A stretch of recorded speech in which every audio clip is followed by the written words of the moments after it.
Howdy. Hi, Peter. How you doing, Mark? Doing okay, thanks. Good to see you. Yeah. Happy New Year. Yes, to everybody.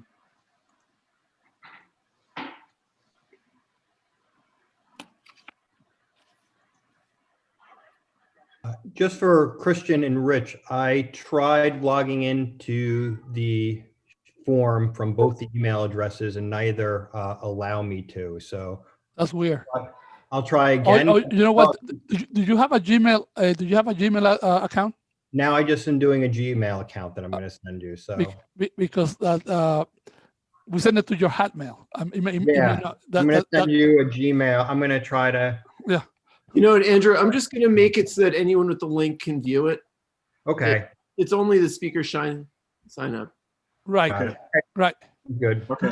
I'm going to start the webinar, and we're going live. So we're going to start seeing attendees enter the room now.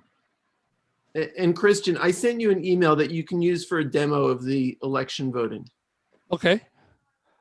That has a sample code. And just for everyone, please don't make public the URL for the voting. That should only be accessible for board members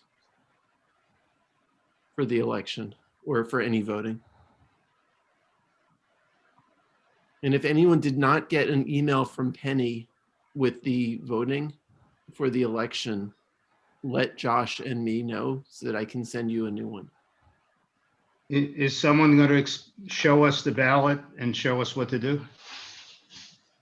Yes. It's self-explanatory, but yes, someone is going to do a sample. I think it would be helpful. How do you go from Zoom to your ballot without leaving Zoom? What you're not going to see everyone on Zoom, but you'll hear everyone and you'll do your ballot and then you'll send it in. That's all. You could open up a new window. You open up a new window for the ballot, and then you'll be opening Zoom as well as the ballot. You can toggle You back can and make forth. the screen half size. Right. Okay. Or you could do it on another device. right. This is Beverly. I did not get the email. I just sent you a new one, Beverly. So let me Great, know. thank you so much. Receive it. And I Paige, did- Paige said she didn't get it either. So I'm sorry, who did not? Paige? Paige. Okay, I will send you one page. And just to confirm, the Actually, code, But did they get the code? I mean, the ballot's no good without the code.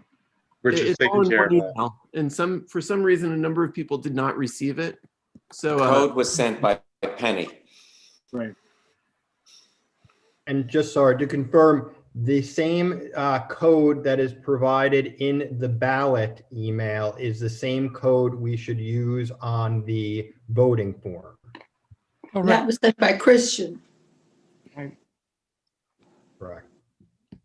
I'm sorry, even I did not get the ballot from Penny. This is Natasha. okay, I will send it to you, Natasha. Everybody should check their spam as well. I have to say, I'm going to have a problem.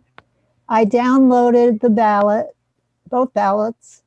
I typed in the code, but when it's time to send it, it's all messed up because I had to save it as a Word document, and I can't just That's send not, Audrey, that's not going to work.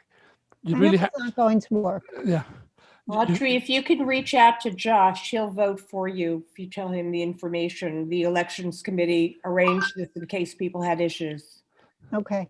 You can email Maybe me. you could send out ballots to everybody again. I mean, we have the codes. And send the ballots out now. It's going to get confusing. Some of us already have them. Then don't open the email. Have people marked them already? That's different. Let's put it this way. Some of us are having problems. Yes. We're less technically adept Understood. than others. Sorry, someone's trying to get, one of our board colleagues is trying to get into the meeting, so I have to help her, and then I'll be right with you.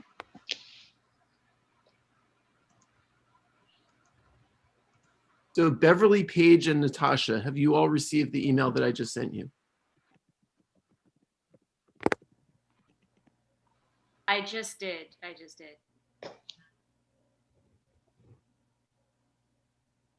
And I'm sorry, I joined a little bit after there was a discussion about a code. Where is the code? At the bottom of the email. Oh yeah, I see it. Okay, thank you. Yes, I did get your email. Okay. So should I call the meeting to order here? For the last time, 6:35? I think I'm going to do that. And so let's go forward. I believe that the inspector, Yaguchi, is with us, and I'm not sure if Captain Zuber is with us. So He is. very good. So I'll make this short and sweet. I announced at December 1st full board meeting.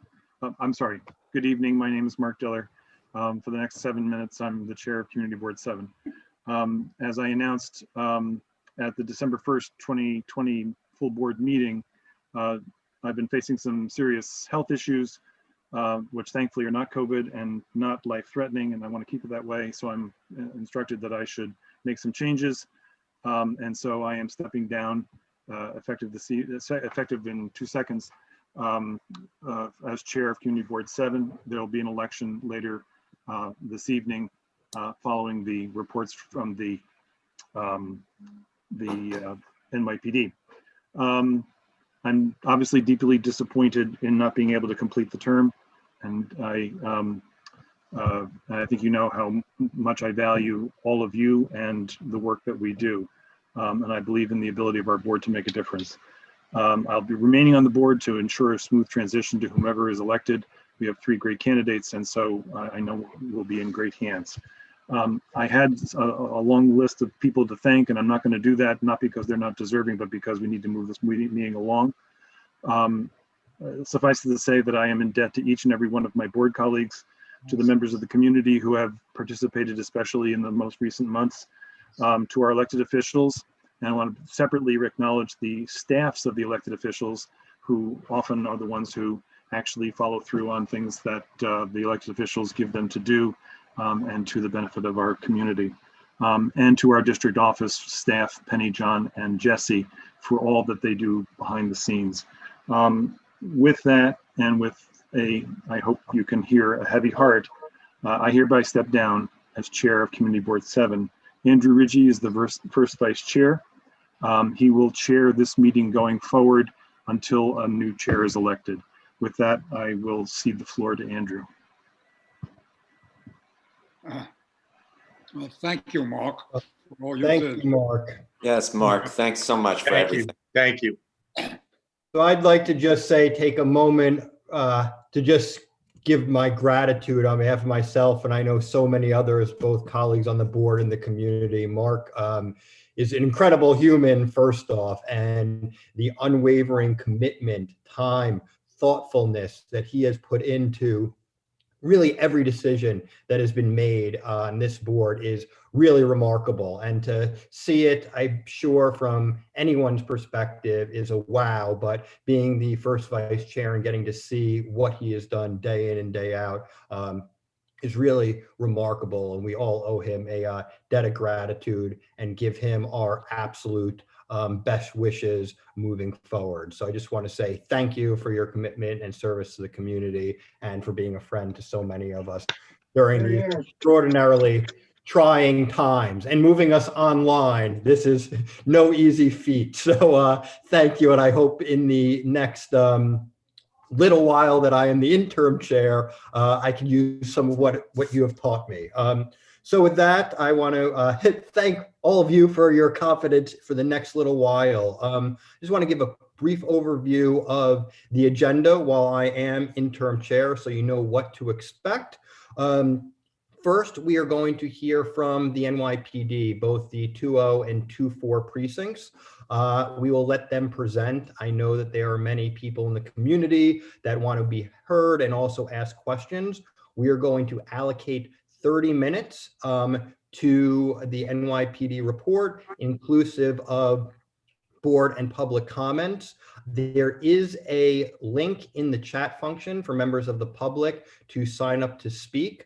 Based on how many people sign up to speak, we are going to keep our eye on it. We will allow public comments for 1 or 2 minutes. You are obviously welcome if you want to make a statement. I would ask you just to consider to ask questions, since we have the precincts here for a limited amount of time, to allow as many members of the public to ask questions, and recognize that if something you want to say is more of a statement or a comment, there is a public session later in the meeting where you'll have that opportunity. So I want you just to recognize that. So after this 30-minute time with the NYPD, we are going to move on to the election committee, where I'll turn the meeting over to the chair, Josh Cohen, who will do a brief presentation on what the board and public can expect for the election.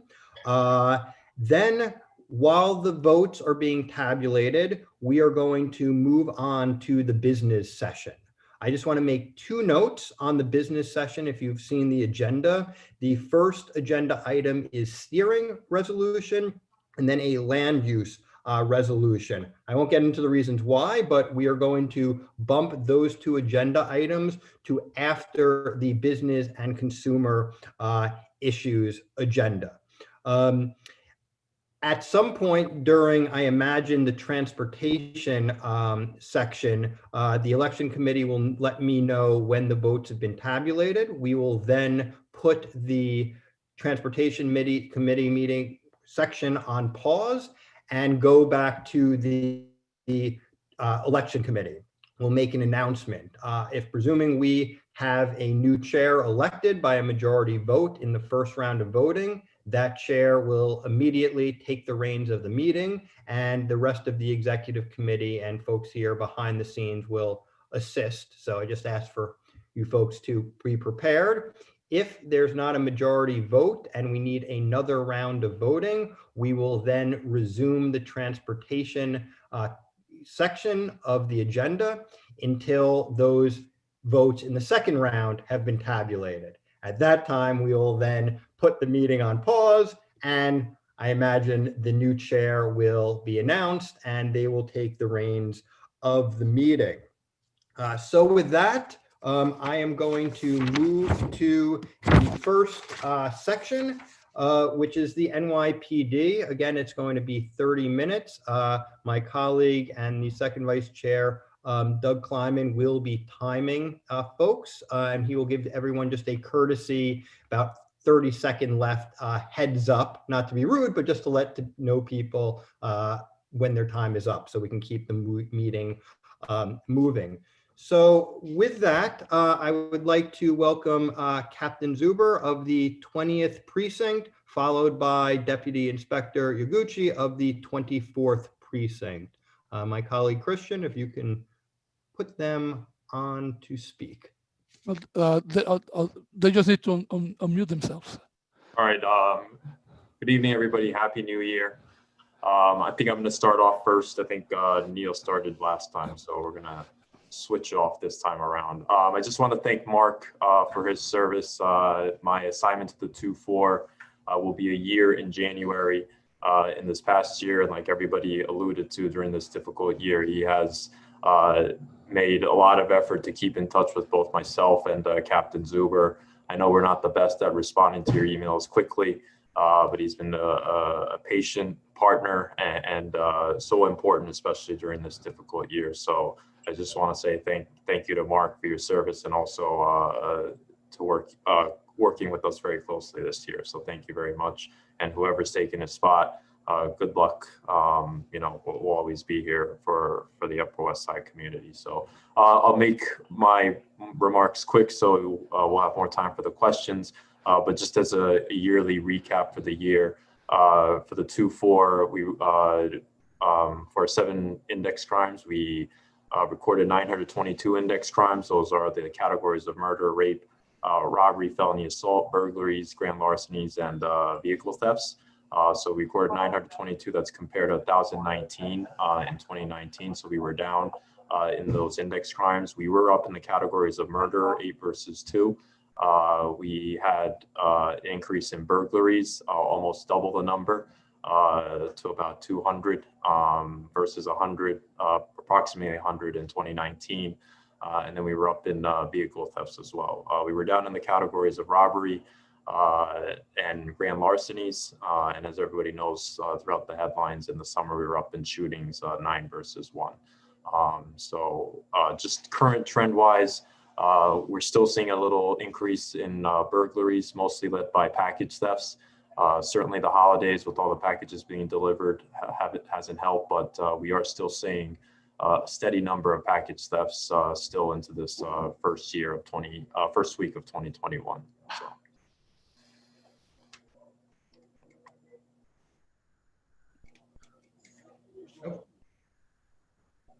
Are you?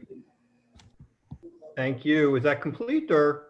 Yes, I'm sorry. Oh, great. No problem. Just for- wanted to make sure. Thank you. And is Captain Zuber here? Hi, good evening, everyone. Happy New Year. Mark, like Naoki said, thank you very much. Appreciate everything you've done. I've been here in February, will be a year for me. I'm just behind Inspector Yaguchi, and you've been so welcoming. Really made the transition so much easier. Thank you. Pretty much everything I'm going to say is going to echo what Inspector Yaguchi has just said about the 24th precinct, since we do share so many things in common here. We did end the year on a very positive note. Our crimes were down significantly. Unfortunately, the last week of the year, we saw a significant increase. And a large part of that was due to some commercial burglaries. And I would like just to touch on one thing, if I could. In one night, we had 4 commercial burglaries. There was one dramatic difference in what happened. 2 of the locations had interior security cameras and 2 did not. So with our immediate investigation with those 2 locations with the interior security cameras, we were able to make arrests by the end of that day. The 2 that did not have security cameras, we're still struggling in our investigation, and that's still open. We're still doing our best to determine exactly at what time those happened. So if we can help to get the word out with all the businesses, with all the locals, as well as with residential buildings, the little bits that you can do security-wise, like having working interior cameras, is such a benefit to us. Not only does it help us with our investigations and to help eventually make those arrests, but it really does help to prevent crimes in the first place, because people are less likely to commit crimes where they know that they're being surveilled. Looking back at 2020, and I think everybody can echo, thank God that's over with, but we've seen a couple of increases in crimes. Notably, what Inspector Yaguchi said was package thefts. A lot of our burglaries, our residential burglaries, are packages that are being left inside lobbies or inside hallways. We've talked about this month after month, and it's still happening, unfortunately. So once again, that's going to be a big goal of ours here in 2021 to help get the word out. What can buildings do? What can residents do? What can neighbors do to help us all from being victimized like this? You know, I really don't want to take up too much time with the overview. I know you have a lot of people generally who like to ask questions. Would anybody like to get to that? Great. Thank you, Captain Zuber and Deputy Inspector. So at this time, I would like to move to board member questions. I see the first hand is raised, or the virtual hand, Courtney Clark-Matakis. The virtual floor is yours. Yeah, hi. Thank you, everybody. A couple of questions for you. In addition to the package theft, we also had several violent incidents in the last few weeks. I'm speaking now, not just as a board member, but as a parent who had to call both of my son's schools over the last few weeks with regard to shootings in the area. When we had an increase in violent incidents last fall, we also had, as I'm sure you know, a couple other violent incidents in the last few weeks. It's not just package theft. When we had an increase in violent incidents last fall, the 20th shaped a strategy to respond to those incidents and to protect students and other residents. With appreciation for the fact that the 20th is already doing a lot on this front, and knowing that what we're seeing is just a small reflection of what's happening citywide, I wondered if you had some thoughts over why we're seeing some of those increases in the last few weeks, and if there's a plan to respond to these incidents with any shifts in deployment to protect against future incidents similar to what we saw, including those 2 shootings that are right by a whole number of different schools. Thank you. Thanks, Courtney. Was that directed to one of the? Yes. Or? Yes. Yeah, Zuber, that's for, yeah. Yes, absolutely. So what we were seeing this time last year, the fall into the early winter of last year, there wasn't increases in violent crimes, specifically robberies, and most of them were focused on after school. It was students robbing other students. The deployment we took into account right away was driving that down just at the time when COVID hit, and COVID really did the rest of the job for us. We had our deployment back in place in this spring, this fall, as school was constantly on again, off again, starting, restarting. So we have not seen that resurgence, knock on wood. Our deployment is still in place for that on the days where school is in, and we're seeing, I think, the benefits of that.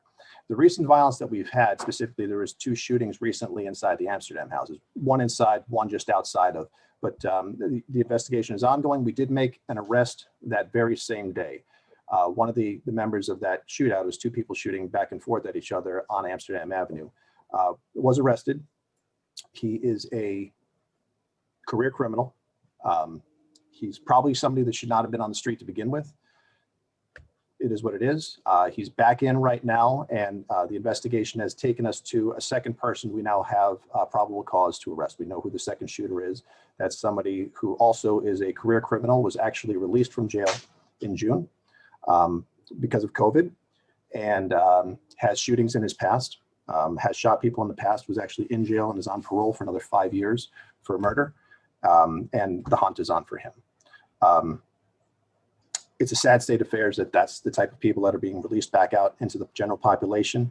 The good news, the bright side, the silver lining, if there is one, is that these incidents do not have anything to do with each other. It's not indicative of an ongoing problem. It just happens to be, these are 2 very, very terrible incidents that happen in close proximity to each other. Also, recently we've had just about an hour ago, our 3rd incident of a knife point robbery in this very localized area.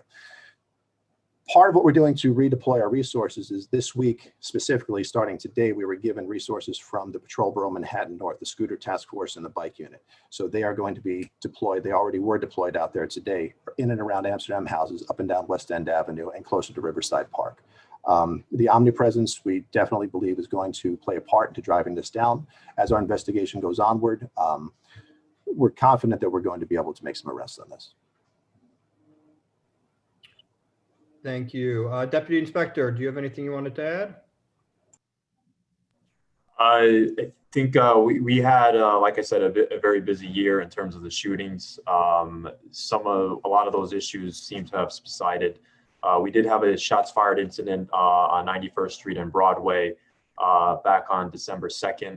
When our officers were on scene, they were able to chase an individual down, both recover a gun and arrest the individual.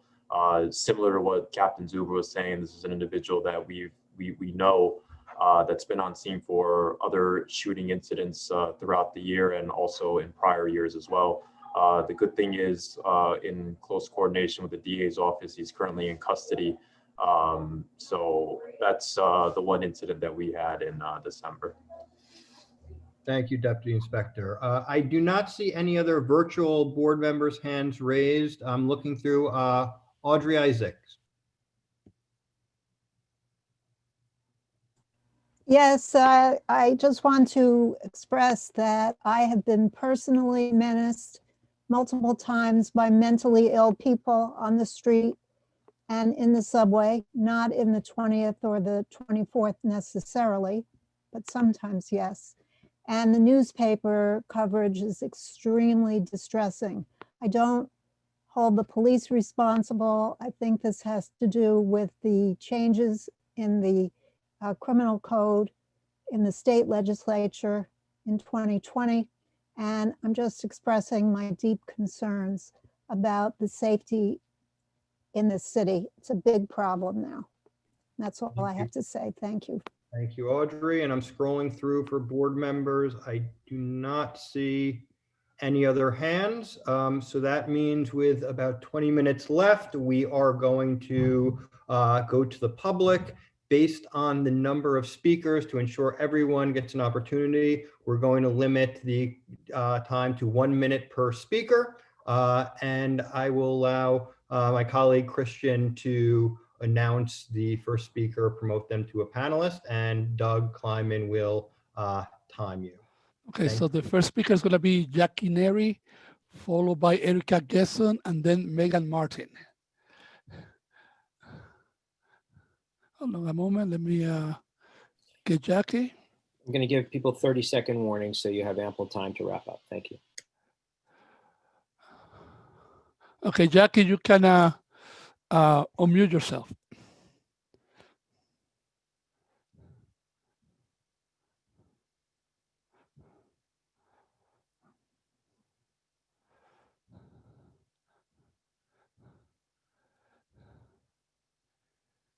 Well, let's move over to Erica Gerson then. Erica, you can unmute yourself.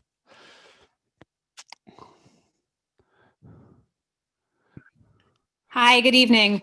Thank you for your updates. It's certainly been very distressing to see the news and all of these local upticks in all of the violent crime.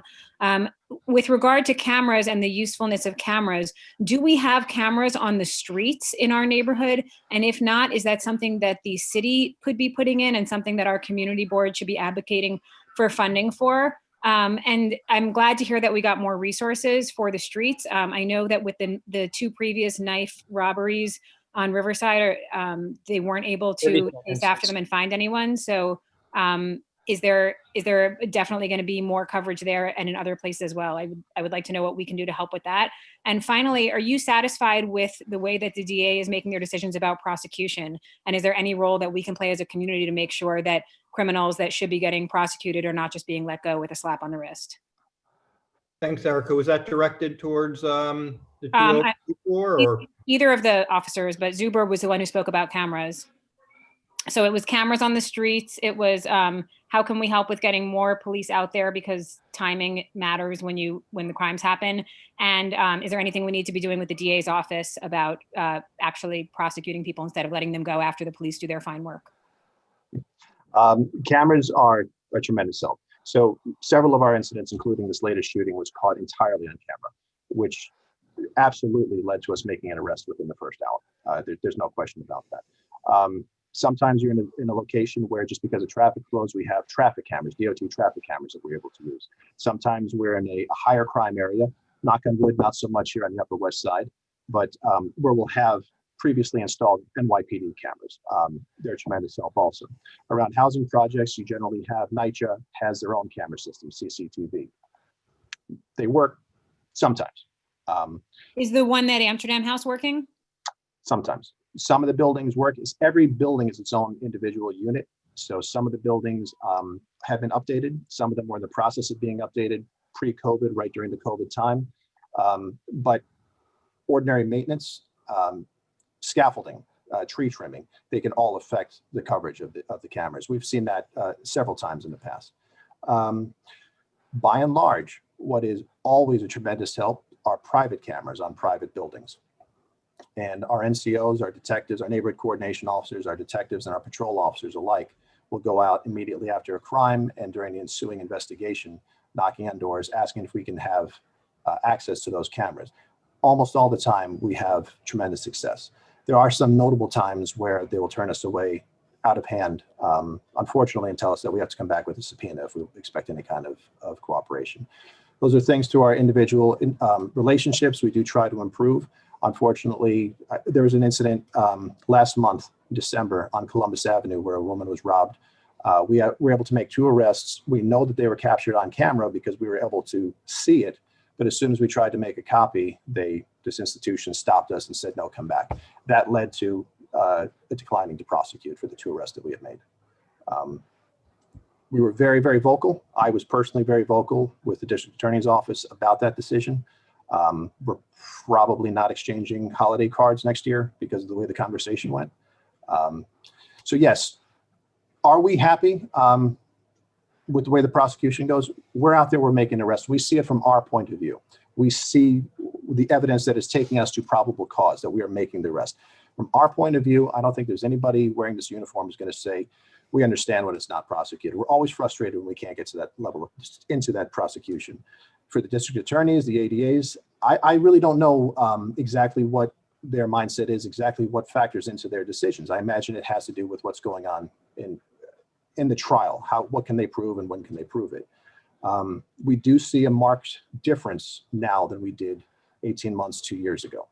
We see the same fact patterns that we're presenting being declined to prosecute kind of out of hand.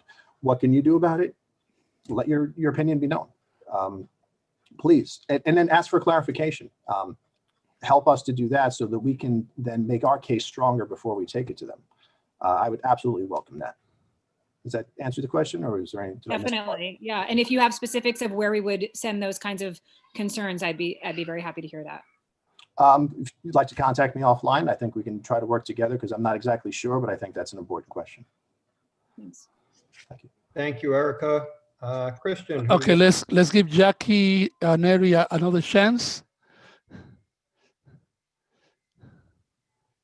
Going once, going twice. So, okay, so Megan Martin, why don't you unmute yourself? Okay. Can you hear me now? Oh, is that Jackie? That's Jackie. Okay, Jackie, go ahead. This is Jackie. I apologize. I'm new to this, so thanks for your patience in circling back to me. I'm a resident of 75th in Columbus, and I wanted to ask, I didn't see it on the agenda, but I wanted to talk about a concern about the homeless encampments that are kind of overtaking the neighborhood. On the one block north of me and the one south of me, there's actually 4 homeless encampments. I can't even walk around the block of my neighborhood without running into at least 2 of these. I can't go to the store without running into 2 of them. They're extremely unsanitary. I've watched crimes being committed. I have called and reported them. I have signed the people up for homeless assistance, which was all refused. I have been harassed and seen other people be harassed. I understand. I was called by the sanitation department and told that because of lack of funding that these people were being allowed to remain. And I'm just wondering if there's any plan to address this issue, this safety issue, this quality of life issue, this unsanitary issue, and if there's any way we can obviously get these people the help they need, but also remove them from the neighborhood. And I'm directing this toward the police department. That is, has been the #1 community concern since I got here back in February. The one community council meeting that we were able to have in person in February was overflowing because of the people with concern about the homelessness. It's something that was growing, is continuing to grow now. And unfortunately, it's something that we as the police department have been kind of taken out of the picture for. We used to have the homeless outreach. It was a unit of specially trained specialist police officers that were able to drive around. They were in the Upper West Side at least once a week.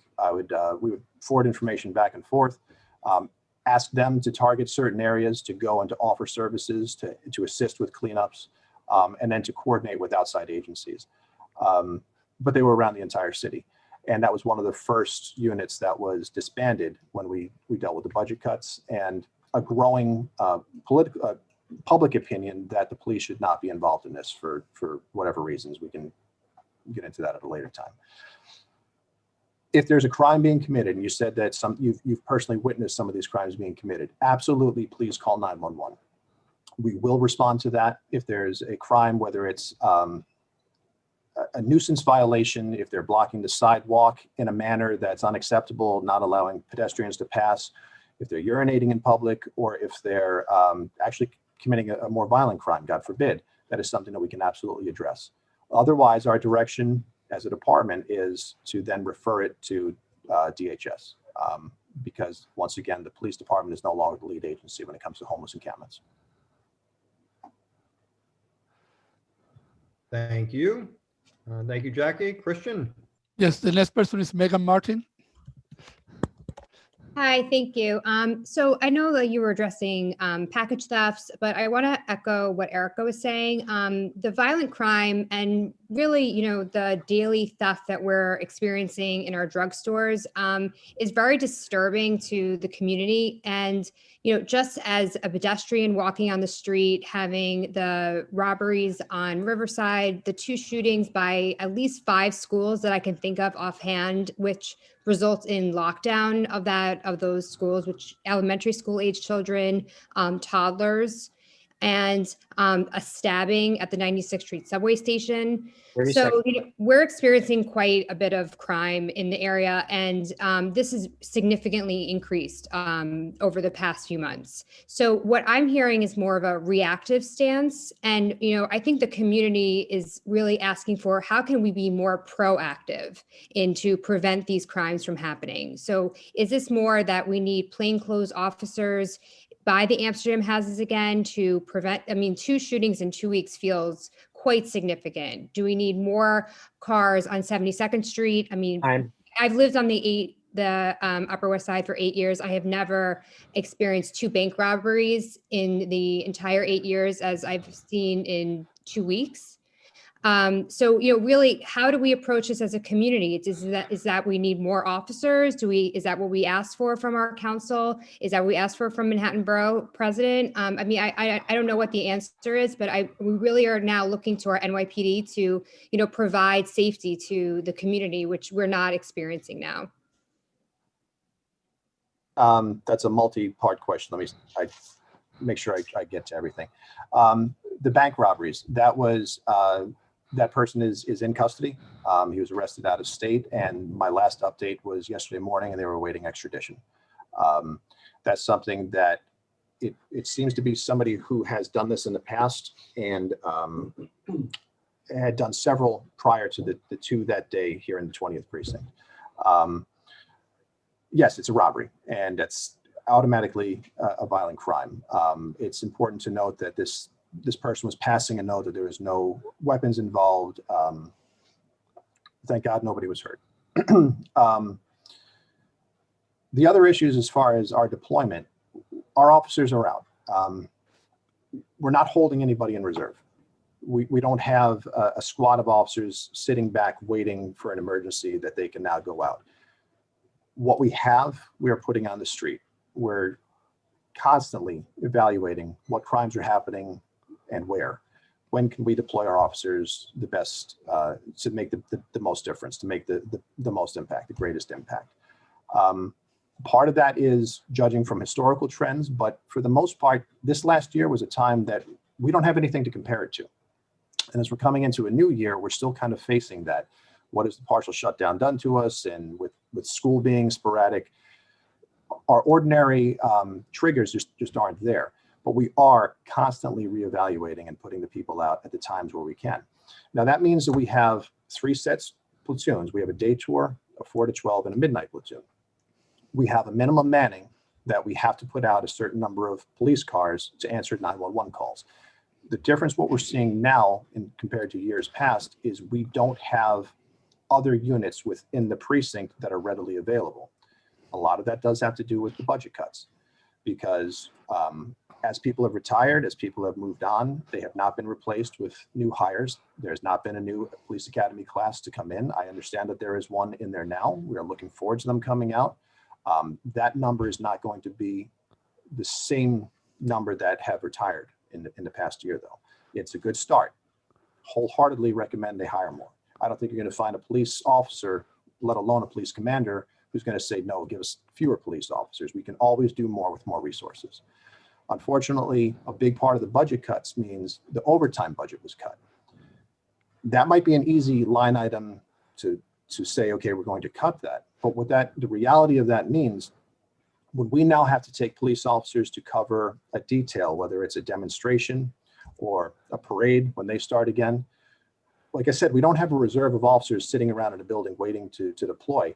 We used to use officers who were off that day on overtime. Instead, what we're doing now is we're depleting the precincts slightly, but every precinct depleted slightly means there's fewer officers to answer 911 calls. We do have some things we can do. Our neighborhood coordination officers are plugged in. They are constantly out in their sectors dealing with members of the public, dealing with businesses, dealing with crime victims, looking for cameras, looking for video, helping us with our investigations. Unfortunately, when we have to send officers from the 20th precinct to a detail outside of the 20th precinct, it means that neighborhood coordination officer, instead of, just using this as an example, instead of focusing on his primary duty, is now backfilling into that sector, answering 911 calls that day. Same thing with the domestic violence officer, the youth coordination officer, the traffic safety officer. So where you used to see, many people have told us they used to see more police cars on the street. Those weren't the ones answering 911 calls. Those were those extra units, the specialty units within the precincts and within the borough. Unfortunately, due to some changes in the past year, a lot of that has been done away with. Can you comment about the permanent police presence outside the Lucerne? Is that draining resources away from other areas that could have the NYPD patrolling and possibly, preventing crime? Yeah, honestly, I get that question a lot, specifically about the Lucerne, and that has not been, in our experience, a drain on resources. We do get called there. Most of the calls that are there are medical calls only, which means an ambulance is going, an EMS unit is going without us. There have been a couple calls, a few calls in the area that we didn't see this time last year. We had narcotics came in and did several sweeps in early autumn and made numerous arrests. And that seemed to stem a lot of the complaints that we were getting about open drug use on the street, open drug sales on the street. We still get some, but not nearly as many as we were getting then. And we're still constantly doing the maintenance work with additional narcotics investigations, additional narcotics presence there. Honestly, the biggest drain on our resources are some of the commercial establishments, Duane Reade and the newly opened Target. More than 10% of the complaints in the entire precinct come from one location, one Duane Reade. Target, having just opened, is right up there. We are constantly being called for theft. Sometimes it's a robbery because as the person is leaving, they are either uttering a threat to the employees or they're brandishing some type of weapon. We take that very seriously, and it's taking officers, taking a lot of their attention to go out now and canvass, to search for these people, then to make the arrests and to process the arrests when we're able to make them. It's going to be a recurring theme. These are people that are, when we arrest them and we look at their records, we know them. We know them by face. The people from the security personnel or the managers at the stores are telling us Jimmy's was here again. And we know what Jimmy looks like because we arrested him yesterday. Hand to God, last week we arrested somebody from Target. He has been arrested shoplifting from Target over $1,000 worth of cosmetics or other items on numerous occasions in our Target and a Target in Midtown North, another Target further south in the island of Manhattan. We had to give him a desk appearance ticket because those are the rules. Those are the new rules. We had to give him a desk appearance ticket. 25 minutes after he was out of our building, he was back at Target. We had another 911 call that he was in there again. So yes, that is a tremendous drain on our resources. Thank you, Captain. We have time for one final follow-up question from our board member. Wait, no, there's two more speakers. Hold on. Oh. Now is Melanie Westlow. You can unmute yourself. Hi, good evening. Can you hear me okay? Yes. Okay, great. I would like to just introduce myself. I'm Melanie Westlock. I am a business owner, a small business owner, and also a parent. And I'm going to be speaking from a parental concern. I had the pleasure of meeting Captain Zuber and several of my NCOs about a little over a year ago prior to the lockdown. At the time, the main concern was teen-on-teen crime. And I speak as a parent whose teenage son was mugged by a group of 10 other teenagers. And I then became very active in attending meetings to find out what we could do. My concern right now is teenagers like my son are not walking the streets, and they are the easy targets in the neighborhood. They were prior to the pandemic, but with schools closed, all those easy targets are gone. And I think once the streets start opening, the schools resume, teen-on-teen crime will just be another, I mean, crime is up right now. We don't even have that teen-on-teen crime. It's a whole nother segment of crime that's exploding. So I think that we need to keep that in mind. And I know that a common statement from the captain and his officers is cameras, if we have the footage, if we see the cameras, private residences, business, we need the cameras. And even if it's not for prosecution, I think if a criminal sees a camera, it's going to be a slight deterrent, if not a total one. I'm wondering what CB7 can do in regard to budgeting. Can we, as a community, install cameras? Can we have a community, like a crime watch? Can we put signs up saying we're mad and we're not taking this anymore? So I'm just wondering if that's ever been discussed. It's a legitimate question. It's not rhetorical. Have we ever discussed funding our neighborhood, the police officers, putting video cameras, which our officers for a year and a half personally have been, I've heard them say they need. So if you could please consider that, that's all I have to say. Thank you, Captain Zuber and your officers. Thank you very much. Thank you. Captain or Deputy Inspector, do you want to respond to any of those points? Just a note about the cameras. We do have a funding, I guess, mechanism in place where when we want NYPD cameras installed. I know when I was in Central Park, I was working with Helen Rosenthal's office to try to get city council funding for cameras, both inside of Central Park. And now that I'm in the 2-4, trying to get cameras right on Riverside Drive. So her office has actually been very good in terms of trying to get funding for that. But one of the questions that was asked was, how can we help? Certainly opinions from all of you in the community or a push to try to get more cameras in the area, that can definitely help with the city council funding to get more NYPD cameras, both in and around the Upper West Side. Thank you. Well, with that, I want to thank both Captain and Deputy. I'm sorry, Andrew. There's one last speaker, Kathy Sheehan. Okay, let's just make this. That's the last speaker. Let's just. That's the last speaker. Yeah. Because we're at time. Hi, everyone. I'll make this quick. It's actually more of a traffic question rather than a crime question.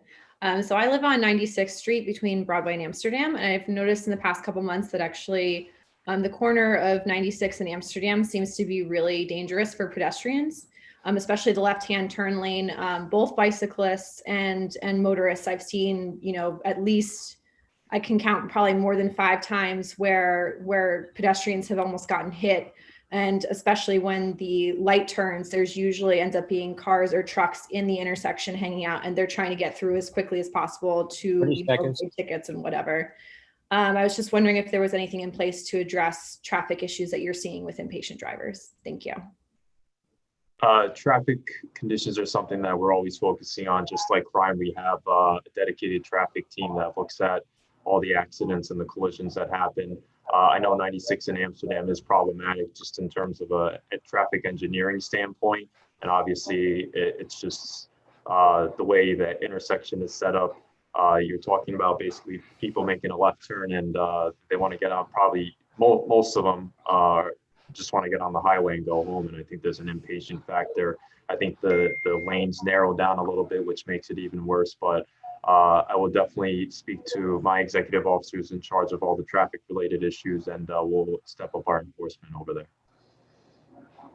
Great. Thank you, Captain, Deputy Inspector. We greatly appreciate all you and the team's work and for all your insights.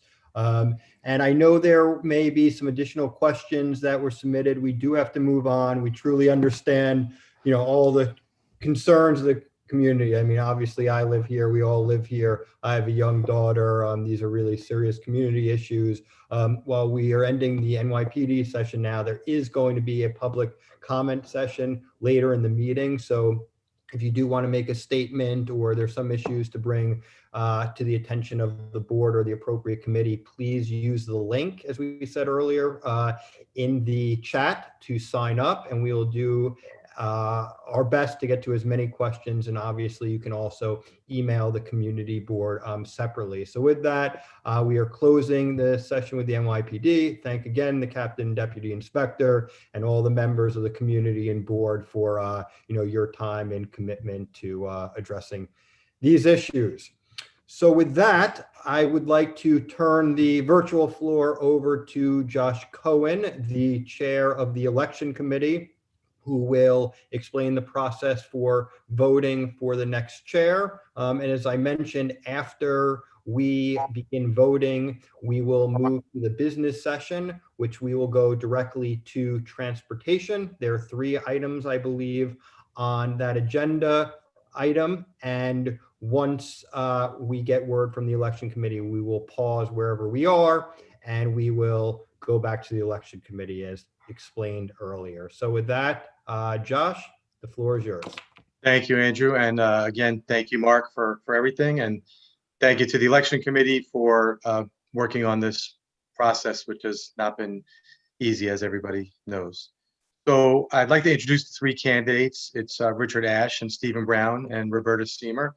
Everybody's going to be given an opportunity to speak, and ordinarily they would speak in alphabetical order, but we're going to have a little change to that in a moment. After everybody speaks, Christian is going to give a little bit of a instruction on how to fill out a ballot for the election. And I see Shelley has his hand up. Yeah, just a question. After the 3 candidates speak, will we be able to ask questions? Yes. Yes, okay. Okay. Christian will give a lesson on how to do the voting. We need a majority to elect a new chair. And like I said, normally we would speak in alphabetical order, but tonight we're not going to do that. And Roberta is going to speak first. So Roberta? Thank you, Josh. I am withdrawing my name for consideration. I think because of the pandemic and the fact that board members are now facing term limits, it's time for new leadership.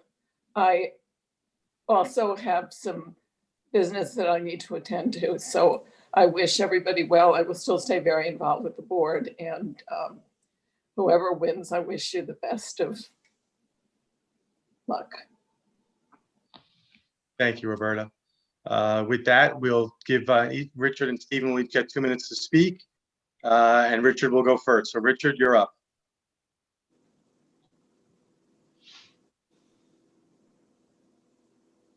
Richard, you're muted.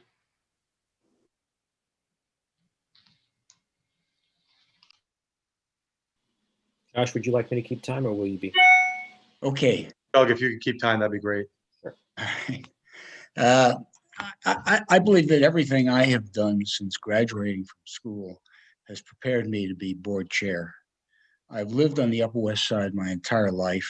I have been a longtime co-chair of the board's land use committee.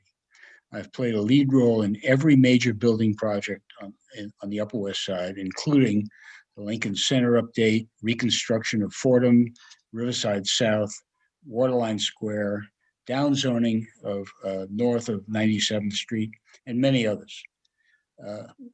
By doing our homework as a committee and as a board, and through hard negotiations with public officials, community members, and developers, the board has had a positive impact on each of these developments. I have chaired or co-chaired hundreds of public meetings, some quite large and controversial. I have learned how to conduct meetings efficiently, but without depriving anyone of the opportunity to be heard. And I have learned to listen and sometimes adjust my views. I have also written hundreds of board resolutions. Outside of my work on the board, I was chair for a total of 14 years of 2 social services agencies working with youth in East Harlem, and the South Bronx. In 2019, these 2 agencies merged to form the largest youth agency serving these areas. We run after-school programs, including tutoring, violence prevention, drug and alcohol prevention, college prep, home visits to at-risk families, LGBTQ programs, and performing arts programs. And as now chair of the program committee of that organization, I'm intimately involved in all of these activities. I was also the founding chair of a successful K-8 school located in East Harlem, which is now in its 18th year. I have built and managed a successful small law firm. Recently, I have cut back on my practice hours, and now I believe that I have the time to devote to my duties if I'm elected as community board chair. This is how I view my role as board chair.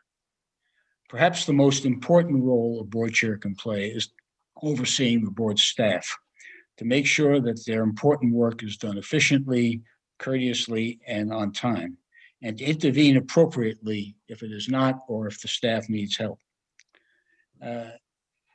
We will have a full slate of issues over the next year, particularly in view of the pandemic. Issues such as homelessness, commercial vacancies, restaurant closings, public transportation, affordable housing, and many other issues in addition to duties imposed on us by charter. I don't view the chair's role as an opportunity to impose my views on issues. The chair is a facilitator and motivator who endeavors to foster an inclusive environment in which board members can work with each other cooperatively and free of rancor. We also must respect community members who take time out from their busy lives to plead their case before the board. I believe in delegating. And when I delegate, I believe in making sure that what I delegate gets done effectively and efficiently.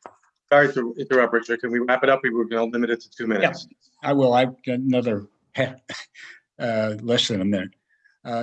Each of you have been appointed to the board because of some special attribute. I will speak with each of you, learn your interests and skills, and I will solicit new ideas and empower members to pursue new projects.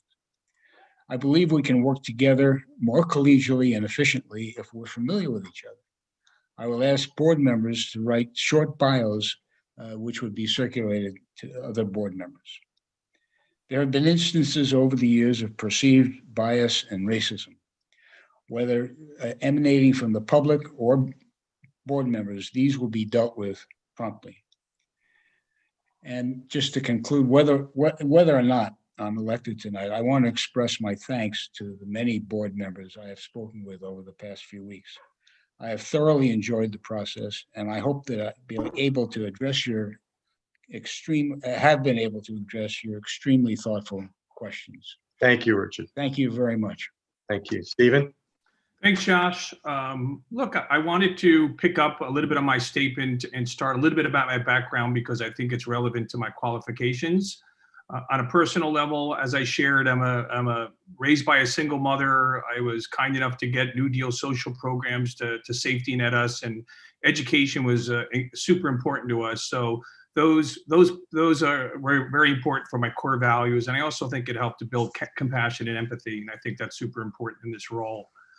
My work experience is I'm president of a publicly traded technology company. So I've managed companies of all sizes, 20 to 500. I've managed meetings of all sizes. So the day-to-day operations of large organizations and small is something I'm very good at. And I'm a technology early adopter. I've been doing Zoom calls for more than 10 years, not years, although it just wasn't called Zoom back then. But I think this experience, both on a personal business level, make me ready for this role. And I also think my experience on the business level helped me hit the ground running. What I wanted to focus more is just on moving forward. And that would be the 3 goals that I would sort of, I'd like to do many things, but there's 3 sort of goals I would do. First would be about how we work as a community board, the advocacy work we do. What do we actually do in the community? If you look at as I look at the community board functions, there's 3 things we do. We're transactional in nature, we're advisory in nature, but there's this advisory component as well. And I think we do a great job with transactions, advisory. We've got different committees and they flow very well. The area that I would want to focus on, the area that I would challenge all of us to rise a little bit in this crazy, challenging year is advocacy. And that's what are we actually doing? How do we roll up our sleeves? An example of what I was part of was the inclusive playground that lots of people are aware of. I think it's a great example of future projects we should work on. And areas like education, housing, homelessness, these are just going to be paramount in the coming time. But how we actually help people, it would be a big focus of what we do. I do have strong relationships with the elected officials, so I think in order to accomplish that, that's something that I can do. Goal number 2 would just be to maximize participation in Community Board 7, make it broader. We've got a very talented board. Everyone has a unique background, a unique skill set, a unique perspective, and I think I would want to include as many voices in the room as possible. One way to do that is culture. We don't talk a lot about culture here at the community board. I think it's incredibly important. I'd focus on something that's, we make this inviting. We should be mutually effective. We should have values of equity, both internally and externally. We should foster, diversity of thought. But I do think we should take a step back and create culture, because I think that will make us a better board. And then the last thing I do is just, again, talk about the day-to-day operations of the community board. The pandemic pushed us forward. We're all on a Zoom call. Who thought that coming? But I think that's a first step.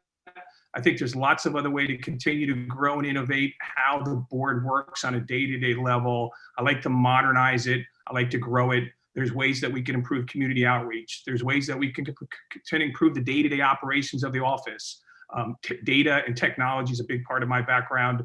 Looking at things like communications and the website, those are areas that we can improve. And I think I look forward to rolling up my sleeves and working with others, not just myself, to fix those. And this is in conclusion, why am I running? And it's a very simple thing. I love New York and I love the Upper West Side. And the next 8 months are going to be extremely challenging. I'm a little old-fashioned in the sense of I was taught that you have a civic duty to help out when needed, and that's why I would do this. Experience and leadership are important, but the other thing that I like to share is just my passion. I'm very passionate about this community. I'm passionate about the people are sitting on the Zoom, and I would take that type of passion and enthusiasm every single day. I've got the experience, I've got the time. But again, I'm extremely excited about the opportunity. So with that, thank you for your consideration, and hopefully you'll vote for me. Thank you. Thank you, Stephen. Okay, so if anybody wants to ask a question, we would like to limit the answers to a minute each, Richard and Stephen. So we just want to be concerned with time here. So please limit your answers. If anybody has a question, they could raise their hand in the chat, and we'll call on you in order. Michelle has raised her hand. So Michelle, you're up. Thank you. This is a question for Richard. It appears, Richard, that Transalt has been campaigning for you. I'm sorry, I can't hear you. Can everybody, you can't hear me? We can hear you. Now I can. Yeah, okay, thank you. It appears that Transportation Alternatives has been campaigning heavily for you. If elected, how will you ensure the board will be fair and partial to the community? Look, first of all, I think the most important transportation issue facing the board in the next year is public transportation, not bikes versus cars. As to the issue of bikes versus cars, I have a foot in both camps. I have been a biker, but not in New York City. I own a car, and I sympathize very deeply with people whose cars have been, who can't park anymore. They're garage rents have doubled. There's no space on the street. And I also believe that bicycling is a valid activity that the city ought to encourage. So just to answer your question in a nutshell, I would not come down on either side as board chair. I think there are issues on both sides, and I think they need to be worked out. My sense is that Andrew and Howard have to some extent attempted to accommodate each other, and I would hope to encourage that. Thank you, Richard. Thank you. Next up is Madeline. Okay. I don't know if it's for both Richard and Stephen, but it may be more of a comment. I spoke to both of you extensively about what I'd like to see on the board and what my concerns are. I like the fact that Stephen spoke about being creative and want more voices in the room. Richard, what I heard from you was your resume and what you've done, but I don't know what you've done in the community to make it inclusive or to make public housing inclusive on the board in all the years that you've been on the board. I know Stephen is a kind of newbie, but he gave me some answers that he knew there were task force and NYCHA and Broadway task force, and still in your comments today, you're not making any reference to what you want to make in the community, make public housing residents, or even the community itself inclusive. Can you answer that, Richard? I'll try. I believe that, as I told you when we spoke, that public housing is one of the most important issues that we face on the community board. As to your comment that I have not been involved in that area in the past, I plead guilty. But I guarantee you that if I'm board chair, it will receive the highest priority that I can give it. And I would hope to be able to work with you and others on the board to improve public housing. Thank you. Thank you, Richard. Thank you, Madeline. Robert? Yeah, thank you. In light of the commentary during the public session and the participation of the inspector and the captain of the local precincts, and within the context of the experiment that took place in Brooklyn last week, where one of the communities, I forget which one, tried no policing at all, where they relied on community organizations and adult leaders and that sort of thing to be on the streets. And the police, of course, were available in the event that there were, some exigency. But I wonder whether, I wonder what the thought is, what the thinking is from both candidates on such an experiment up here in our neighborhood of no policing, to see how it works, because that's, of course, one of the themes that we've been grappling with, and it's a national theme and quite a serious one. And so Richard and Stephen, I'd like your comments on that, your thoughts, if you support that, if you'd rather not see that here. Let's go with Stephen first on this one. Okay. Look, I'm not exactly sure what's the definition of sort of no policing. I sort of get a sense, look, it's a very challenging time that we speak in, and we're trying to constantly move forward as a culture. At the same time, streets have to be safe, and I think there's a balance to that. I'm not a police officer. I'm not a background in criminal law. I don't know even what the technical background of what policing is or knows police. But I think you have to have a balance. I do support our local precincts. I think they do a wonderful job. I enjoyed hearing them. At the same time, there's clearly issues going on in our community that we have to be sensitive to. I think a realistic, goal is to figure out what is a middle ground, or how do we keep the integrity of our police force, but also make sure that there's community development. Community involvement, and how do we innovate? How do we get more issues? I think mental health is an issue that's plaguing, and often people have challenges. So I'm certainly in favor of new ideas and new progressive ways to look at it.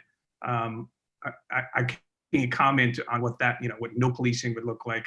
We'd have to have a further conversation, but I do believe in innovating, looking at things is a positive thing. Well, let me add a little rider, and the same one for Richard. If the proposal were presented to us, which I expect it would be at some point, to conduct that very same experiment as in Brooklyn, would you support such an experiment? Robert, my answer is that I'm very skeptical of the concept of no policing.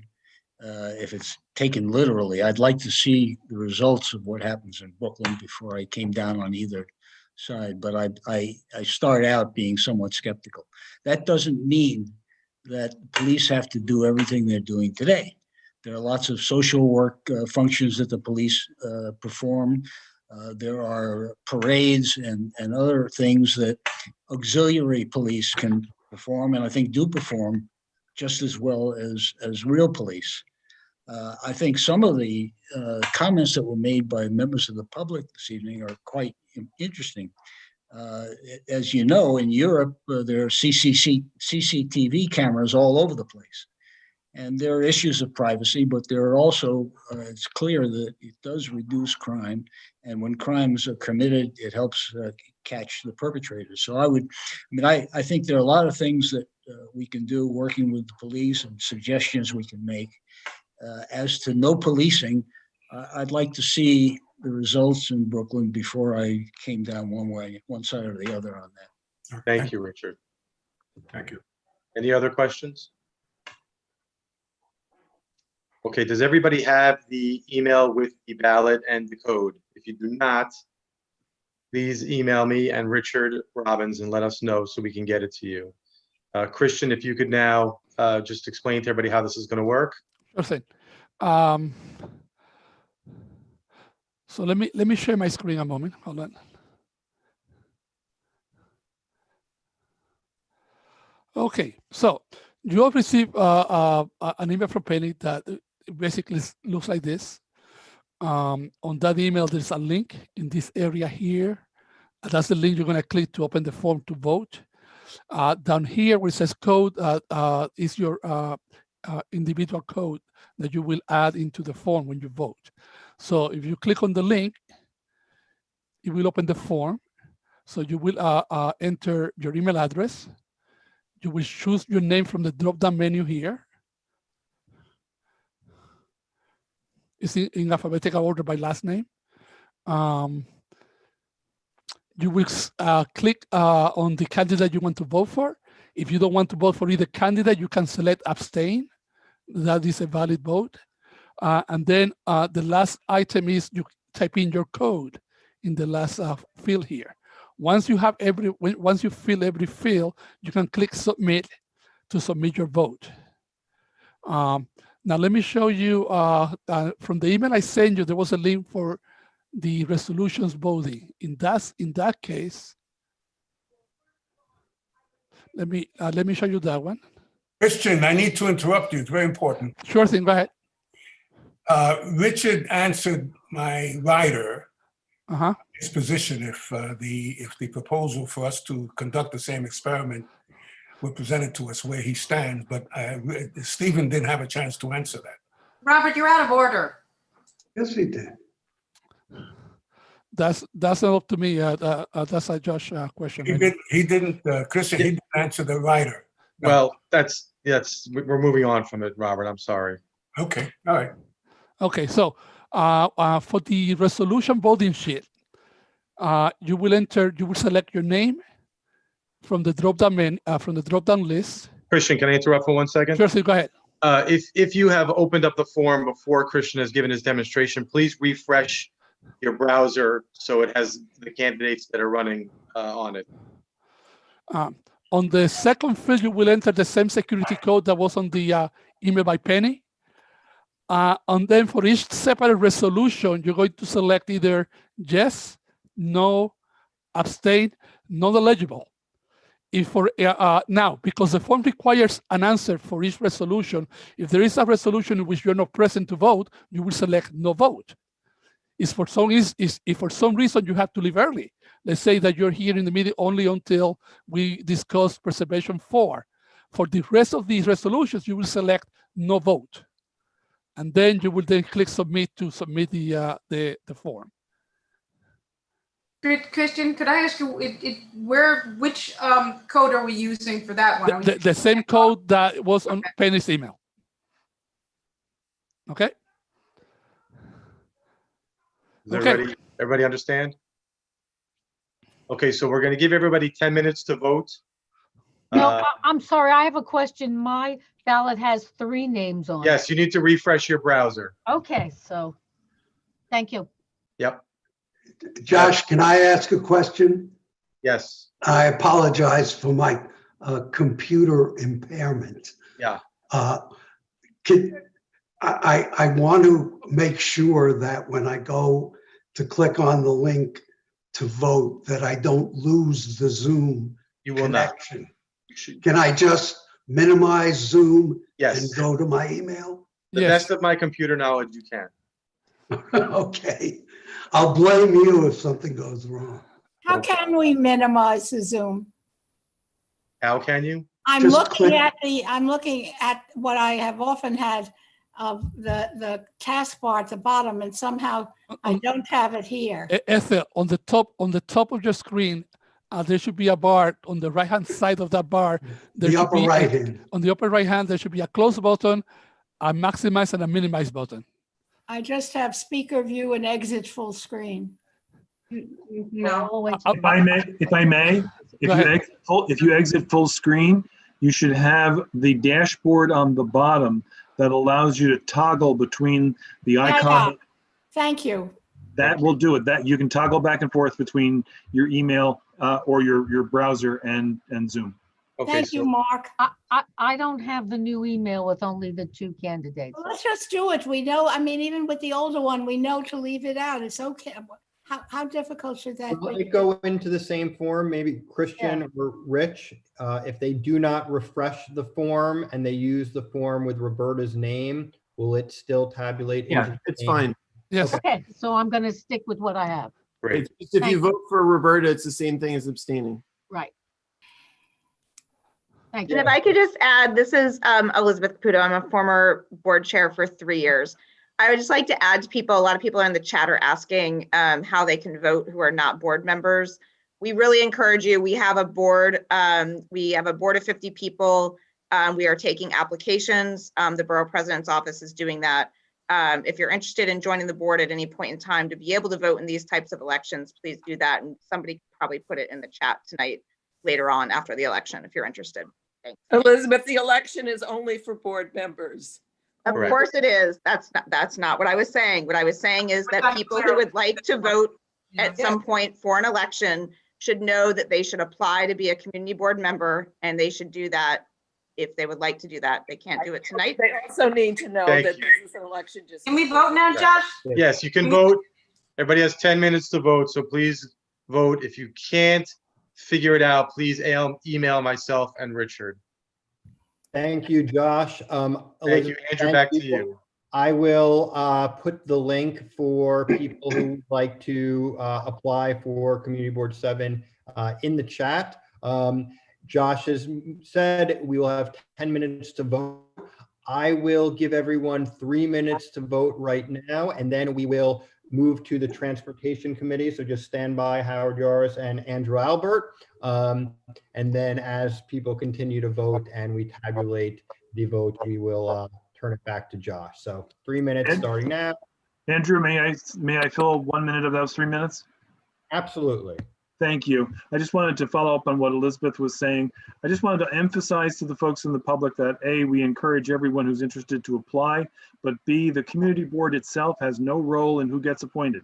That's the province of the borough president's office and the elected officials. So we're cheerleaders to encourage you to apply, but have no say in how that works out. Thanks very much. Andrew, you might want to mention if we receive, I'm assuming I'm right on this, if we receive an email with a receipt for our vote was counted and everything was fine? I believe that is accurate. Christian or Rich, do you want to just confirm that since you had set it up on the back end? If you received an email, then your vote was received. I just got one, so it did immediately say your vote was sent, so. Sorry, it's Ethel. I'm filling out the form, and I'm sorry, I missed how to get the security code. What do I, to send it?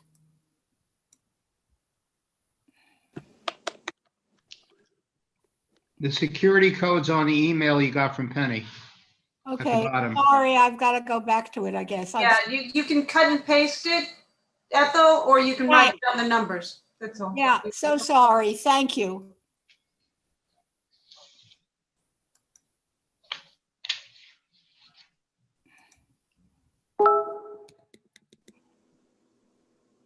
It also appears multiple people have posted a link in the chat for applying to community boards. So I will not be doing it, but thank you to everyone that placed it in there. Sorry, I didn't mean to unleash anything. Just thought it would be a good opportunity for people who might want to get involved. And Andrew, can you post the speaker sign up form in the chat? It is in there towards the beginning, but we can been a post lot again. Christian, do you want to post that, please? Which link? For the speakers. Yes, I'll do that. Yeah. Yeah, thank you.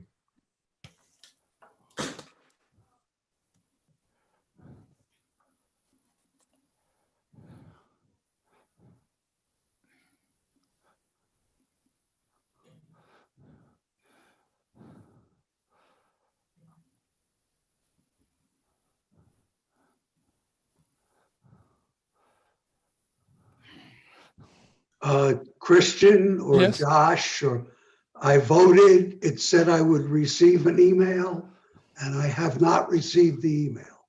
Jay, check your spam or junk folder. Mine went. Yeah, in the your junk folder. vote is in. Your vote is in. Okay, I was going to say I have a service that filters out, so I won't hear about it for another hour or so. Can you check? Okay, as long as you said it's in, that's fine. Can you please check to see if I sent mine in, and Espierre, am I in there? Election committee? I'm looking. Yes, you are. Thank you. How about Madeline? All in the votes Senate? except for Ethel and Paul have been received. Sorry, I'll get it in soon. Sorry. No worries. Did you get mine? It's Roberta. Madeline Votes Innocent except also. Ethel and Paul have been received. Madge Rosenberg. Has mine been received? Peter All Santos? votes except Ethel and Paul have been received. All right, stop saying I feel guilty. That has been received. Ethel, I wasn't referring to you. I was referring to all the other people who were asking if I got theirs. Madeline Innocent, please keep the chat. Everybody but Ethel and Paul. Okay, we are at 3 minutes. Yes, so Madeline's been received. I just Thank want you. to make Mine a been note. received, yeah? Hold the please. I see one person from the Peter community. Sampson, yes. Yes, okay, thank you.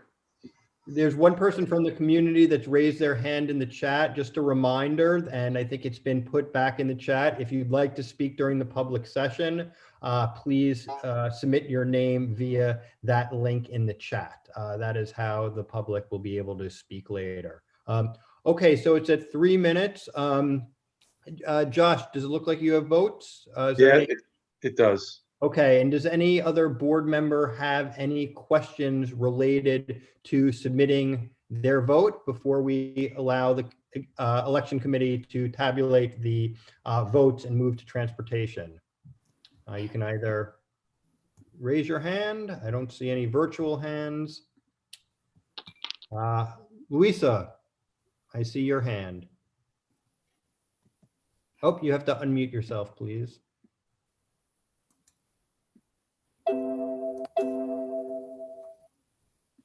Now? Yep, we can hear you. Okay, I was just wondering if Josh is missing anybody, just to make sure. Doesn't look that way. Richard, can you confirm? Well, Paul hasn't voted yet, but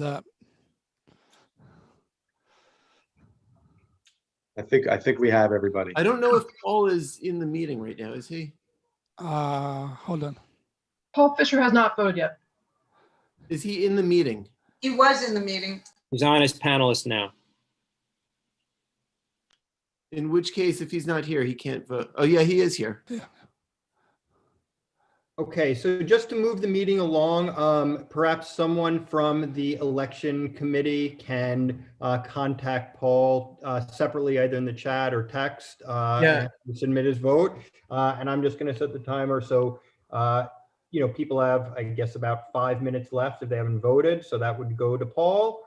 And right now, I will turn the floor over to the Transportation Committee, both Howard and Andrew, to present. And just a reminder to board members and the public that the election committee, when they are ready to present the results of the election, we will interrupt transportation and go to them. And then at that point, if there is a chair elected, they will take over the meeting, or if it requires a second round of voting, we will resume back in transportation and follow that process. Thank you, Andrew. We have 3 resolutions. My co-chair, Andrew, will handle the first 2, and I'll handle the third. So all yours, Andrew. Thank you, Howard. Howard, before you start, Mark, we need a breakout room for the election committee. Christian, I'm going to make you host, Okay. and if you could make me co-host in return. Sure thing. Because I take it that you know how to do that, and I certainly do not. Okay. Here you are.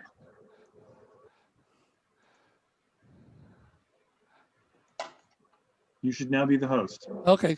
And Okay. Andrew, before we move on, it might be good to remind people in the chat to avoid personal comments, and that's not really what the chat's for. I think it could be a really helpful conversation, and it for the most part is, but that's probably a good thing to remind people about. Thanks, Kay. Yes, I've been trying to keep up on that, but listen, everyone, we are all neighbors and we have different opinions, but please just keep it respectful. You can debate and argue, but let's just, have a level of respect for people. All right. Thank you.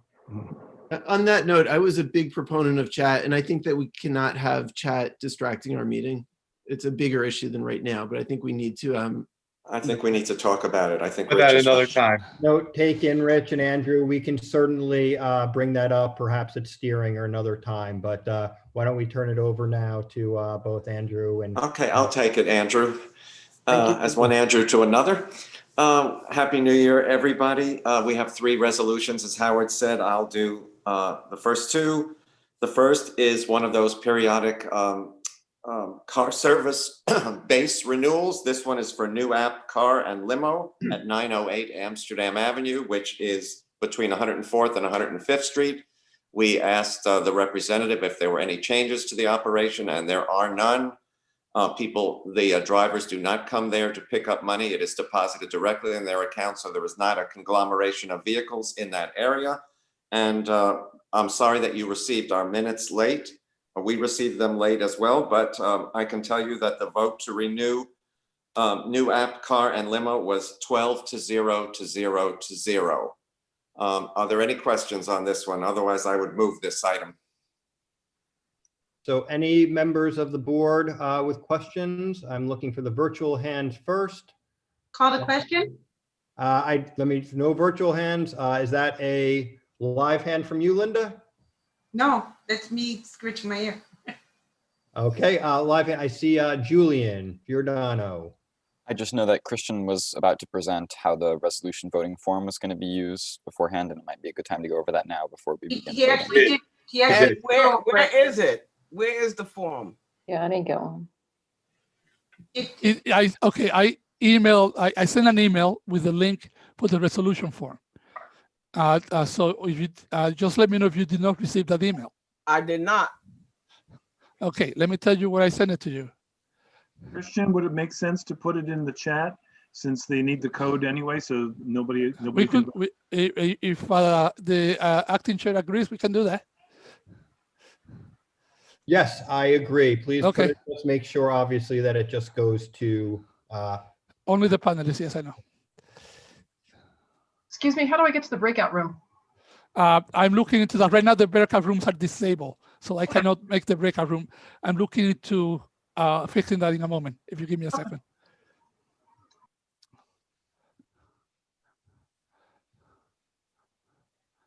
We have not approved the minutes.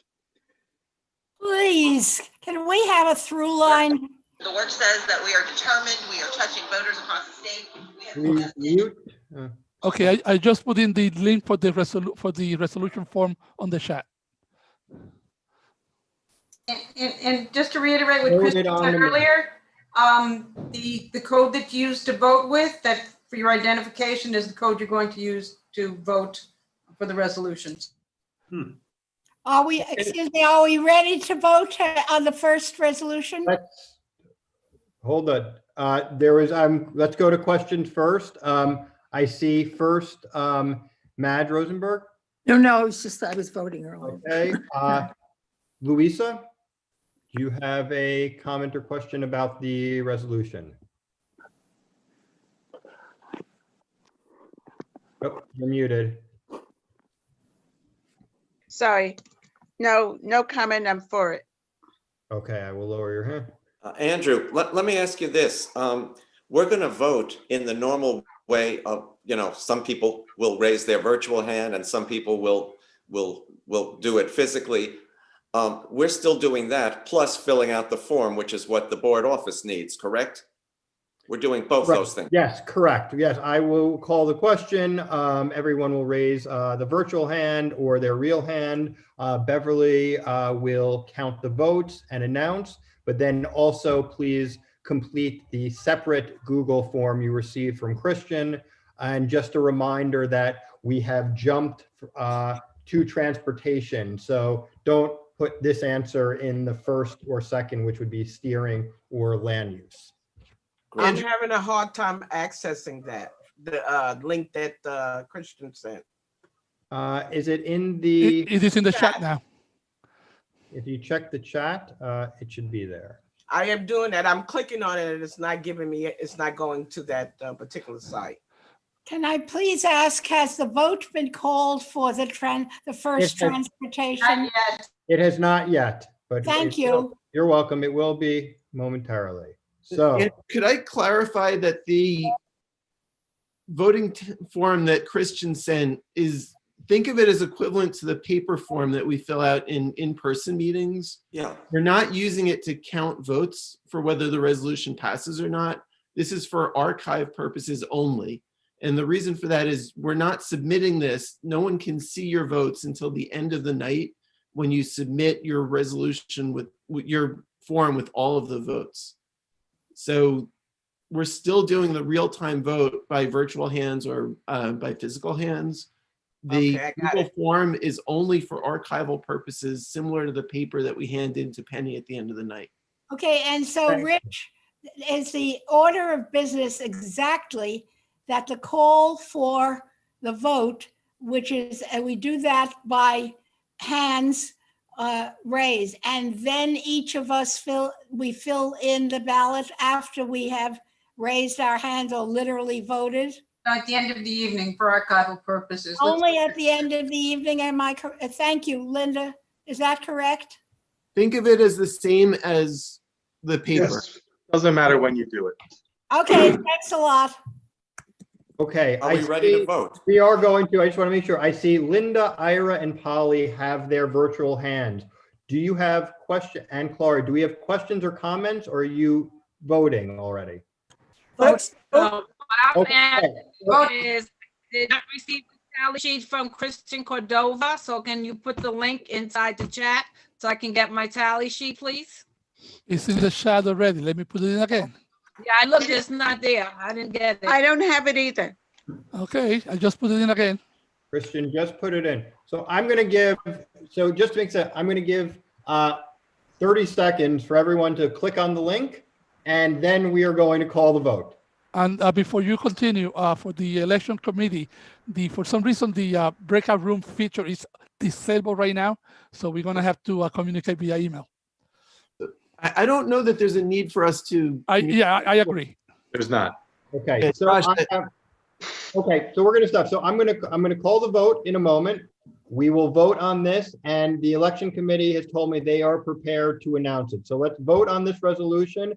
Then I will turn the floor back to Josh. I see a few hands raised. At this point, I'm going to presume that those are in favor or if not. So all in favor of resolution number 3, please raise your virtual hand if you can, or raise your hand and Beverly will count. And Paul Fisher says he approves.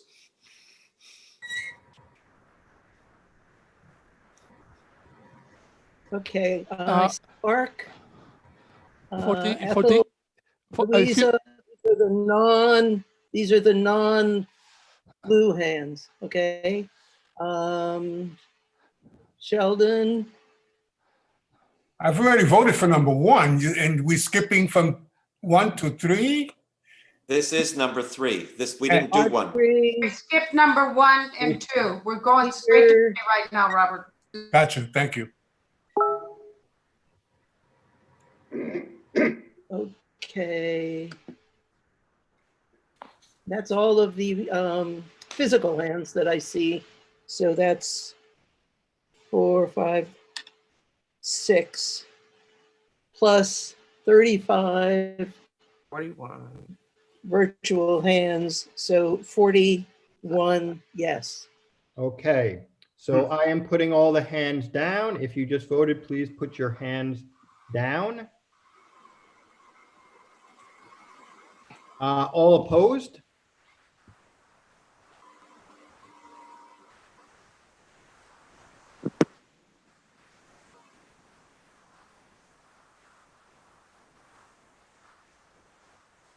Andrew, did you get my vote for? I lost Zoom for a minute or so.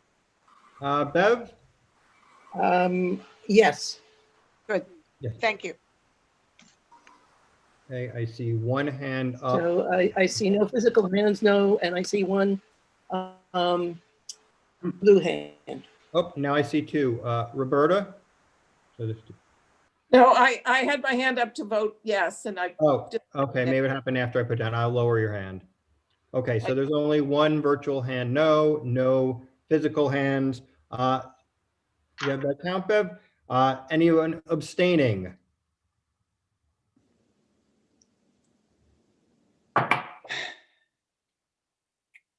I think the one that's in the blue hand should go I down. put it down.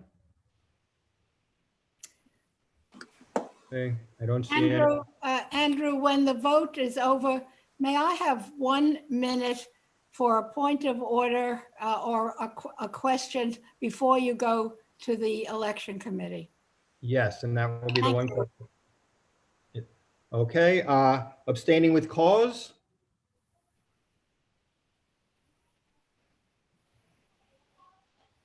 No virtual hands.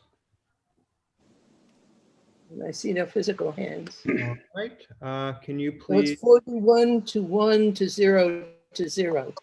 So the resolution passes. Thank you. Okay, now I will go briefly to Ethel, and then we're going to go immediately to. Very quickly, if I may ask, if it's polite, there is a constant visible chat of members of the public who they're constantly on the screen speaking about matters that are personal, unique to themselves, having nothing to do with anything at hand or anything that we are talking about. Is there anything in terms of sheer courtesy or non-distraction that can mitigate that? Ethel, I think this is part of a much larger conversation that we certainly need to have at steering or in the appropriate committees. I will again ask everyone in the chat to please be respectful and focus on comments related to the matters here. As board members, we want to be responsive to your comments, and when there is a feed going on, particularly if they're unrelated to matters, it makes it difficult for us to fulfill our duty to the best of our ability. So kindly just respect those rules or guidelines, and Ethel, we can definitely address it at a later time because it's an important conversation. You're welcome. Okay, so with that, we are going to put transportation on pause, and Josh Cohen of the election committee, the floor is once again yours. Thank you, Andrew. Just want to give a big thank you also to Barbara Adler, Christian Cordova, Richard Roberts, and Susan Schwartz for putting this all together and helping out. It's really been a process. And with that, I want to say that congratulations to Stephen Brown, who's been elected the chair of CB7. So thank you very much and good luck.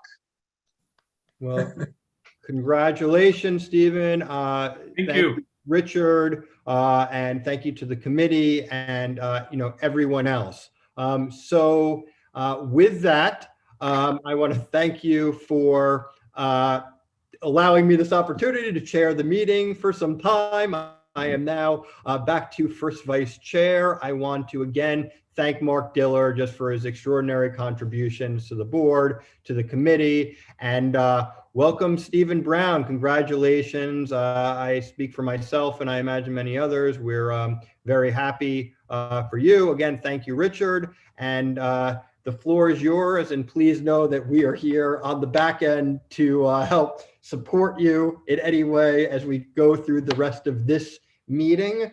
So the floor is yours to say what you'd like to say. And just a reminder, we will resume the meeting back on agenda item number 4 under transportation. And then when we get to business, after the BCI, we'll go to steering, which will be presented by Mark Diller, followed by land use, which will be Richard Ash. And there are 2 things, Stephen. I will forward you a vote sheet so you have it, which Mark kindly sent to me if we need to do any roll calls. And then there is one comment I will place in the chat during the elected session from the speaker's office. And I will put that information in the chat then, and I will remind you. So we're here, but congratulations. You've been made a co-host. Thank you to the community, and the floor is yours, Mr. Chair. Well, first, I just want to say thank you to everyone, particularly, everyone. I spoke to almost most of the board members, and it was a great process. So I'm super excited about it. I'm certainly going to ask Andrew and the team to help me work through the meeting, as I didn't want to be presumptive that I would be taking over. So I've got some printouts and I've got some organization, but I'll learn as I go along, but please help out.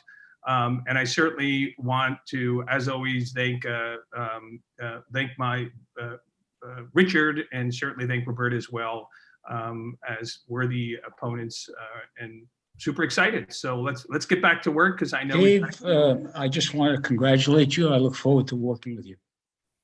Likewise, Richard. And if people don't know, both Richard and I spoke, and Roberta spoke. We all spoke because we spent the most important thing moving forward is a spirit of congeniality. And I think one of the first things is for me to meet, with Richard and Roberta and just learn what they learned. So I think that, again, thank you, Richard, and I look forward to working with everyone, and particularly yourself as well. And Roberta too. Let's jump back in. And again, I'm going to ask around a little bit, but why don't we come back into transportations? And I think we are on the second of three Yes. resolutions. Congratulations, Steve. Thank you, sir. And well done, Richard and Roberta. So our second resolution has to do with what everybody realizes is the ever increasing problem of helicopter noise over the west. It's over not just the west side, it's over so many residential neighborhoods. Tours are now being advertised. See Central Park from the air, see the fall foliage. It's gotten to the point where it's not just Friday and Sunday anymore. It's every night, it's during the day. It's nauseating, it's putting particles in the air.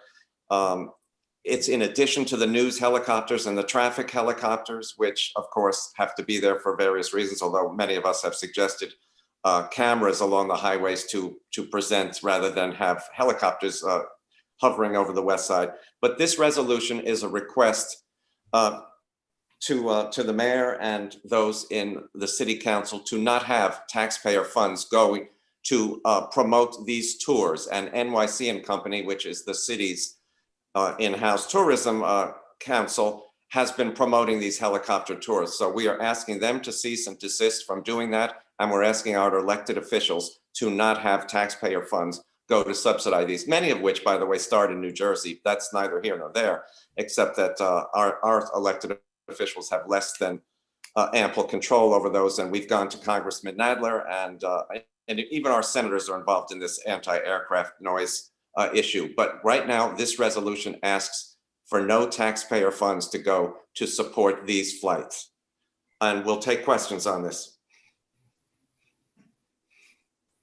Great. I have my hand looking in the raised. Chat.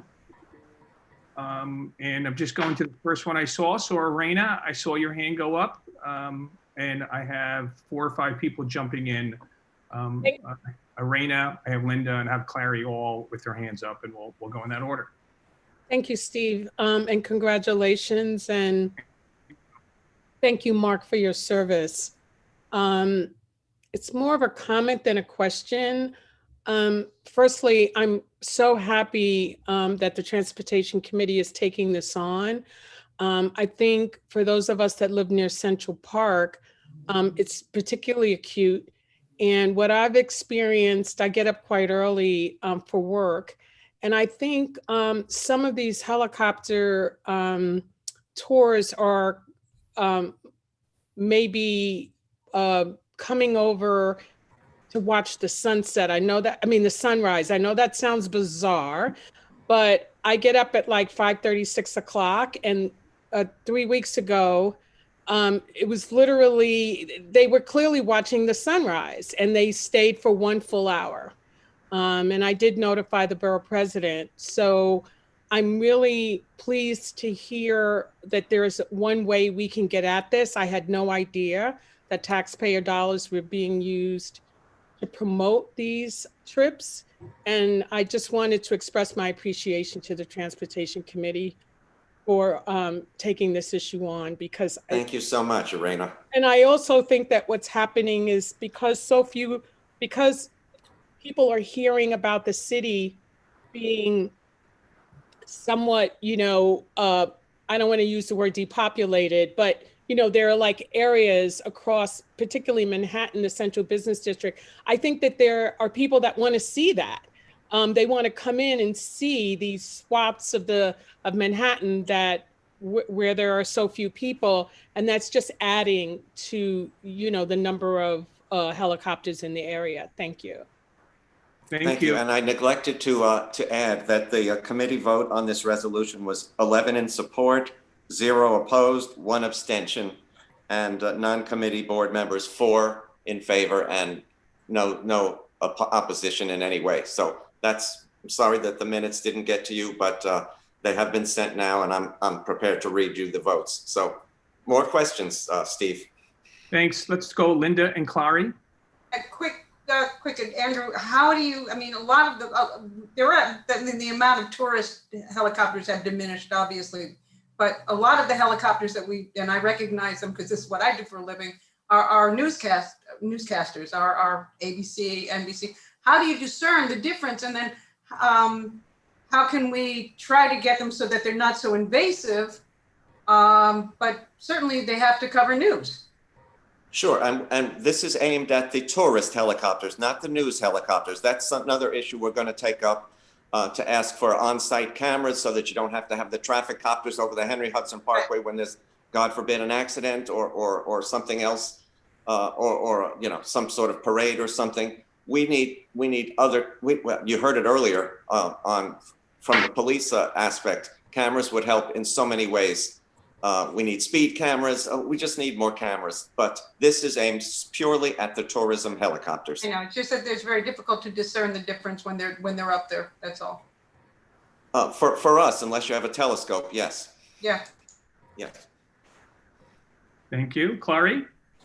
Oh, I think I'm unmute. Okay, so I support the resolution. You are unmuted. Yeah, I support the resolution. I think it's well written. But I have a couple of comments. One is that this should have been a joint issue with the Parks and Environment Committee. I learned about this resolution after the Transportation Committee had passed it and proposed it. At the Parks and Environment Committee, it is this month, January, we also have, and we've made it a joint with the Transportation Committee. We have a presentation planned from the Stop the Chop advocacy group, which addresses these issues broadly. A couple of weeks ago, the borough president had one of a series of wonderful Zoom meetings of a working group on helicopter issues with many, many representatives across the board, including Congressperson Nadler's office. I listened in on that, as did other members of the board, but it's absolutely a joint issue. And I am disappointed that the Transportation Committee did this without us. About several years ago, when there was a different attempt to curb tourist helicopters in our neighborhood, I testified for our board as Rick, but from our Parks and Environment Committee at City Hall about that proposed legislation, which didn't go through. The complication here that many of us know is the very limited ability of New York City to legislate in this area, which is why this particular very, very targeted resolution, which says don't spend New York City money through New York City, our tourist bureau. I'm sorry, I've lost track of what it's called. NYC and Company. NYC and Company, right. And I suspect the EDC is behind NYC and Company. I don't know exactly how that is set up, but to my observation on this issue over the years, the New York City EDC is not a friend of our community because it has supported the helicopter industry. Yes, it has. As it did very strongly with that other legislation that didn't go through. One other quick thing, and that is, while Andrew correctly mentioned the particles. These are terribly polluting vehicles up there, aside from the noise. I don't recall that the resolution is, well, while it is well written, I don't recall that it talks about the pollution. And I would suggest if it doesn't, if I missed it, I apologize. But if it doesn't, maybe you can slip in some kind of a small phrase as a friendly amendment somewhere that it's not just the noise, it's the pollution. I think that's a great suggestion, Clary. And if the committee agrees to that, Howard, I have no problem with that. You were not. If we had any inkling that you wanted to be involved in this in the beginning, we certainly would have done this jointly. It's not just over parks, but parks are an important part of this because that's part of the attraction for some of these tours. And, you know, just one other comment. The resolution talks about Central Park all over the place, and rightly so, but it's Riverside Park. It's for all of us in our neighborhood who live anywhere near Central or Riverside Park. It's definitely, given the nature of our especially since a neighborhood, lot of the helicopters are coming from New Jersey. We all live near one or the other of them or both. Thank you, Clary, and great points. I don't see any other hands raised. I'm going to pause for a second. And I see, well, Linda, you spoke, so you're muted. I was second. Okay, I don't see any public questioning, but please someone jump in if they see that, Andrew or Mark. Great, so that it was seconded, so let's go to the vote. All right. Okay, so let's put all our hands up and combination of digitally and or raising your hand. Steve, do you want to count the hands or do you want me to keep doing it? It would be great if you do today. I think you need to call for it as the yes, no. Bev, if you would be kind enough to help out today and we'll work out the logistics in the future. I'll make sure we call the vote. So all in favor of the resolution? Okay, I will count the physical hands. Rich Robbins is 1. Ethel is 2. Mark is 3. Steve is 4. Paul Fisher says he's voting for it in the chat. Sheldon is 5. Paul Fisher is 6.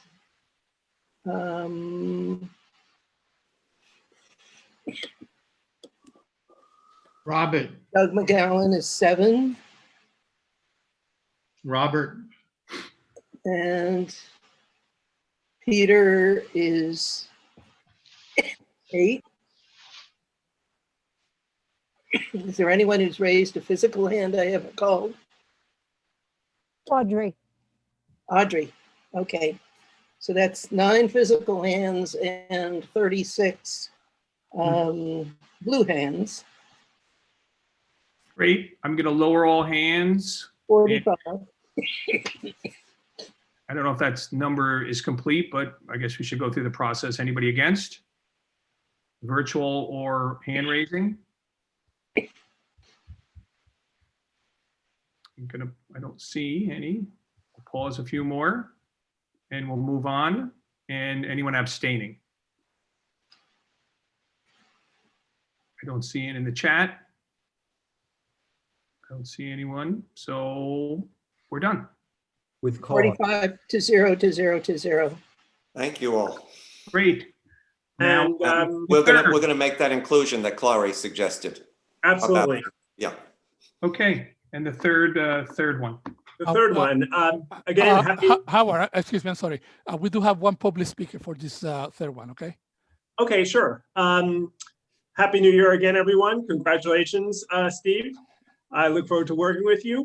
I have one last resolution. The resolution came about because several cyclists raised this issue that I was personally not aware of, that 100th Street, which has an entrance and exit from Central Park, does not allow westbound traffic. It's a one-way street heading east. So that when cyclists leave the park at 100th Street, they have to go either all the way down to 97th or all the way up to 105th to head west. So our committee adopted this resolution to request that the city look into the possibility of having, enabling cyclists to head west on 100th Street so they don't have to go so far out of the way. Again, this is an entrance and exit to Central Park. There are a couple of city bike stations on 100th Street. So there is a particularly large amount of bicycle traffic on this street. And also 100th Street is I don't know how many of you are familiar with it. It's a particularly wide street. So we're fairly optimistic that the DOT could come up with some way to allow the cyclists to proceed west on this street. And that's pretty much it. Are there any? And Howard, let's mention that in some places in the resolution, there's a reference to 110th Street. That's incorrect. This is 100th Street. Oh, actually, it's not in the resolution. It's in the agenda that was on the web. Right. Yes. It's 100th Street, not 110th Street, which has another issue. Yes. But that's not on the agenda tonight. There's an issue with 110th, which is probably why there was some confusion. What's on the agenda tonight is 100th Street, leaving the park, heading west is a problem for cyclists. They have to go south or north. And we want the city to take a look at some way that can enable them to head directly west on that street, reducing their detour and presumably making the street safer as a result. Okay, questions? There's one public member. So I'll just go down the list. Bill Ortiz. Thank you, Howard. And I'm on the list too, Howard. What? I said you were going to go down the list. I am going down the list. Okay, I'm on the list. Yes, sir. And Howard, my hand's physically raised. I can't have a virtual. Okay. For you, Howard, there's several people raising their hand. There's about 5 people in the attendees. How handle have you want? Just making sure you know there's also people raising their hand, and sometimes when I present myself. Stephen, as point of reference, hands raised on the attendees. We don't pay attention to those. They have to register to speak. And right now we only have one public speaker to speak on this resolution. I was speaking about committee members were raising their hands. I don't know how that works as well. I'll find out, but I'll hand it back to you, Howard. Okay. Actually, Christian, you have much more experience with this than I do. Do you want to call on the speakers? Sure thing. Great. So you call on William. Right, and then you'll call on the next speakers. Right. Okay. Thank you, Howard, and again, Stephen, congratulations on your new role. Sitting on the meeting on transportation meeting, we had a great discussion about this. And one area of concern is that in order to potentially have some sort of safe travel for bikes to head west, there may be a possibility of infringing on parking for our police officers and our firefighters who come into our neighborhood and do their best to keep us safe. So that's something that I think that for those of us who was there, we heard that lengthy discussion. For those who wasn't there, it's a very important point of information. I think, for those who aren't familiar, I lived on 96th Street and I would bike north all the time. And, you kind of avoid Central Park as much as you can because there really is no easy way to cut west, right? 96th Street and 106 is honestly the only way to do it, or 97th Street. So there is a need, but the way for how I feel, I don't feel that the streets is prepared to support that need at the moment. I think first, if we were to do it, the streets should be a two-way street for cars, because the inconvenience is not just for cyclists, it's also for all types of vehicles, motor vehicles, motorcycles, delivery drivers who have to run around as well. So I voted no on this resolution. I think it's in the right place as far as finding a safe solution for cyclists. And I agree that we need a safe solution to get to the west side, but I think it's kind of jumping towards other steps for even other types of people who use the road as well. Thank you. Thanks, Bill. I just want to be absolutely clear. I am not a traffic engineer, and no one on on the Transportation Committee is this merely calls on the DOT to look into it, to see if it's feasible. If it's not feasible, it's not feasible. And if they do come up with a plan, it's going to come before the board and we can debate it at that time. It's just recognizing there's a need and to see if it's possible, not to put anything in, to see if there's a possibility of addressing this need in a safe way. That's all it calls for. Oh, okay, so let's have Jay talk now. Are you guys hearing me? Yes. Yes. Yeah, actually, William raised the point that I was going to make. At the meeting, there was actually a pretty extensive discussion about the fact that in order to provide any kind of access for bicycles going the opposite way of traffic, it would require establishing some sort of separate lane, which would have to, by its very nature, eliminate several parking spaces which are used by the precinct. And I think that the consensus at the committee meeting was that, notwithstanding the fact that this is a resolution calling for a study, it was taken as a matter of faith that parking spots used by the precinct officers would have to be eliminated.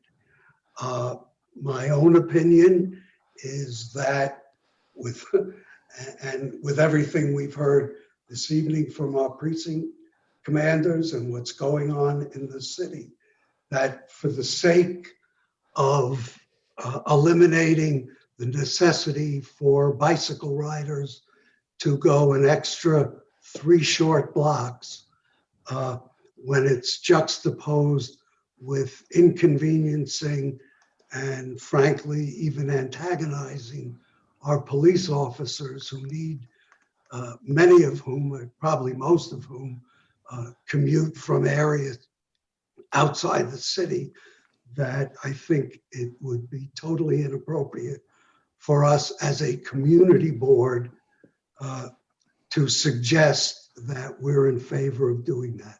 So I voted no on the resolution, and I will vote no. And I would ask that that this resolution not be adopted. Thank you. And I'm just going to point out that there are a few people. I see Audrey, I see Irina, I see you raising your hands. We're going to make sure we get to you. So I don't want you to feel like you have to hold it the whole time. So we're going to go down, I think, the people on the chat, and then we'll get to you guys as well. Back to you, Christian. I'll let you kind of Yeah, okay, so Ken. Yeah, can you hear me?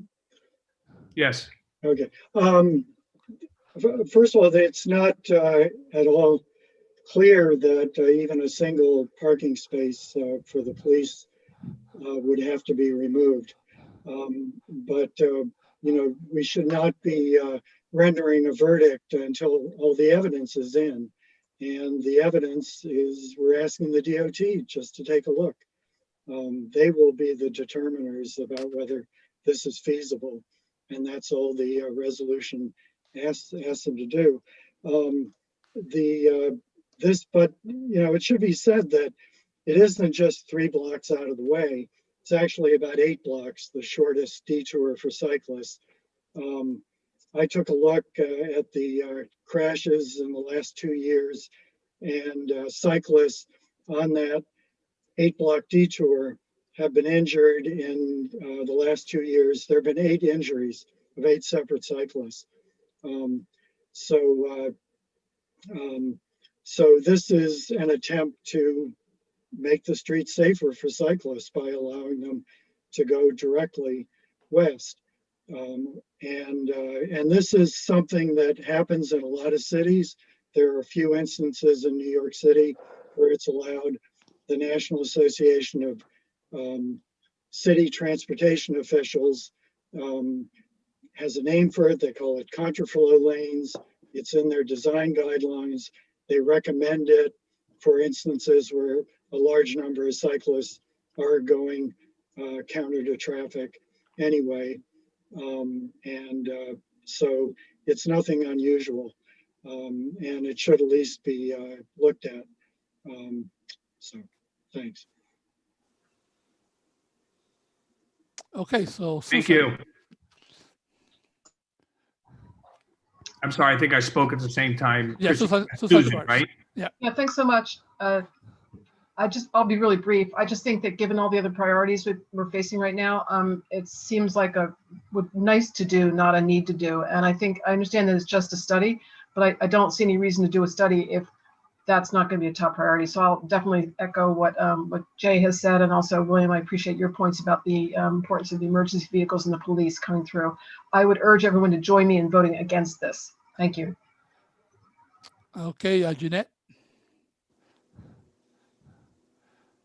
Sorry, I wasn't expecting to be called. Yeah, so I actually have looked at this a number of times. I frequently ride my bike across the park using the service road to avoid the hills if you were driving along it. It takes you right out at 100th Street, and there you're facing a one-way street in the opposite direction. If I want to go back down to 96th Street, then go up to 98th Street. Central Park West just has a bikeway that goes north. For me to get to Columbus Avenue, which goes south, I have to go against traffic on 100th Street to get there, or the quickest way would go against traffic for 2 blocks between Central Park West and Columbus, and then between Columbus and Amsterdam. It's definitely not just an inconvenience. It's a huge pain in the neck, and it makes me have to ride where there's no bike lanes on what's very busy road, especially 97th Street. But the other thing is that 100th Street is a very poorly designed street. It was left over from the super block that was created when they did the housing. The police station and the fire station are directly opposite the public library and poor Trinity Church. And all the police cars are haphazardly parked along with cars that have been crashed and sit there for months. So I definitely think that we're not just talking about, oh, we don't want to lose some police cars because that'll change how we have access to our community.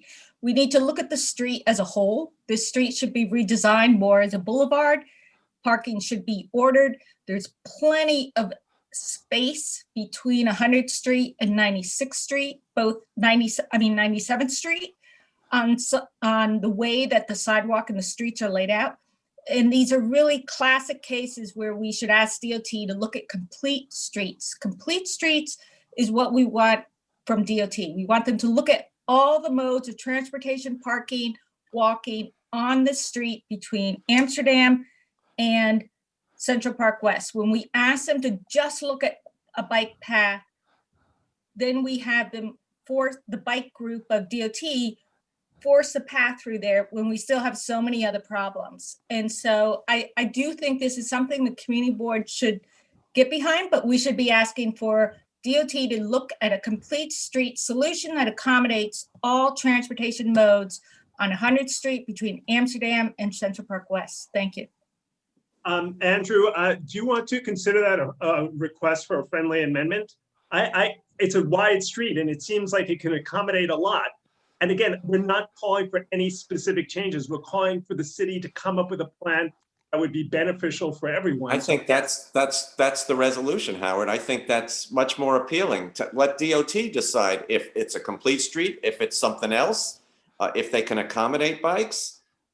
I think that was pretty much the. That's clearly, yes, I agree. That's clearly the intent, but maybe to make explicit to accommodate, to use the unusual width of the street to better accommodate all users.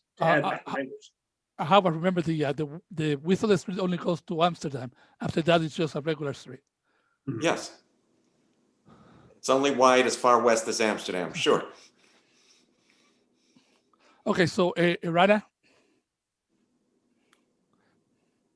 Yeah, I'm not gonna comment on the merit of this proposal, but this is the second time in the last couple of months that the Transportation Committee has put forward an idea that they want the New York City Department of Transportation to study, to evaluate. The last time I recall is adding bike lanes on both sides of West 72nd. But at no time have I heard that there was any attempted outreach to the community to weigh in even preliminarily. And it troubles me. We're not the board, we're the community board. Community comes first. And we should start thinking about ways to engage them, even around issues like studies. I'm not saying whether this is a good idea or a bad idea, but it does trouble me that we have these conversations without involving the people who are going to be directly impacted. And that is those individuals who live on these blocks. In addition to the library, the police station, the fire station, there's also a Department of Health facility here, but there's also residents who live in Park West Village and in residential buildings on the north side of the street. So this is not something I think we can resolve tonight, but I would hope that the community board would start thinking about how we engage the community who live on these avenues and blocks in conversations about traffic surveys and studies and rerouting traffic and adding bicycle lanes. And rather than bringing them in at the end when the city is ready to act on reorienting these streets and thoroughfares. So for me, it's more procedural that we should begin with the community and the cyclists and back out from there. Thank you. Irena, I just want to say, interject, I couldn't agree more. And I think it's more efficient and effective to involve the community when we actually have something to show them. I don't agree, Howard, but we can have this conversation at a later date. Can I speak as well at some point? Okay, so next is Audrey.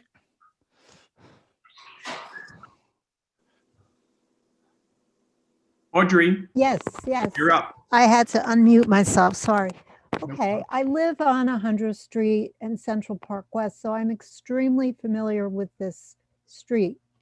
I support the idea of east-west routes for bikers. However, 100th Street is a very dangerous street for bikers.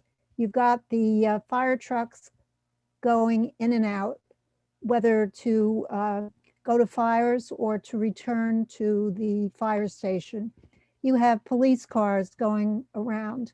And on top of it, the street becomes narrow as of Amsterdam Avenue. So this would actually be a very dangerous street for bikers. And so that's why I'm voting no.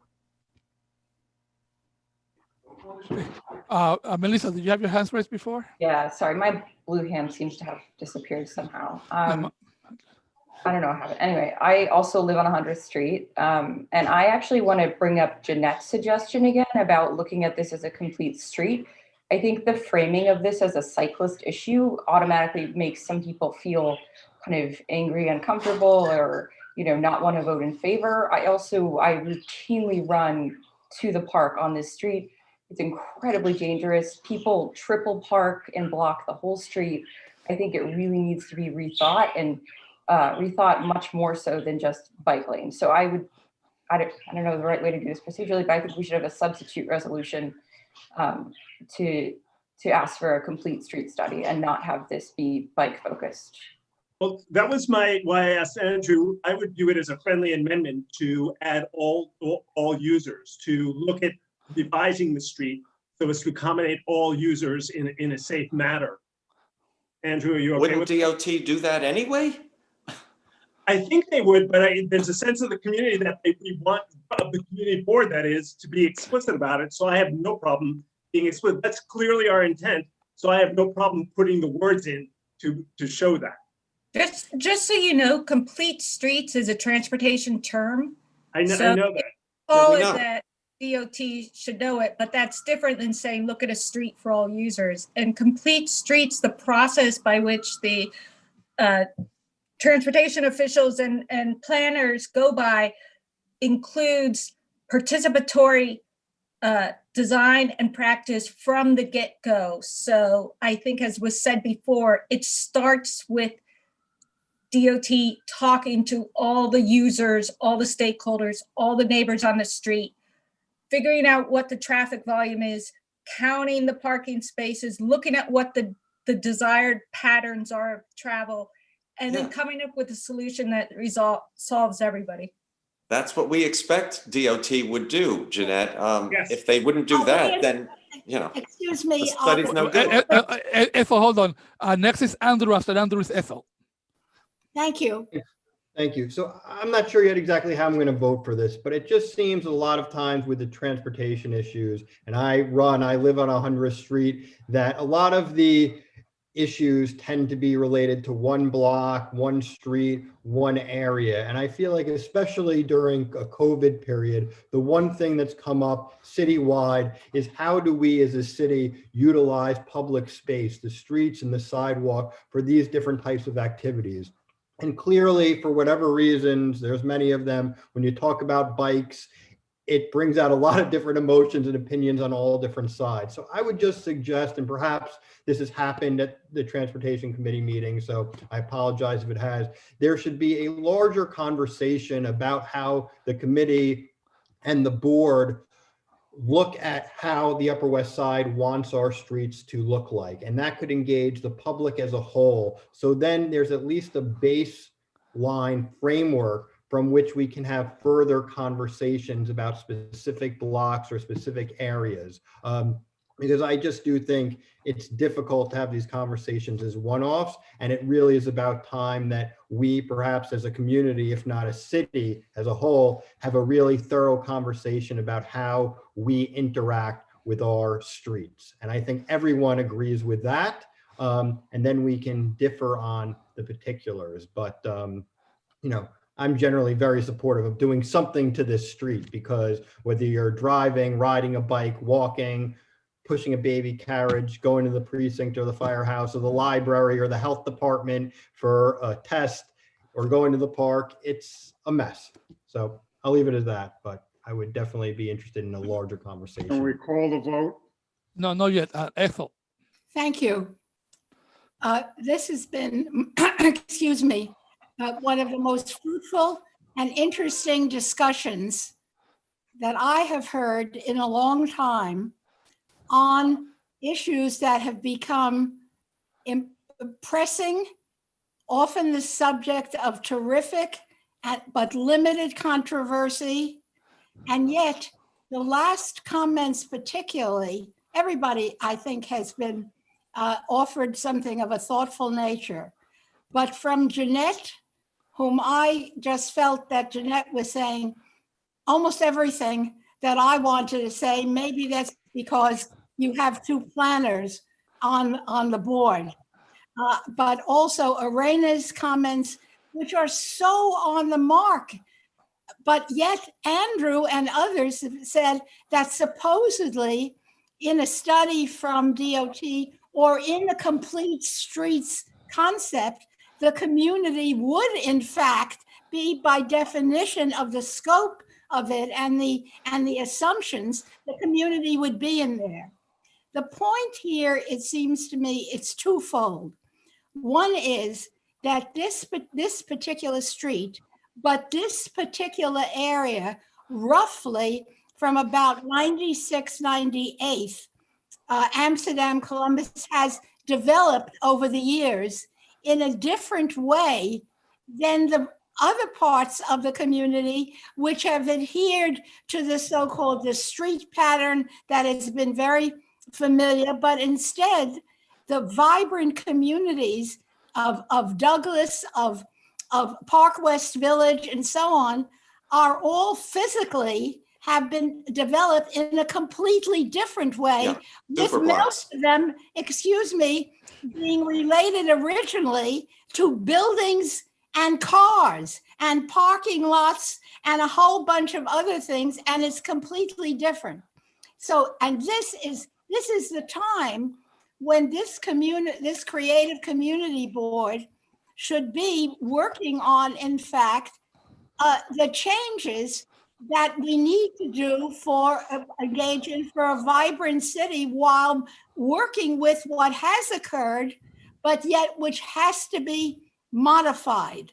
And so as to the street itself, it has been for what, 40 years, 50 years, a unique, difficult, a street that has based its configuration on the growth of the adjacency to the NYCHA house and the particular construction, but also to the growth of the police station and the other things and the demands on the part of the police for angled parking and all the rest of it.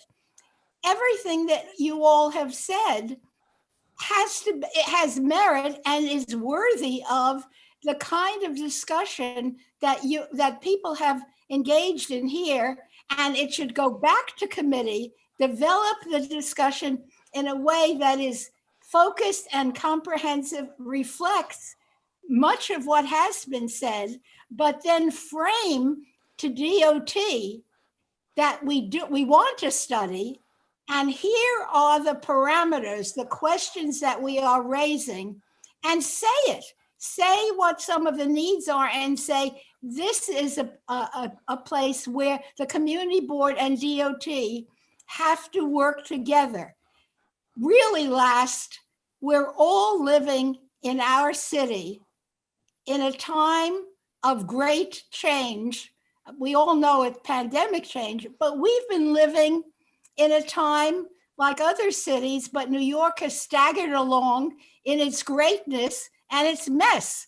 And that is the battle over cars, bicycles, which has primacy, and the bike people, who are terrific, hit you with just a Zoom. I mean, if I may say, they're very good and they are promoting their usage, which is great, but it's only one, and we have to do this together. This area is a great area and one needed where we plan, work, are relevant, and do it with the community and hold DOT to the fire by specifying, here's what we want to look at. It's not just the police cars, but we better look at it and challenge them and not say that just because they've always been there, that's the only way they can be there, even if we value the police.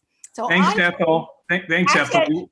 Thank We you. want to keep it moving. Let's do this. I see Roberta has her hand up. Let's have her speak. Let's just take a pause, engage your interest, Howard. There were some conversations about different directions. Let's just take a pause and then we'll do it. Howard and then. Thanks, Steve. Well, and both of you, yeah.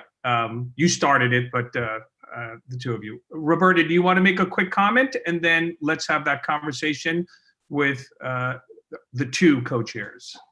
Very quickly, I think we need an overall plan for the Upper West Side.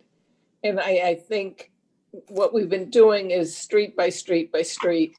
And I think 100th Street is very important, but I think we need to ask DOT to come up with a plan. We need to come up with, the board needs to sit down with community members and stakeholders and look at cross streets and uptown streets and downtown streets and see where we need stuff, see where the problems are, work with DOT and come up with a master plan. Thank you. Thanks. I know we have someone in the audience, but again, it seems like there's some different options. What do you guys think in terms of either moving forward? Seem like there could be a friendly amendment. It also seems it's been put on as sort of a question to take it back to committee and look at it in a broader sense. Thanks, Steve. I think two things. One, the perfect should not be the enemy of the good. Andrew and I are 100% in favor of a master plan, but that takes time and there are needs that arise in the interim. This is one of them. So what the committee tried to do was address this particular need. I may be differing from Andrew a bit, and I have no problem being explicitly instructing the DOT to look at the street as a whole I view that as a friendly amendment to look at all the uses on the street and to come up with a plan, not do anything, to come up with a plan for an improved street. I think we are all in agreement that that street has a problem. I'd like to see the DOT's ideas for improving the street. Andrew, do you agree with what I said? Yeah, I do agree with what you said. So that's basically what we would propose, to have this resolution go forward, to call on the DOT to take a look at the street, improve the street. One of the specific requests is to enable cyclists to head west on the street, but to improve the street for all users, and an explicit call to involve the community in that process.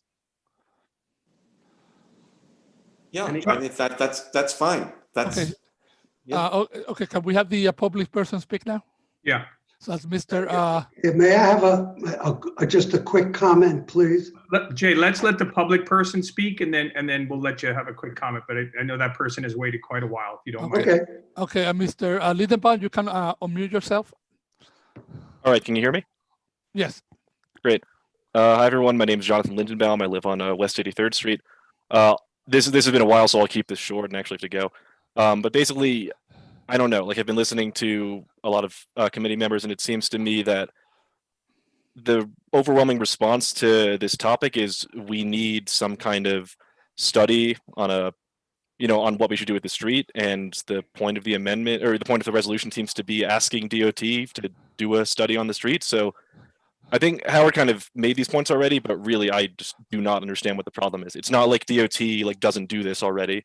It's kind of their whole point of existence. And ultimately, a comprehensive plan would be better than doing this piecemeal, but ultimately the city has put a bike exit and entrance on 100th Street in Central Park.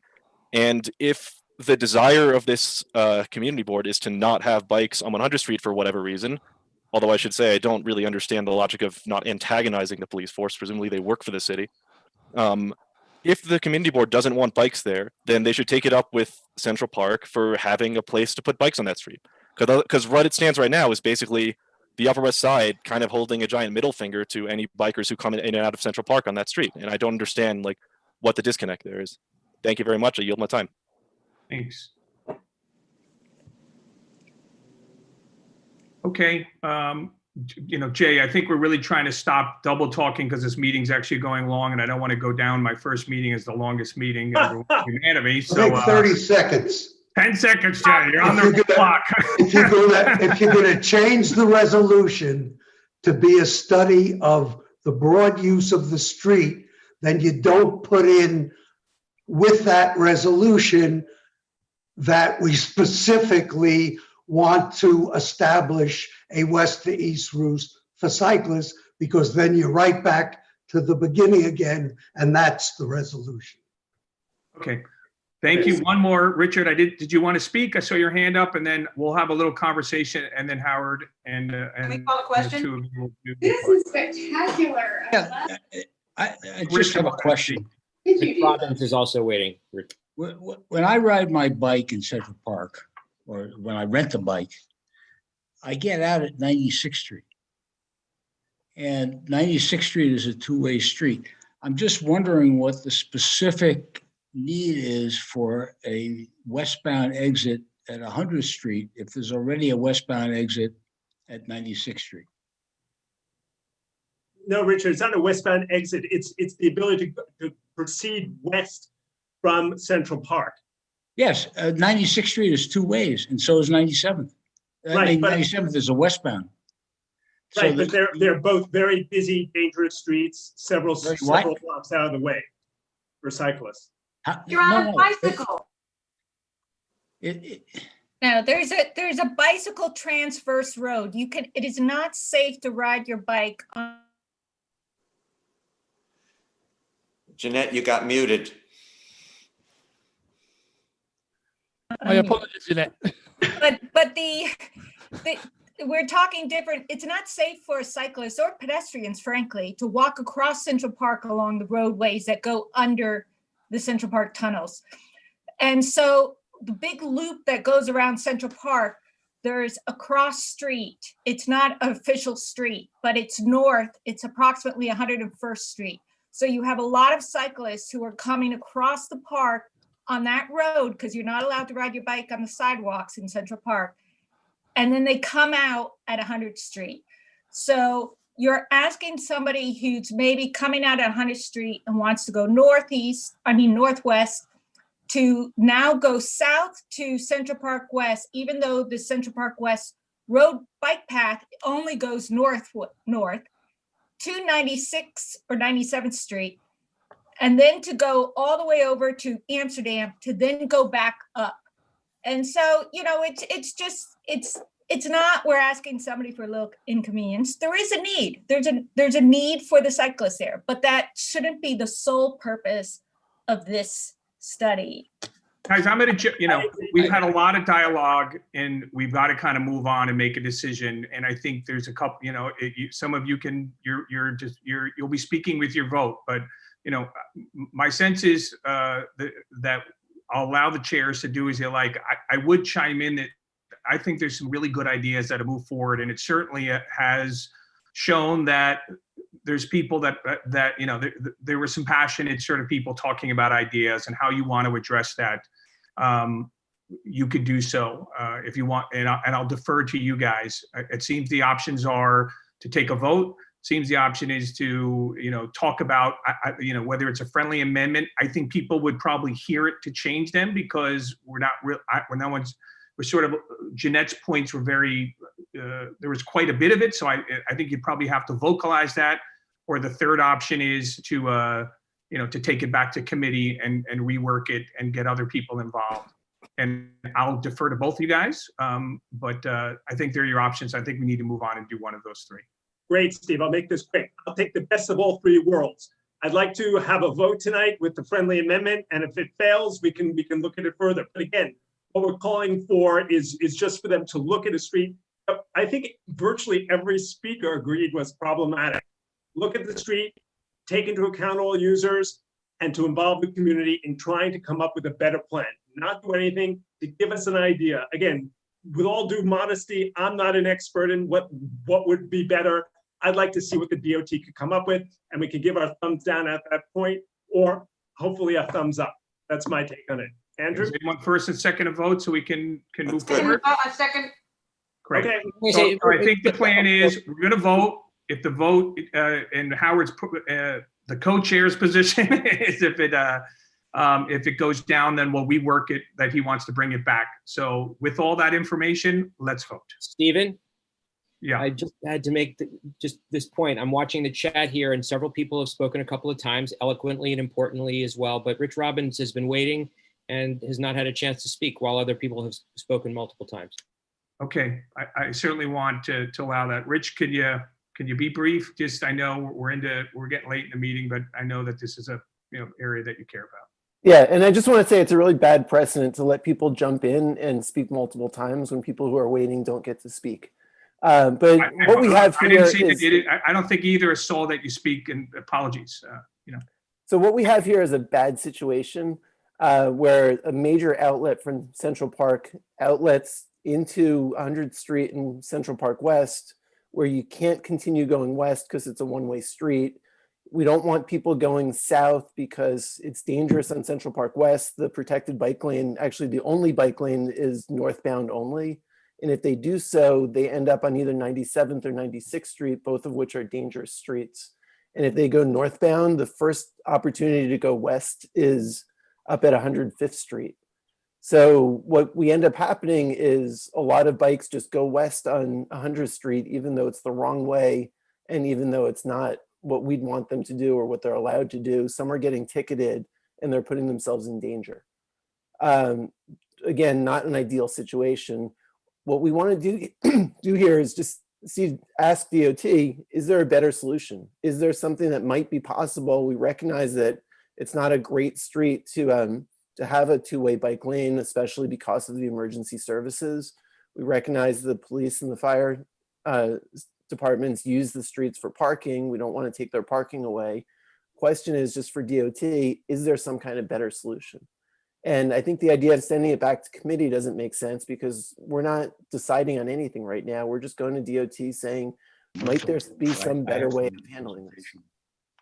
And that's all we're doing. It could be that they come back and say, no, there isn't, in which case we'll move on. It could be that they come back and say the only way of doing it is taking away a lot of parking from the police and the fire department, which need the parking, in which case we probably wouldn't approve it. But it's worth asking the question, might there be a better solution? And I agree that it should be, looking at all uses of the street, a complete street, what could be improved? And the one thing going for 100th Street is it is extra wide. So maybe there is a way of using that extra space. Thanks, Rich. Thanks. Okay, let's do the vote. Who's gonna, Harry, you wanna ask people? Would you mind count? Christian, would you mind counting? Yeah, actually, Can we hear the Those- resolution so we one are more voting time, now please? for who are approving. We are approving the resolution. There is a friendly amendment to broaden the language. Howard, I don't know if you want to speak to that or what Yeah, that would to look make like. sure that this incorporates all street users and incorporates the information from the community, input from the community on what would work best. I think the goal is to improve the street that everyone agrees is problematic. Thank you. Okay. Bev, were you going to continue to help me here, please?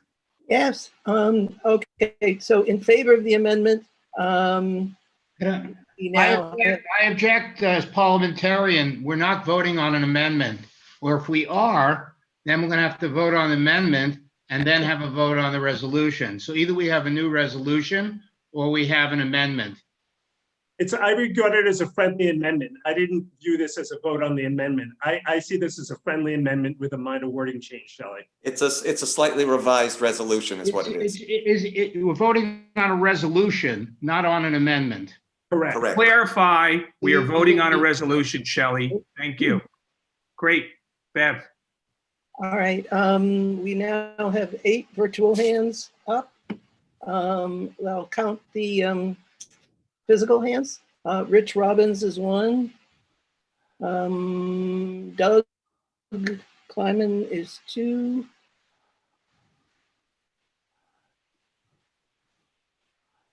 Peter is 3. Melissa is 4. Andrew, I don't think I got you before. That would be 5.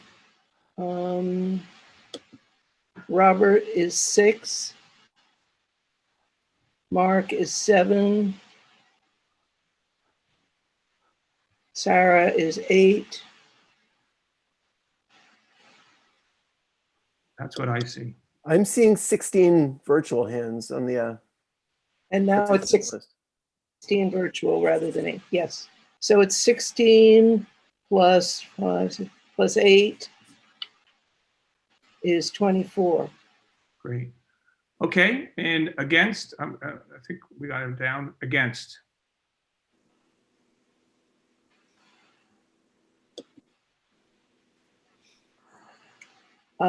Okay, against. I'll do physical hands first, giving people a chance to raise their blue hands. So Doug McGowan Paul Fisher's in the chat voting no.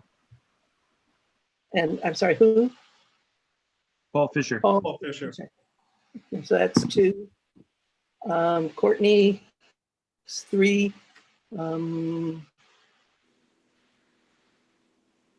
Audrey is 4. Wait, I have to go through the next page.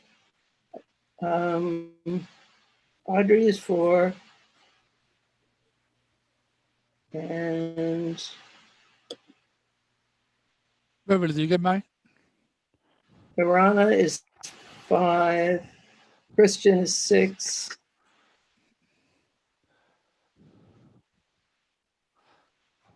Plus 10.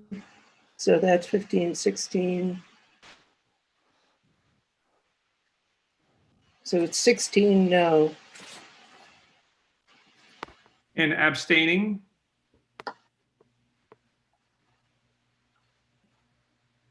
Which, mine handing over. I'm actually abstaining, just so you know that.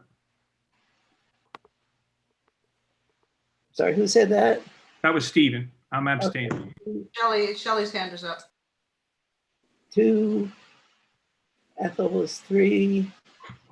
Shelley.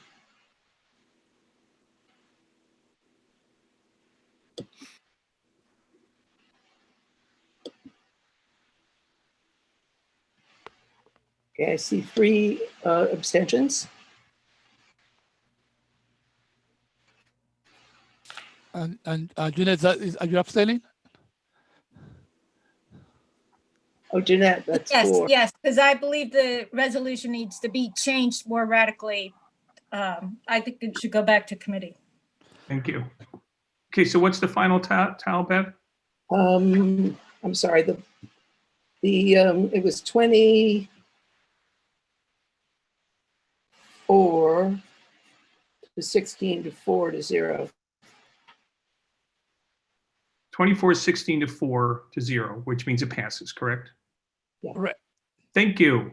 Thank you. Spirited Thanks, everyone. conversation. Thanks a lot, and congratulations again, Steve. Thank you.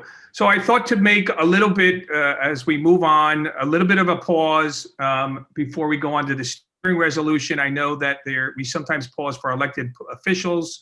My understanding is Mark is being gracious enough to communicate with me that there is both Gail, Helen, and Mark here, and if you can kind of help me to let them give a report or give their time, that would be wonderful. They are all in the panelists, so they can unmute themselves, Stephen. Yep. Great. Gail Brewer. Thank you very much. I'll be brief because I don't want it to be the longest meeting in history to be your first meeting. Thank you. Thank you very much.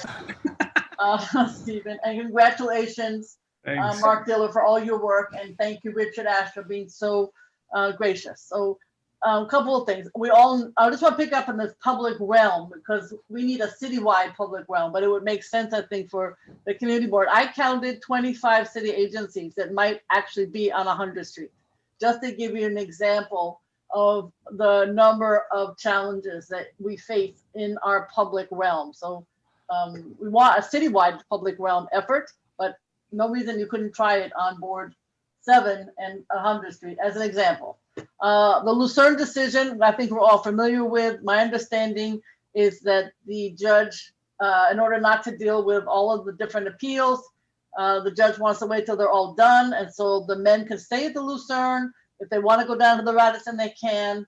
At this point, I don't think that the DHS has been in touch with the Project Renewal, which is the operator at the Lucerne. So they're not clear what all of this means. There is the Black Veterans, which is an excellent group, runs the Radisson downtown. I don't know what's going to happen, but I do know that Goddard Riverside has employed a lot of these men, and they're doing a great job.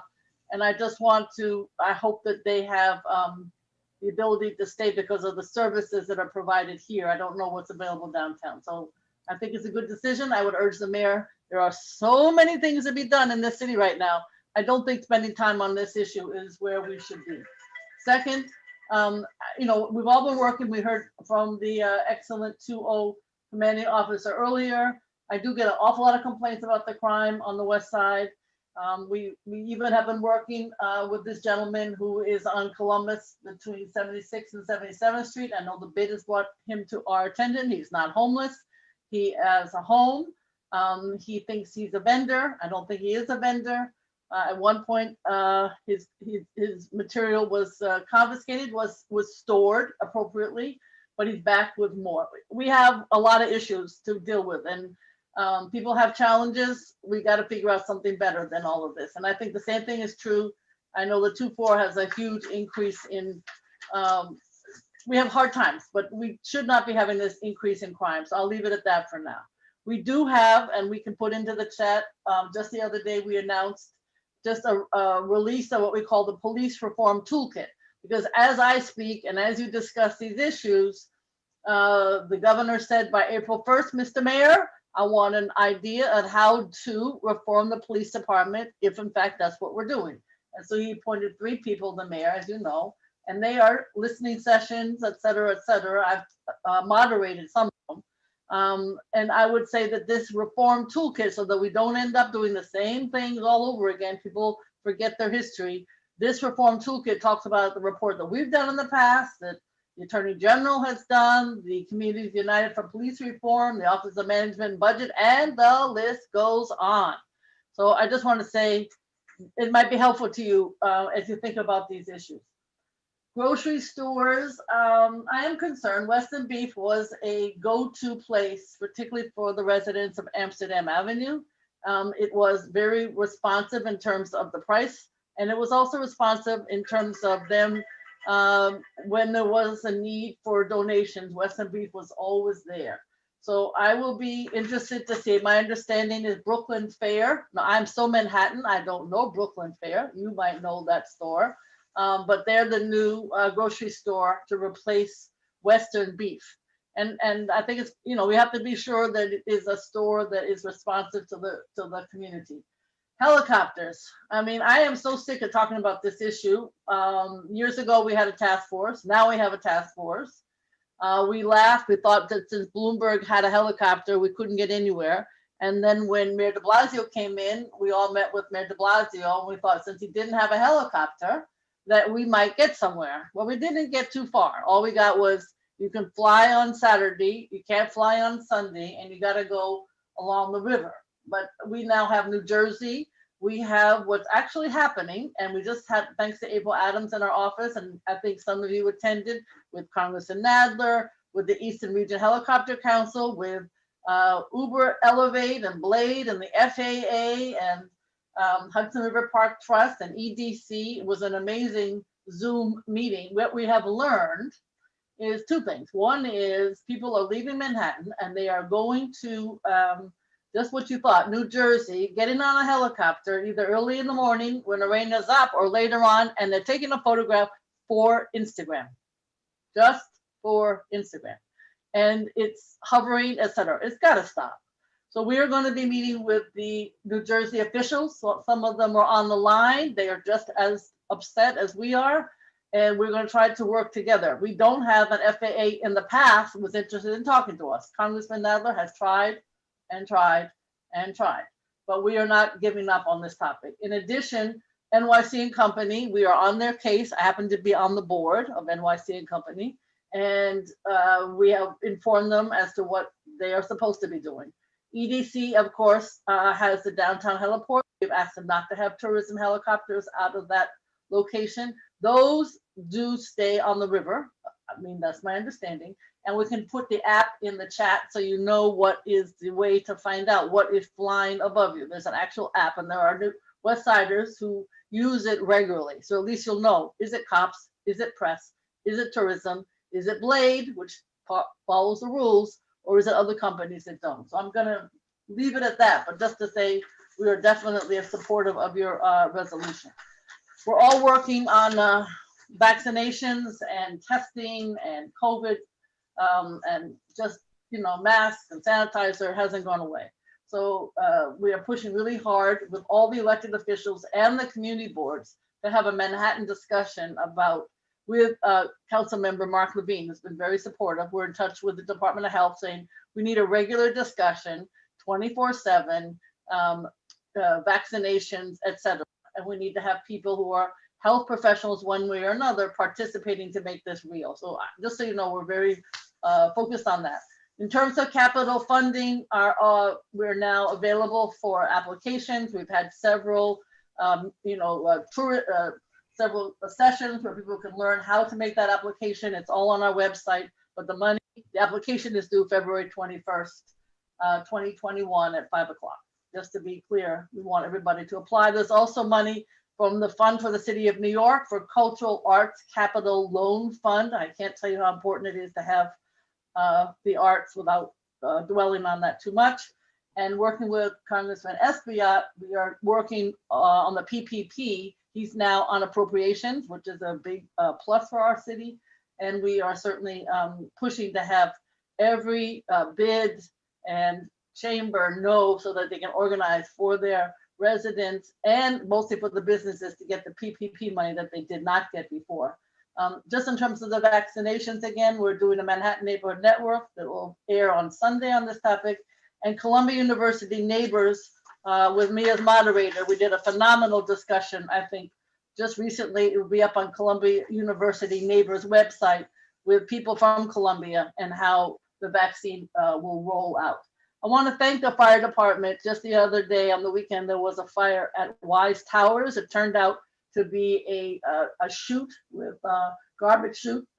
Some idiot threw a cigarette into the garbage chute, but the smoke was horrific. There must have been, I don't know, 40 or 50 response, very pleasant, very professional, and the residents were really pleased. And so I just want to say, we don't often say thank you to the fire department, but I want to make sure. And of course, for new applicants or current reapplicants for the community board due February 1st, thank you very much. Thank you, Gail.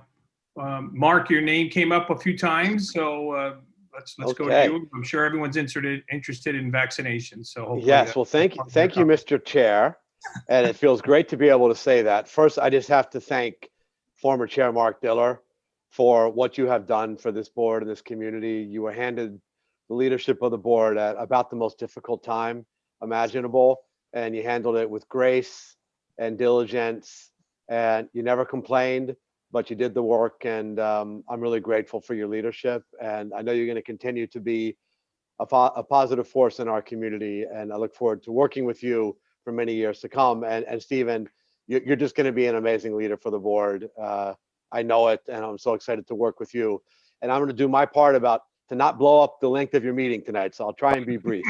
But I do want to talk just on one topic, which is our vaccination program, which unfortunately is way behind where it needs to be. We're 3 weeks in, we're averaging about 40,000 vaccinations per week in New York City. We need to be at 10 times that level. We should be vaccinating 400,000 people a week. That pace would get us to herd immunity by the middle of this year. That's what we're going for.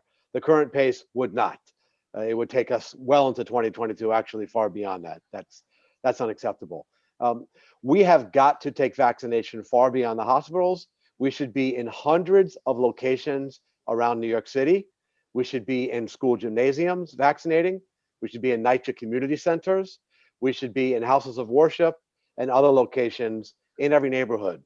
And these facilities, many of them, must be 24/7. This is an emergency, a warlike situation. Up until now, vaccination in New York City has mostly been happening during business hours. Very little on weekends, essentially none on holidays. That can't continue that way. This needs to be done round the clock, wherever possible. And we also need more flexibility for vaccination. Right now, if a vaccination site has a few extra doses at the end of the day, they're not allowed to give those doses to someone who's outside of the current priority phase group. They couldn't give it to a 75-year-old who's not a healthcare worker, even if they happen to be right there. I mean, that makes no sense. We need a little more flexibility in the prioritization for the sake of getting these out the door to as many people as possible. Now, just this week, a few new vaccination sites are coming online. This is just a very small first step. We have a long, long way to go. And these are only for people who are in this early phase, which is primarily people who work in healthcare and a few other related sectors. This is people who work in independent doctor's office, dentist's office. They've really expanded this week, including to non-medical staff. A receptionist in a doctor's office, because of contact with COVID, is part of this current phase 1A. And there now are places that they can go. There's one, the closest one to CB7 would be the Ryan Health Chelsea Clinton site, which is on 10th Avenue between 45th and 46th. You would have to really contact that site directly to schedule an appointment. So this is all coming together now. And it's happening at a really sensitive time because COVID is spreading rapidly in New York City. We are seeing now close to 5,000 new cases a day. We have over 3,000 people hospitalized in New York City tonight with COVID. That's an all-time record since May. And this really doesn't yet factor in the bulk of the holiday surge. We had the first identified case of the UK variant now, just 3 hours north of New York City. We should assume it's in the 5 boroughs already. We don't do genome testing on most samples. We should assume it's here and not yet detected. That just ups the stakes on accelerating vaccination and on doubling down on the precautions that we all need to take. lastly, I'll just tell you a little bit about the plan for other phases. And I know people are asking, well, if I'm age 65, et cetera, or if I work in a certain sector. So very, very quick. The plan is to spend the month of January really focused on those core healthcare workers and people in nursing homes. As I mentioned, that's probably going to take most of January. And then the plan is that February, we'll move into phase 1B, which will include people 75 and older, as well as a number of other essential workers, people who have to be out in contact with the public because of their job.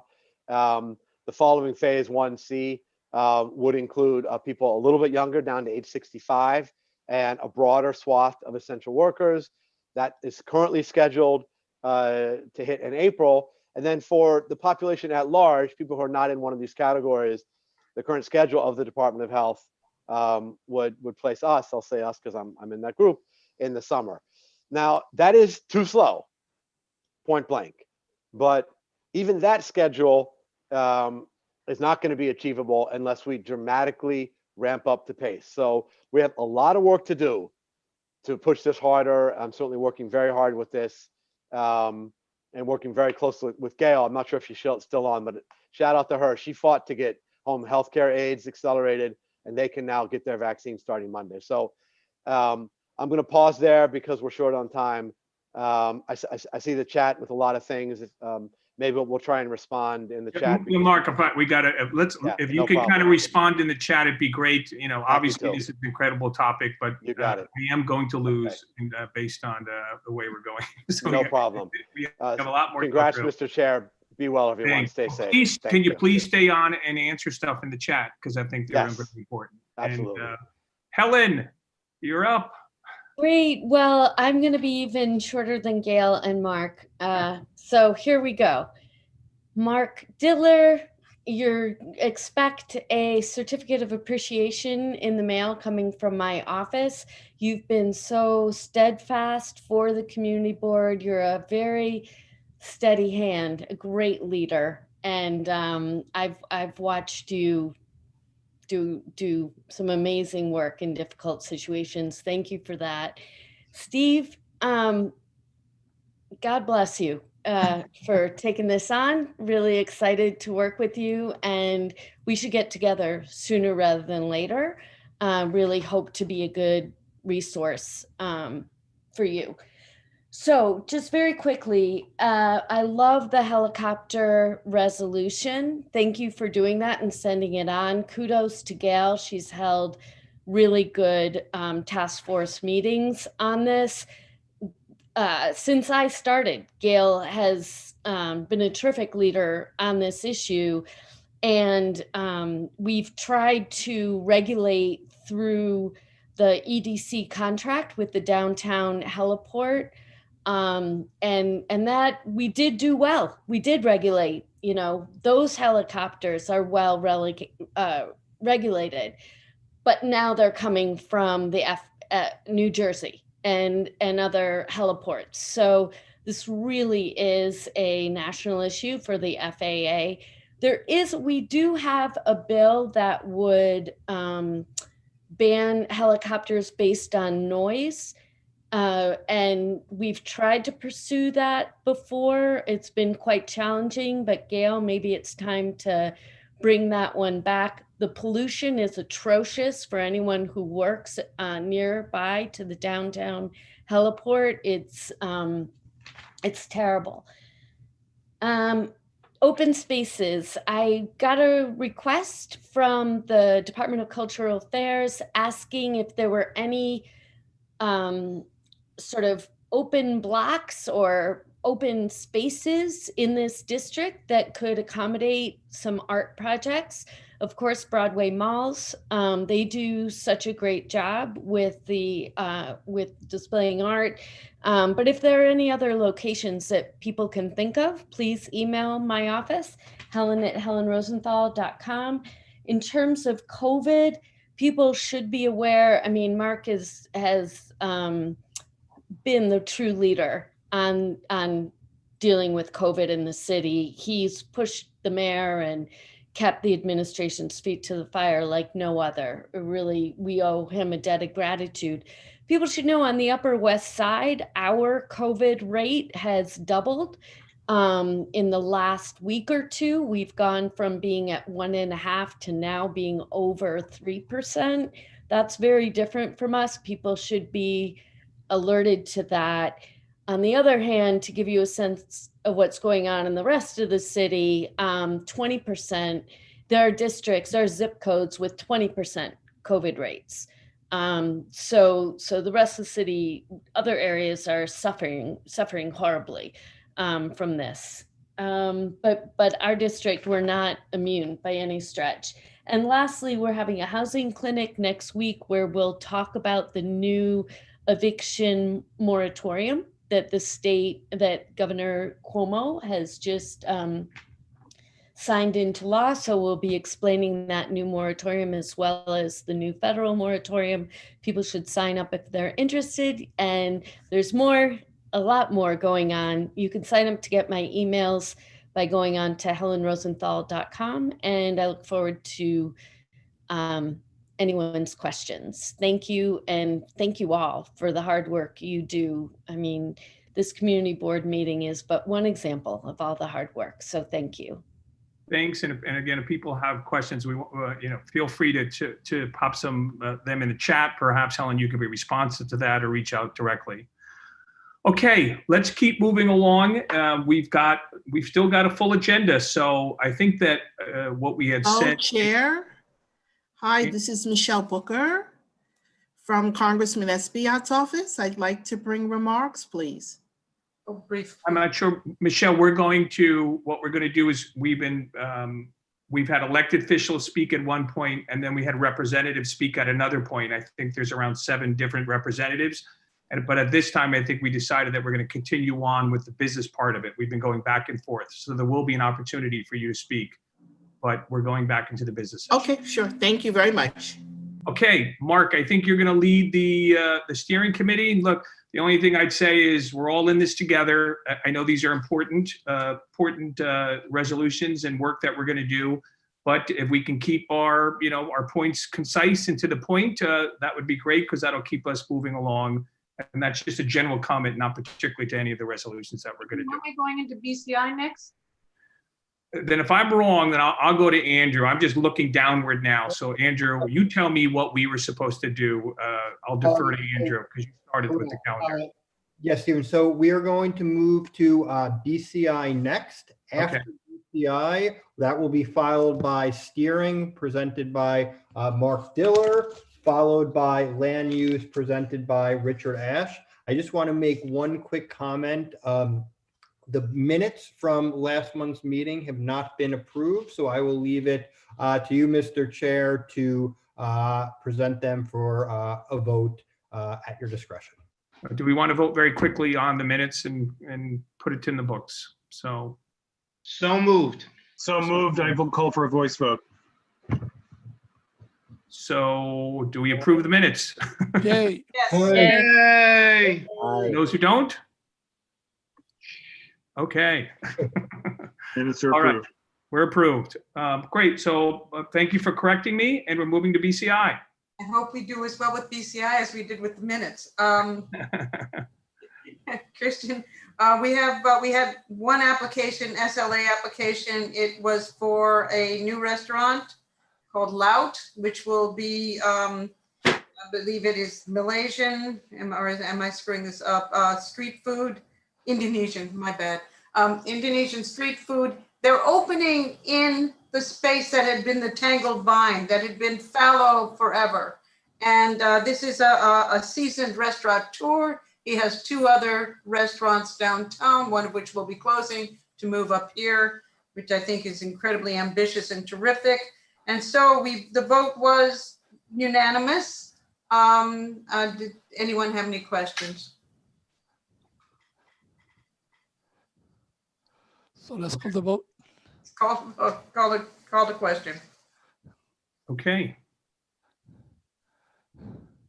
All in favor? All in favor? Deb, I think you're going to help as before. All right, the real hands. Rich is on, Rich Robbins, Mark Diller is 2. Sheldon is 3.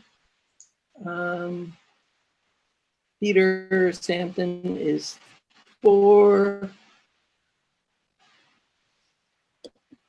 I'm raising 2, Bev. You're raising Steve, 2? that's Steve. Okay, you're raising also. Yeah. Other pages. I don't see any. So I had 5 plus 34 is 39. Yes. Paul Fisher is in support. Okay, that I think is 40. Okay, any voting against? Abstentions? Good. Passes. Okay. Christian, you want to talk about the street fairs? Sure. So the next item on the agenda is the street fair. So this past year, as we know, because of COVID, none of these street fairs took place. The applicants, I can foresee that many of these ones won't take place again this coming year, but the applicants have to apply if they want to have a chance of having them. We bundle all these street fairs together. There were no oppositions to them. Have been the street fairs that we have for many years. It's worth noting that Morton Ray merged with Clearview Productions, so all of the fairs except one were by Clearview Productions. Anybody has any questions? Yes, I actually have a question. So if these street fairs are allowed to proceed, how do the participants follow the COVID guidelines? Like, how do you physically? If we still are, if the day comes up for the fair, if we're still under the COVID guidelines, the fair won't take place. Thank you. Like they didn't take place in 2019. The thing, Irene, is if they don't apply, then they will lose their opportunity to do it 2022. So the idea was they applied with, great optimism and hope, but in all likelihood, a lot of them, especially in the spring and the summer, will not be probably until the 3rd quarter. Thank you. Anyone else call the question? All those in favor?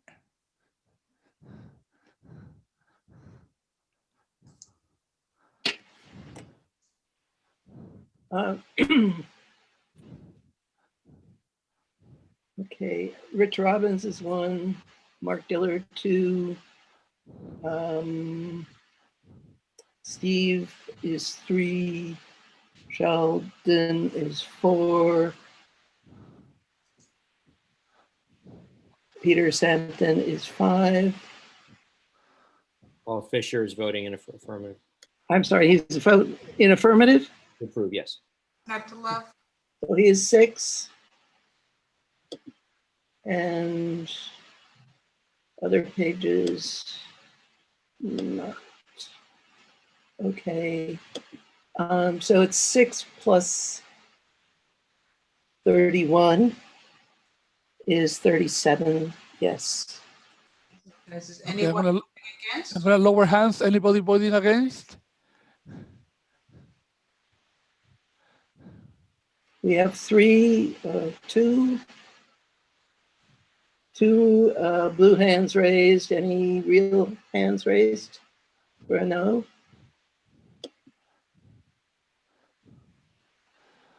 Nope. Okay. Anybody abstaining? So it carries. Great. Mash, are you abstaining? Madge is abstaining. So that's 1. That's 1. Okay. So that is by my Beverly. What's the count? 37 to 2 to 1 to 0. Okay. Thank you. Thank you very I much. really thank you. Great. Okay. Andrew, can you remind me, did we say steering or land use yet next? Steering. Steering. Okay. Mark, I believe you're leading the steering part. Oh, I I'm am, sorry, it's steering. Yeah. I am going to lead it. I'm going to assume that everyone's read the resolution, so I won't recount or repeat what's in it. I think everyone also is familiar with the fate of the exonerated five who at one time were known as the Central Park Five and the Central Park Jogger case and the miscarriage of justice that came out of that entire episode. The details of it are in the resolution.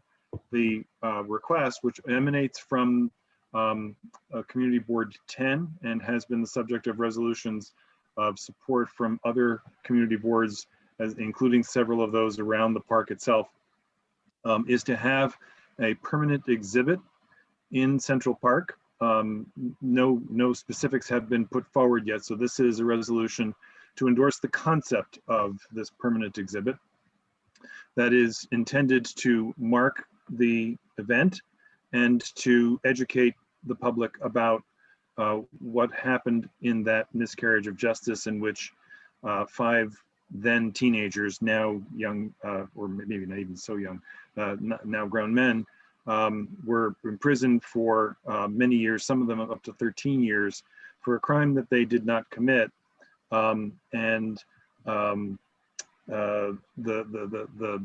The specifics of it are yet to be determined. So this is just the concept of it. The location that they have suggested is at the entrance to the park, or near the entrance to the park at 110th Street and 5th Avenue.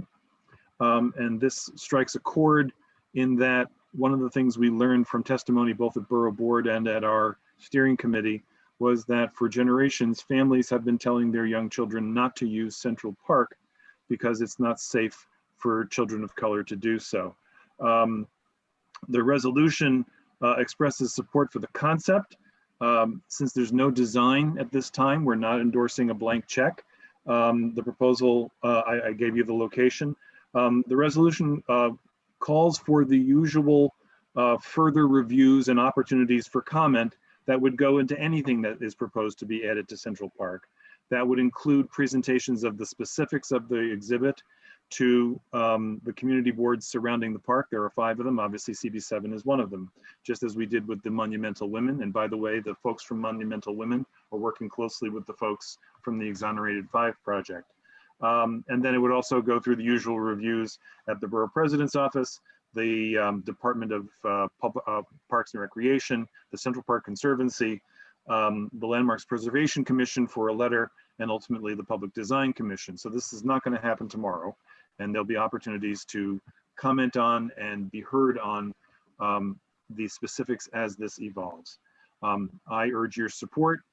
It passed the steering committee by a vote of 15-0 with 1 abstention, and with non-committee board member votes of 15-0 to 0 to 0. I'm happy to answer questions. Thanks, Mark. Looking for any questions? I don't see any digital hands.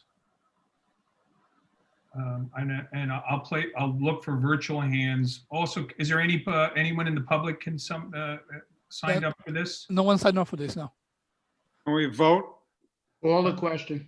I do see 2 hands that jumped up. That was, I want to make sure are you voting? Richard or Linda, are you voting or questions? They're voting.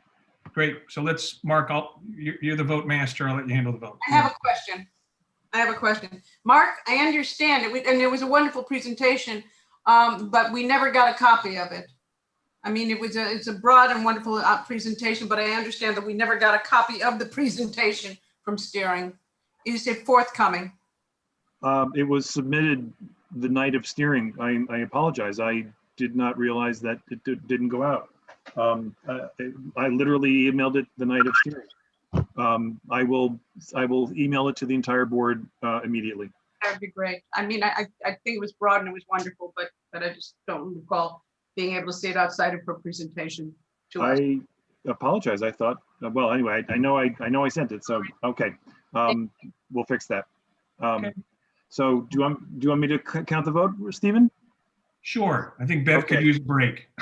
Okay. So I see the blue hands, physical hands. Let me just make one quick note. Okay. So physical hands, I am 1. I'm looking for more. I see Shelley is 2. Let me see. Peter Sampson is 3. Paul Fisher. Paul Fisher is 4. Rich Robbins is 5. I'm looking for more hands. And Stephen Brown, did I get you? Stephen is 6. And I don't see any more. Let me just go back. Okay, so I have 6 plus 29 is 35. Thank you. Hands down, please. Is there anybody that is voting no?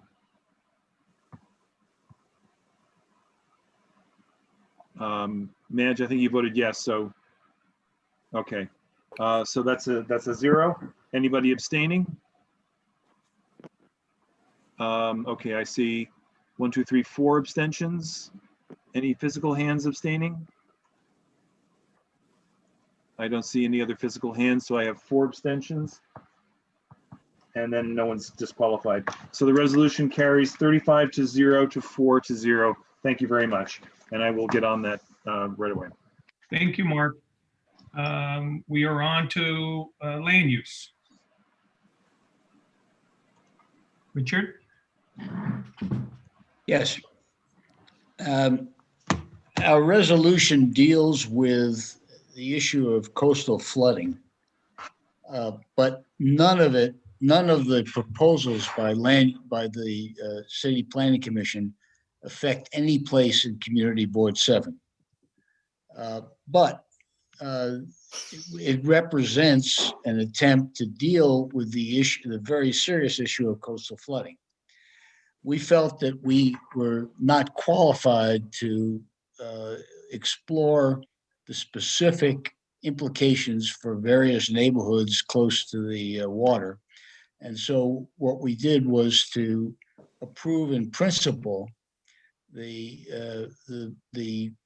proposed amendment to the zoning resolution, but state that we had no ability to deal with the specific proposals.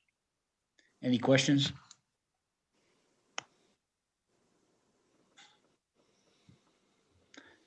Anyone want to call the question? Call the question. Yeah, before you do that, one quick question, Richard. Yes. So am I to understand then that we're just voting on basically whatever you do is okay? Is that what we're saying here? What we're saying is that we think we approve in principle the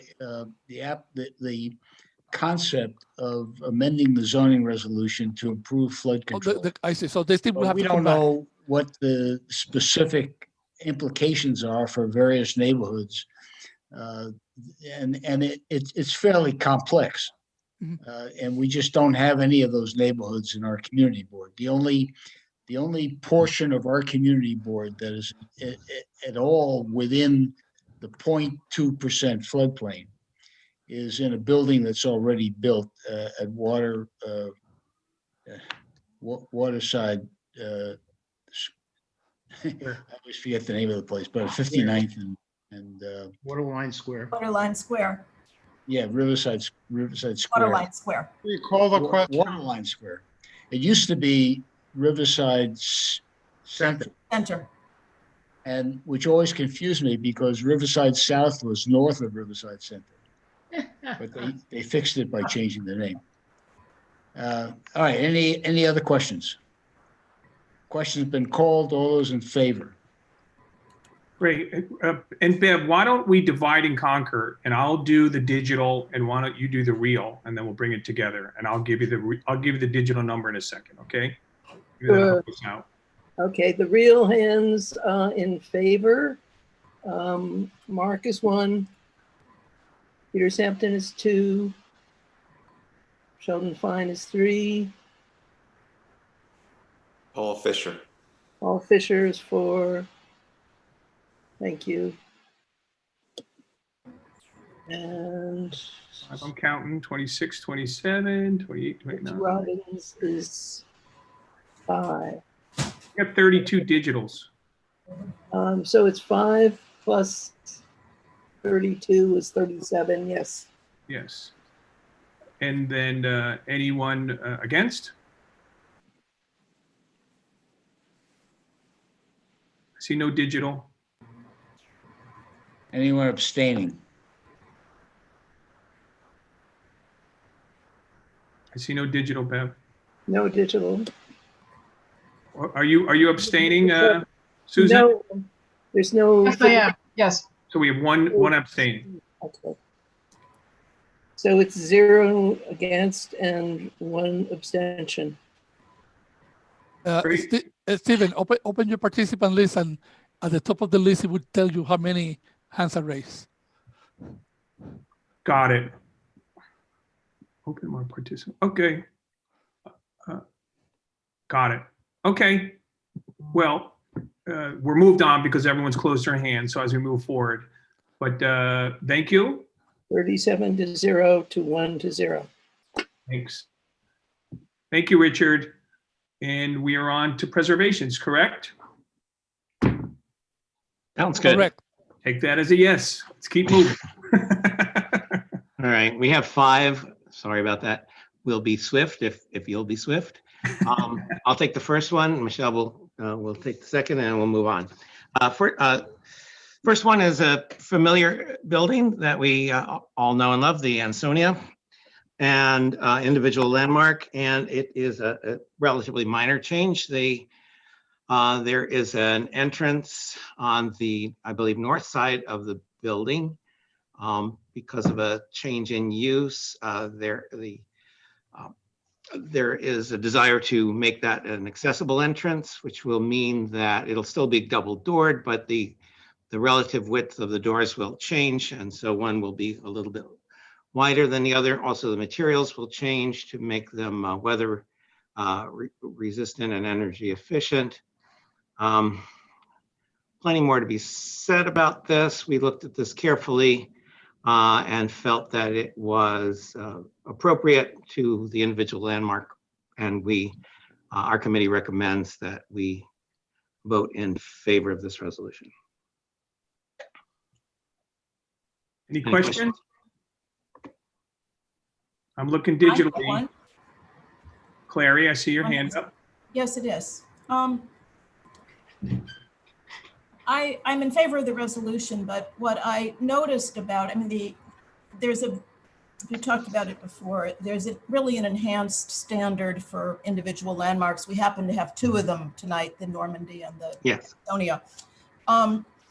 And what I noticed in the resolution and several others is without characterizing a degree of appropriateness, you just make the statement conclusion that this change is appropriate. When I was in your job some years ago, along with my then co-chair of the committee, we sort of pioneered the notion of if you were sort of holding your nose and saying yes, you'd say minimally appropriate.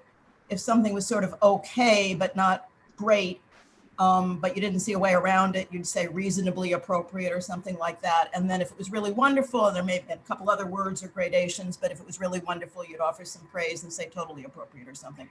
I don't think, yes, this is not a major entrance of the Ansonia, but it is on the street. It's not underneath there at the garage. To me, a pair of doors that are not symmetrical is never really appropriate. It's minimally appropriate. There may be no other way to do it.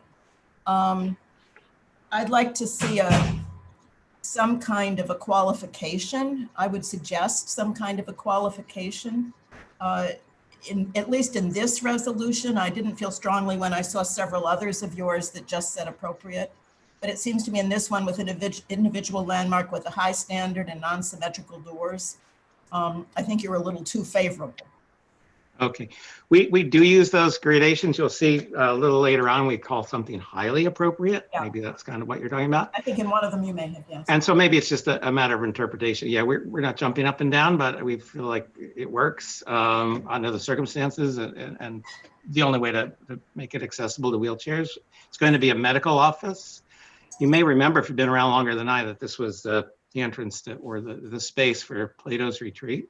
It was Plato's Retreat, and it was the Continental Baths, I think, before Plato. Or after. All right. We were around for that, but although we were not patrons. You read about it. You know, that's explained. Okay. Anyway, point noted. Matt's hand up. Did you want to speak? Yes, I do want to say something. These doors are, I think, one is 1.5 inches wider than the other. And that's for the wheelchair and for people to be able to press a bar to go into this medical facility, which I think might even be part of Mount Sinai, where people are going to be having tests. And they seem to have bent over backwards to make this as absolutely close to the original as possible, matching the style of the door, having awning overhead that matches the awnings on the building. So I think it's more than minimally appropriate. I would say they've done a pretty darn good job. Great. Okay, any other comments? I'm looking digitally. If somebody has their hand held up, please help me because I'm looking more at the digital. No, there's no more hands are raised. Okay. Someone call the vote? Isn't that the process? Call the question. Okay, all in favor? All in favor. I'll do the digital, Bev, you do that, and I see now where you were talking about. So you want to do the real hands, as you like to say, and I'll give you the digital. Okay, real hands, Peter Sampton, Mark Diller, Paul Fisher. Sheldon Fine,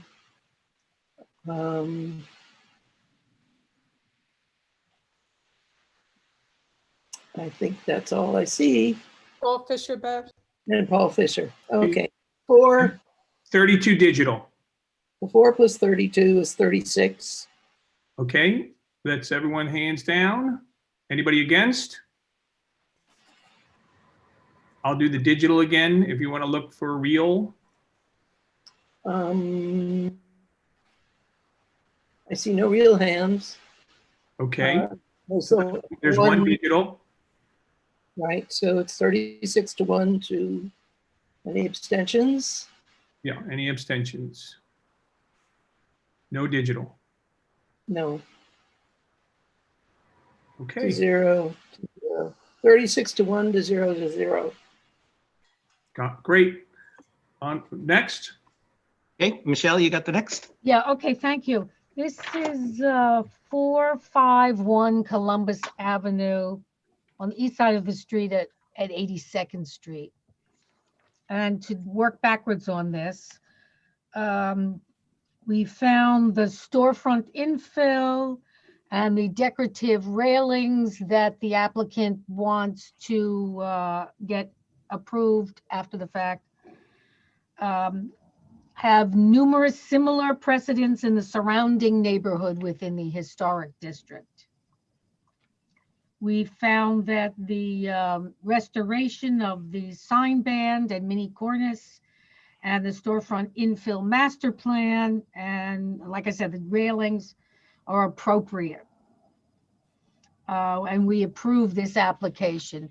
You know this as a building on Columbus Avenue with the sort of white storefront, and they want to change the storefront on Columbus and going around the corner on 82nd Street to have windows with dark bronze colored aluminum as opposed to the thin silver colored aluminum windows they have now.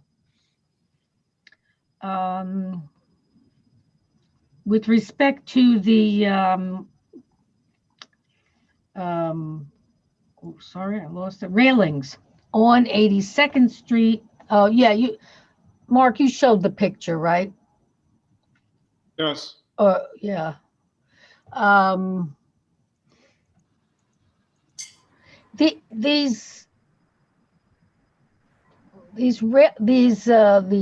The railings are going to help compensate for the low level of the stoops.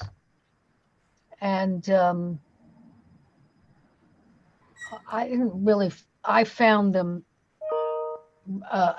attractive enough to be there. But everybody else disagreed with me.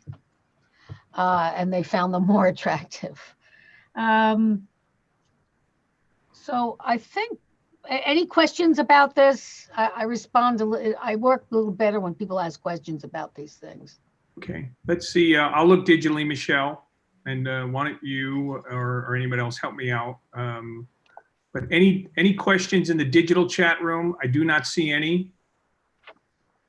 And I will voyeuristically look. I don't see any hand raising. So does somebody want to call the question? Call the question. All right, all those in favor of the resolution to approve the changes to the storefronts and the railings? Great. Let's Bev, if we're good with what we've been doing, if you can do the real and I'll give you the digital. Okay, Peter Sampton is one hand. Mark Diller is 2. Sheldon Fine is 3.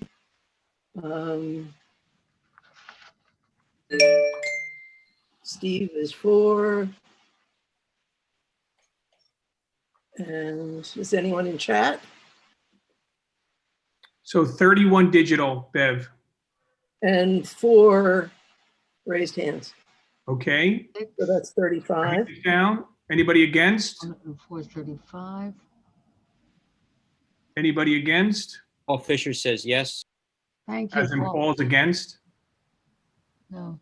He's yes against. or No, he's approving. He was. He's a yes. Okay, Let's so put another hand, Bev. 36 yes. We are now doing no. We're doing no. Helping scanning. Was that a no or just you were doing something? No, I'm just telling you, I don't see any hand raised and there's no digital. None. So 36-0. And then abstaining. Irana is abstaining, that's 1. Any more? That's Okay, it. no digitally. To 0. Okay, let's continue onward. Thank you. 36-0 to 1-0. Julian. Okay, our next resolution concerns 140 Riverside Drive, another individual landmark, the Normandy, beautiful building on between 86th and 87th on Riverside. Here again, the proposal is not that fairly minimal. It concerns some windows up on the penthouse level and between the 2 towers facing New Jersey. And so here, what do we got? Okay, is this the existing, let's see, original window? Okay. The desire is to combine 2 windows into 1, which would kind of balance out a little bit better what we've got on the other side. Yeah, thank you, that helps. And then to increase the size of another window. So yeah, can people kind of see what we're talking about? It's way up high. You can see it if you go back far enough and crane your neck up. A committee felt like this was an improvement to the facade, and so voted unanimously in favor, and we commend it to the full board for your decision. Okay. Someone want to call the question? Call the question. Well, I'm sorry. Any questions on this in general? I should have asked. My bad. I'm a rookie. Yes, you're doing great, Steve. Susan has her So there's a couple of hands up. Does that mean you guys are voting or you want to speak? I'm just saying I made a mistake. If anybody wants to speak on the issue, they should raise your hand. I see Susan and Howard and Elizabeth. The 3 of you, if you guys want to speak, let's do that. I just want to make sure I originally called a vote. Susan, do you want to speak? And then Howard? Voting. Voting, okay. How about this? Anybody want to speak? We could do it the old fashioned way. Let's vote. I heard someone call the question. Call the question. Great. Bev, let's, if you're okay with our process, that would be wonderful. Okay, physical hands, Peter Sampton is 1, Doug Kleiman is 2, Sheldon Fine is 3, Steve is 4, Mark is 5. Paul Fisher. Paul Fisher is 6. And Barbara Adler. Barbara Adler is 7. Robert SBA is 8. Okay, we have 24 digital. Checking this another Rich page. Robbins. Melissa, you were raising your hand, right? No, I am. My hand disappeared, but yes. I'm sorry, Melissa, were you a blue hand or a physical hand? Physical, my button keeps disappearing, but yes. So that's 9 physical hands and Bev, 20. did you get Rich Robbins? I'm not sure. It doesn't matter. I don't think so. No, so that's 10. 10 plus 20, 5. It's up to 25. Someone popped up their hand. so it's 35. 26. It's So I hear 26 now. 27. And 10 is 36. Okay, it's 36, yes. Hands down. Any nays? Just clarifying that we're going up and down. I know the meeting's late, so any real hands, as we say? No, I don't see any. No digital. And then abstention? Abstention? Don't see any. No digital. And no physical either. Great. 36 to 0 to 0 to 0. So I just want to acknowledge Brad. Brad's with us. We've got one more thing to do. I'm hoping we could kind of plow through it, and we'll let you speak. You look very comfortable, so I thought I could assume that. Okay, let's keep going. Okay. Next one, slightly more tricky. It's concerns a vacant lot that would like to be something else on 88th Street. Just a little bit, well, between Columbus and Central Park West. And do we have some pictures of the It's actually proposed- Columbus and Amsterdam. Oh, it is Columbus and Amsterdam. You're right, 110. Right. Thank you. Okay, so this is something that we spent a lot of time and looked at. It was actually there was a proposal to build a similar-ish building about 7 years ago. It was not met with approval by the community board. Landmarks did approve the design back then, but it's been too long, nothing was built. So now they're back with a revised design. We looked at it, we asked a lot of questions, we looked at it carefully. We did not feel that it was appropriate to the character of the historic district. And so our committee voted unanimously against. And the proposal we bring is to disapprove this proposed building. Has Hey, Landmarks approved this? Okay, Landmarks? Yeah, go ahead. I want to show you one more slide, and that is this slide right here. If you can see where my cursor is, Landmarks approved a townhouse to fill in that space. They did not highlight this during their presentation, but it looks like the approval they gave was for a red brick townhouse that sort of phases out and then joins the plane of the building on Columbus Avenue. This is the Columbus Avenue building that comes down the street. So it's a very different, it looks to me like a very different building got approved than the one Very different. that they were, what they're proposing here is what they proposed to our committee back in 2013 and that CB7 disapproved in 2014. If you'll see the resolution, we highlight the fact that it appears to be quite different than what got approved in 2014 by LPC, but very similar to what was disapproved by CB7 back then. The only reason that they're before us now is that they didn't build the building and the permit expired. But it seems like they're going back to the drawing board and trying to get what they wanted all along, rather than what was then simply renewing the permit that they got. So anyway, that's my spiel on this. I'm sorry to take time. Yeah, thank you, Mark. Yeah, and I don't know, but I think if they had brought something that was closer to that other proposal, we would perhaps look at it differently. But this is the one they brought to us. Okay. I know that there's some hands up digitally, and I'm going to call on Melissa first. And now I can see. It was tough for me to see if any virtual hands are up. But Melissa? Yeah, it's a vacant lot, no? And I feel like this is an improvement. So to me, it seems contradictory to disapprove it because you would, I don't know, I feel like you're approving a vacant lot if you don't approve this. It just, to me, seems kind of silly to disapprove, but that's my opinion. Okay, It's not so silly, no. Yeah, that's a good point. Peter, did you want to speak? I happen to live on the block, and while I would welcome a new building there, especially a brownstone that relates to the other buildings, our committee was turned off by, more than anything, the brick that was suggested. That this is a very different look than its neighbors. It's already a somewhat different design, which is okay by me. But I think if the architect had selected a brick that was more similar and than the neighboring buildings, and especially the tenement building to the east, the 4 or 5 story building to the east, we would have approved it. Thank you.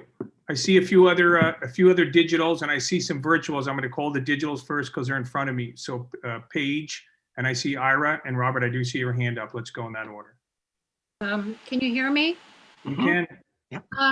Just to point of interest regarding landmarks and vacant lots, just because a lot is vacant doesn't mean that it is exempt from the landmarks. The idea is that it should go back and respect the character, scale, texture, appearance, etc., even the details. So I just want to caution that just because something doesn't currently exist doesn't mean it's not subject to landmark regulation. Thank you. Thanks, Paige. Ira?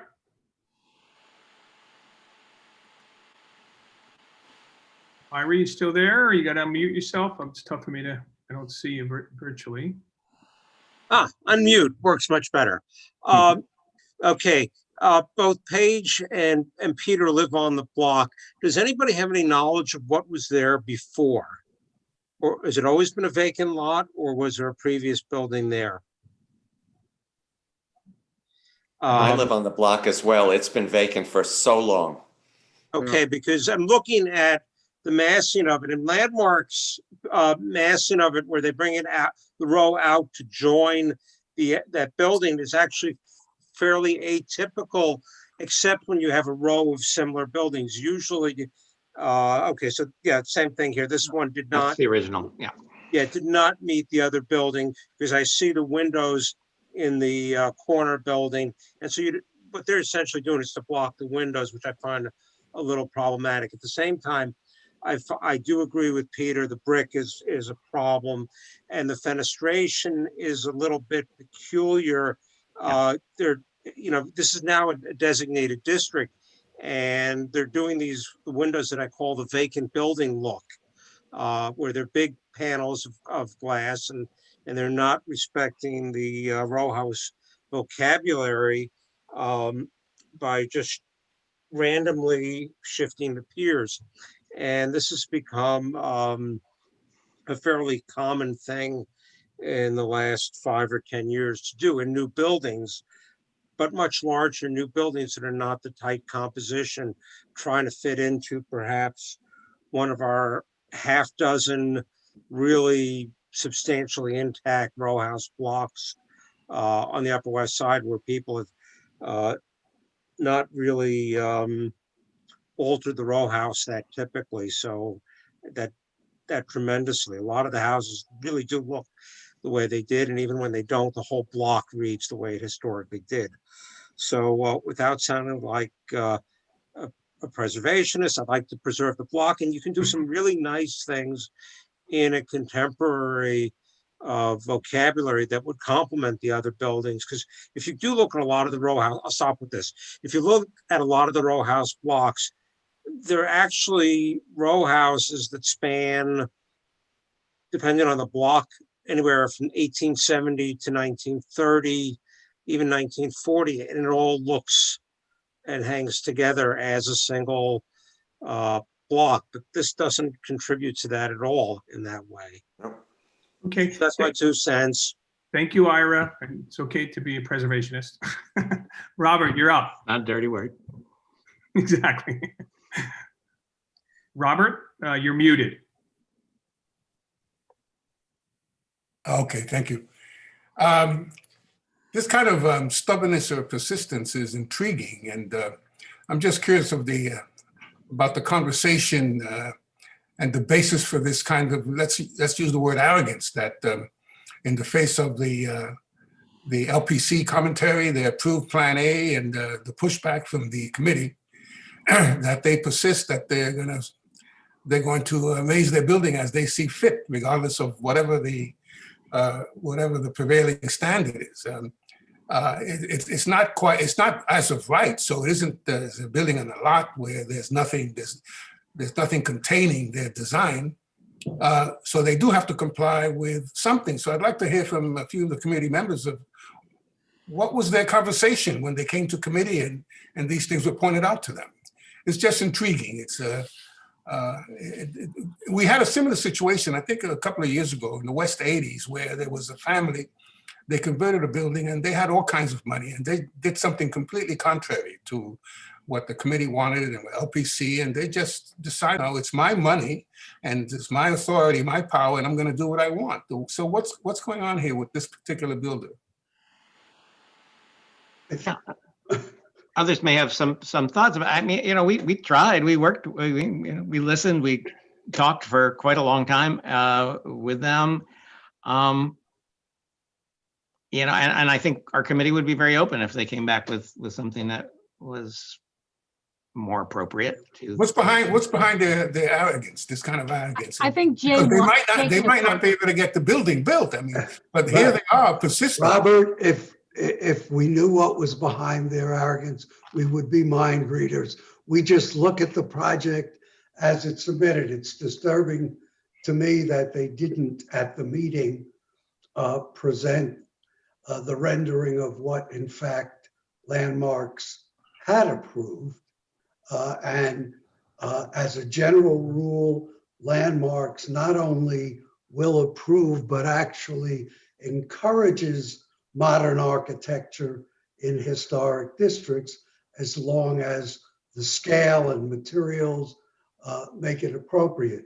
But we disapproved this design once and we're doing it again. And I guarantee you we'll take a close look at what Landmarks does, and when they're before Landmarks, we'll make our views known. Okay. Thank you, Robert. Richard, did you have something? Oh, Peter, I'd like to hear what Peter has to say. If you look, if you go to the block and you go about 6 or 7 buildings to the west, you'll see a modern townhouse that was built about 35 years ago with a very different windows and so forth. But what it did is it has brick that ties it into its neighbors. And it happens to be a modern look that works very well with the older townhouses around. Mm-hmm. There's an actor that lives in it. I forgot his name. Mark Ruffalo. Mark Ruffalo, yeah. Mark Ruffalo moved in. He completely renovated the place. It didn't change much of the facade because the facade was only about 20 or 30 years old, maybe 40 years old. But the building still fits in a lot more than this one that we disapproved. Okay, great. Richard, did you want to speak? Maybe that was an incorrect one. And then Paige, I do see your hand up. We really want to if you have another comment, can you make it brief? Absolutely. I just wanted to address, this is a very unusual project because there is no backyard to the back of the townhouse. There's a special deal when the urban renewal area was demarked that Columbus Green, it has an open space in the back, and this owner will have a key to a gate that will allow them to use the communal park of Columbus Green because they don't have one. And as Andrew said, this site had been vacant for years because it didn't have the lot coverage in terms of the scale of the building and the lot coverage. It didn't fit. So this is a long-awaited compromise, but the architecture really needs to be tuned to meet the community. So I just wanted to say that's one of the reasons why it's been vacant for so long. And I think the committee did the right thing by denying the permit. Thanks. Thanks, Paige. Someone want to call the question because I don't see any other hands? Call the question. Call the question. Great. So, Just a reminder, I just vote is a vote to disapprove. got it. Yes. Okay, so Bev, you got the real ones and I got the fake ones. Peter Sampton, 1. Mark Diller, 2. Sheldon Fine, 3.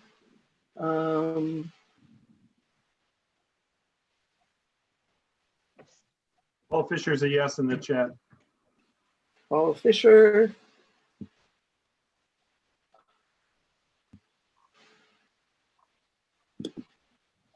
That's it. So 28, Bev. plus 4. So it's 32. Hands down. Okay, against? There are a couple against, so let's just wait. 4. Looks like 4 blue hands. It's moving a little bit, so let's stop. There's 3 digital hands right now. 3 digital hands. Any virtual? I see no physical hands. Let me check. Great. And abstaining? I think Elizabeth was a no. Is that correct? Was a physical She's no? voting for. I'm voting for. I just Sorry. had to go deal with the dog. So Sorry. I'm voting for. Sorry. Voting for. Sorry, I missed that. So count me as a yes. So that's So 33.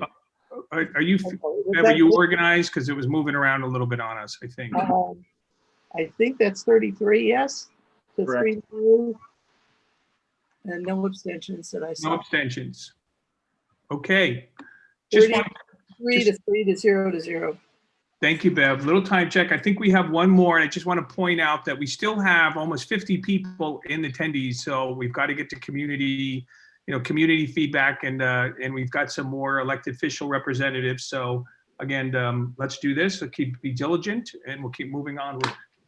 Okay. Just one more. So this is an application at 375 Riverside Drive at 110th Street. It is for a master plan window replacement. It is a beautiful 14-story Renaissance Revival style building. And there are no original windows in facing the main facades on, hold on Riverside or Cathedral Parkway. The master plan calls for 1/1 double hung aluminum windows in dark bronze color.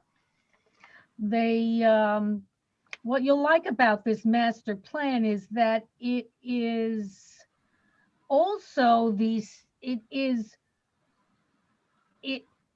in the resolution, we say it would unify the main facades of this building and would be in harmony with the previously approved master plan for the building next door at 370 Riverside Drive, which also has the 1/1 dark browns aluminum windows. We found these 2 factors to be appropriate to the character of the, we found because of these 2 factors, the master plan is appropriate to the character of the historic district and approved the application. Any questions? Any questions? Someone want to call the question? All right. Question. Yes, all those in favor of the resolution to approve the application for a master plan at 375 Riverside Drive, please raise your blue. or whatever color hand you have.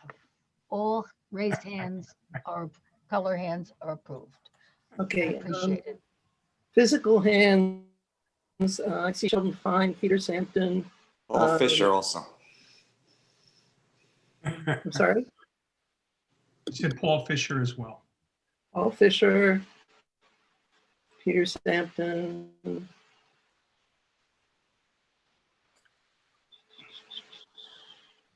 Sheldon, are you raising your hand? Yeah, okay. And Mark Diller and Steve. Okay, 7. 32 digital. I get Peter twice. I think it was 6.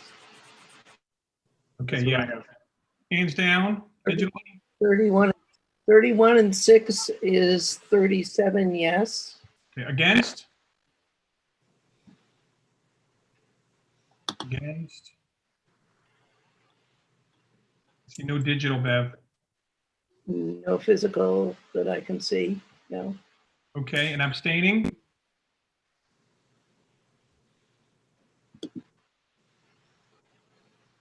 No.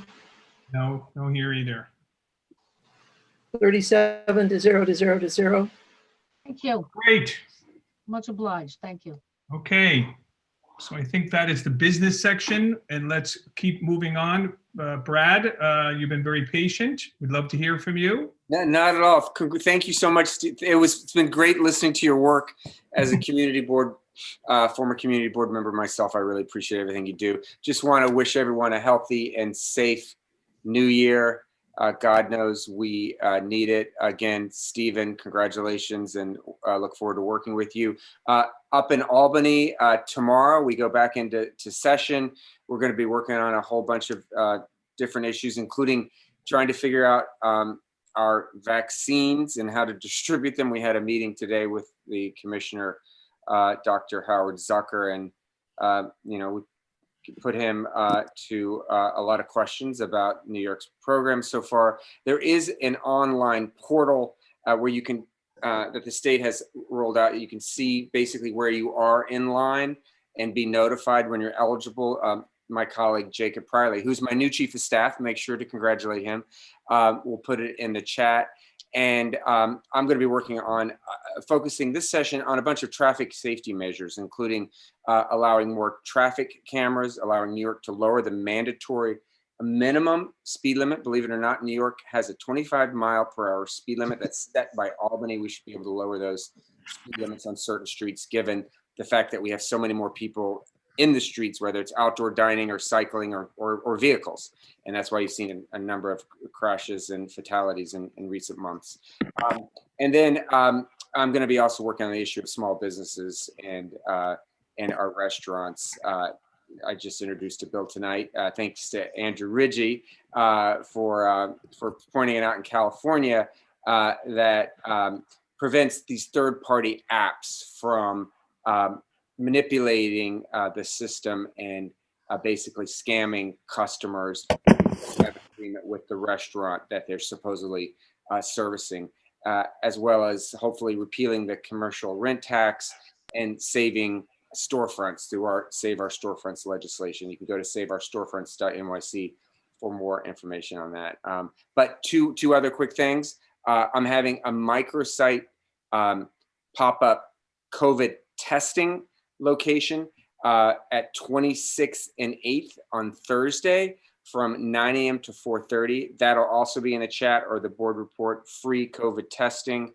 I'm co-sponsoring it with Gail Brewer and Dick Gottfried. And then as a gay man, I have been unable to donate blood because of these outdated FDA regulations, even though I have COVID antibodies. As do many, and we cannot donate our convalescent plasma either. But we're having a blood drive for those who can't give. Come out if you're eligible to give on behalf of someone in the LGBTQ community, and that's going to be at Westbeth in the Village on Tuesday, January 12th, 1 to 7 p.m. Blood shortages are half of what they were at this point last year, and New York only has about a 3-day supply of blood. So we need everyone who's eligible and able to come out and donate blood. Thank you, Stephen. Thanks, Brad. What I thought to do is sort of, if we could sort of, as we move forward, well, let me just say, any questions for Brad, please put in the chat. Normally we do a little more Q&A, but we've had a long meeting, so please. Yeah, not a problem. Brad, perhaps if you stay on for a few minutes. What I thought to do is toggle back and forth, and I may need some help in terms of maybe doing an elected official, some of the community elected official. Maybe we'll try that. Why don't I call on Michelle Booker first? I know you spoke before, and why don't I call on you, and we'll sort of figure it out. I'll talk to Christian, and you know, we'll figure out what's the best way to move forward for the remainder of our meeting. But Michelle, feel free to speak. Thank you so very much, Stephen Brown, and congratulations on your chairship. I also want to extend remarks on behalf of Congressman Espaillat and really just send a heartfelt thank you to Mark Diller. You were an incredible partner throughout this year. You attended a lot of our weekly health meetings, keeping on the pulse of what was happening with the pandemic, the COVID-19 pandemic, and all the surrounding issues throughout the district. So just want to say I will miss you in that capacity, but hope to stay in touch and build new relationships with Chairman Brown.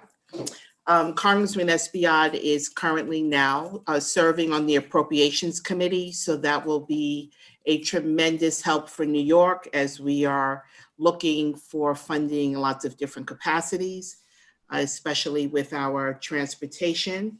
I also want to share just some highlights of the PPP funding. Congress has approved funding. The dynamics are being worked out through the Small Business Administration, the Payroll Protection Program, and the Small Business Administration EIDL grant up to $10,000 have been approved. We are still working on specific guidance for the new provisions, but just want to share what we have at the moment. There have been several changes made to the PPP to address some of the problems of the earlier rounds. As we know, a lot of small businesses in Upper Manhattan had challenges going through their processes for funding. And also, but this go around, they have made provisions to target the hard, small hit businesses. Next, besides employee salaries, the PPP funds can be used for any investments made for the PPE, which is the special equipment to keep us safe from COVID, supplier costs, group insurance payments, and certain business software expenses. Once it reopens, it will be available through March 31st, 2021. And the legislation also set aside a part of the total program for first-time PPP applications, and second PPP borrowers are able to apply as long as your businesses are 10 or fewer employees and are located in the low and moderate income areas for loans up to $250,000. We will have additional information. Also, the legislation streamlines loan forgiveness application for loans up to $150,000. The legislation will provide for $20 billion in EIDL grants, a program that ran out of money really quickly last summer. And the EIDL grants will be targeted to businesses in low-income communities, and businesses should be eligible up to $10,000. We will have more information, and a link should be available in the near future. But I just wanted to provide this information on behalf of the congressman so those small businesses can start preparing their documentation for application. Thank you for your time. Everyone, a happy new year. Please stay safe and well during this pandemic. Thank you. Thank you, Michelle. Christian or Rich, is it possible to toggle back and forth between someone from the community and then an elected official? I know that you guys normally help. We do it any way you want.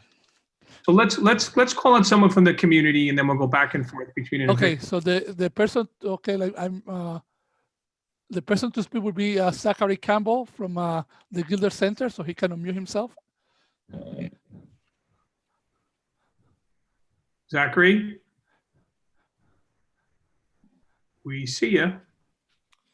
We don't hear Sorry you. there, it's taking me just a second to get the computer going. Sure.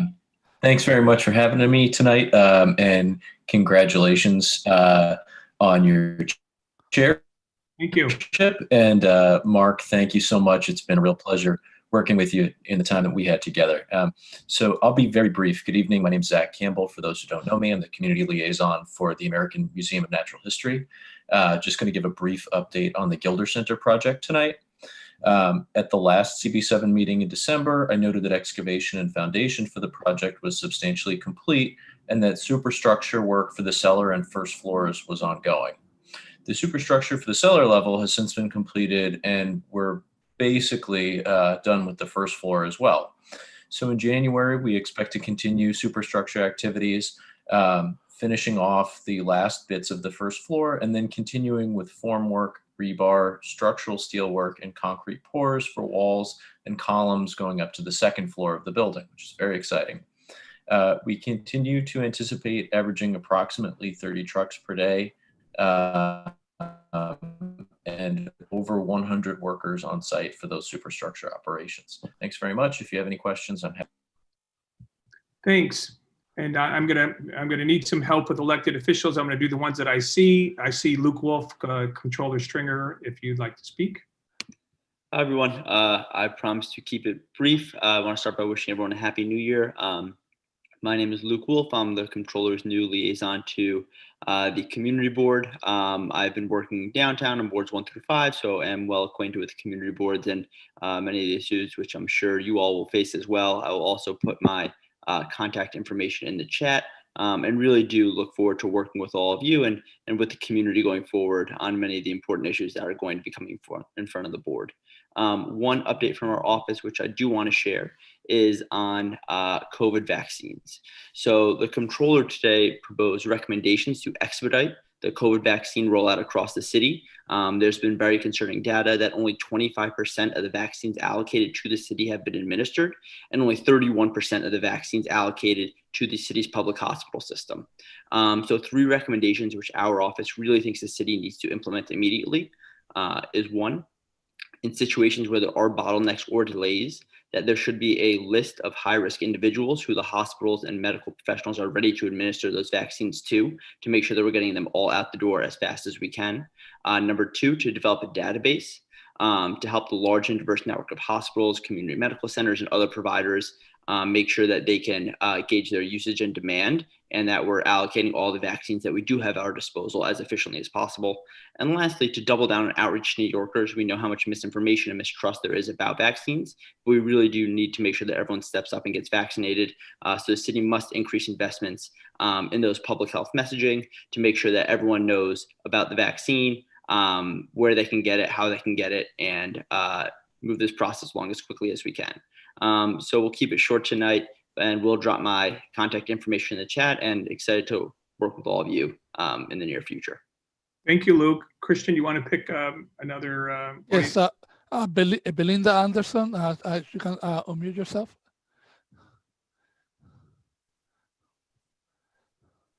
Belinda? We'll wait a few more minutes. Minutes or? Well, she may have signed up. Move Okay. on to one more person. So Olivia, okay, hold on a second.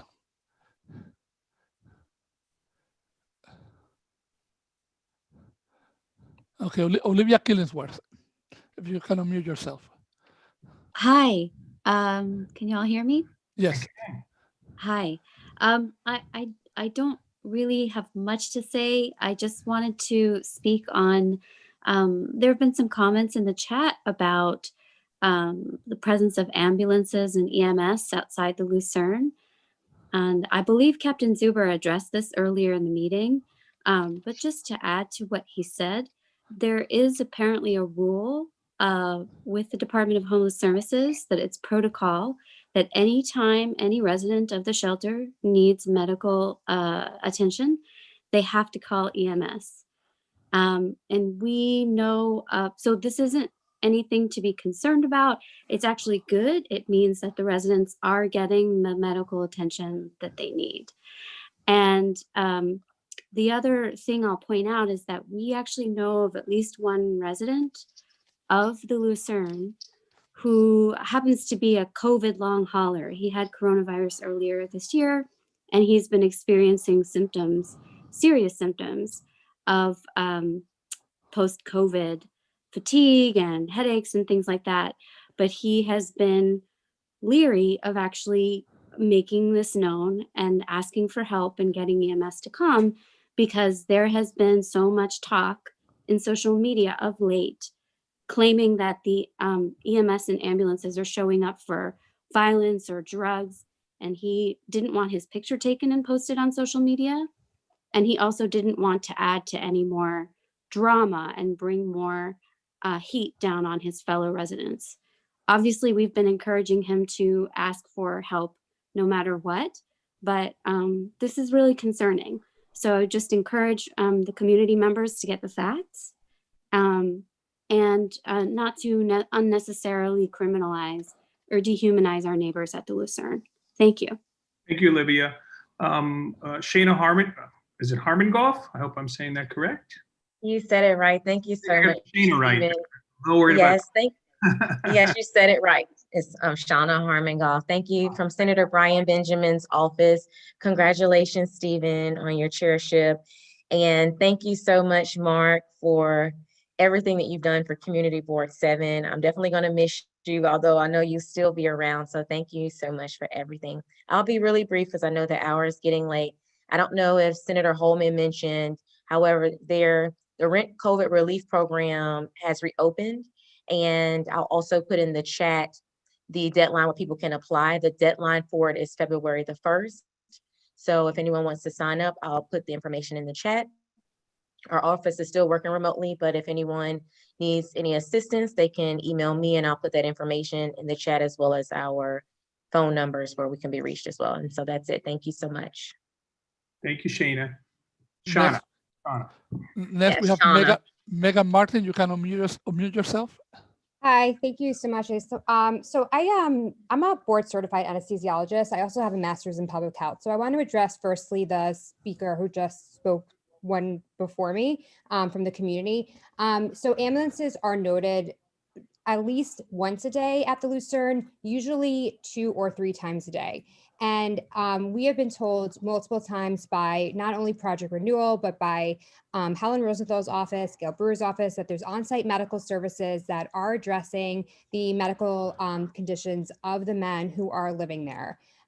So from a physician's point of view and from a public health standpoint, to call an ambulance to take someone to the hospital is deeply concerning and should be concerning to this board and should really raise a lot of questions as to why someone would need to be brought to a hospital for a run-of-the-mill medical problem. We already know that there have been at least 3 deaths in the Lucerne since the men have arrived at the end of July, most likely more from conversations we've had with men living there.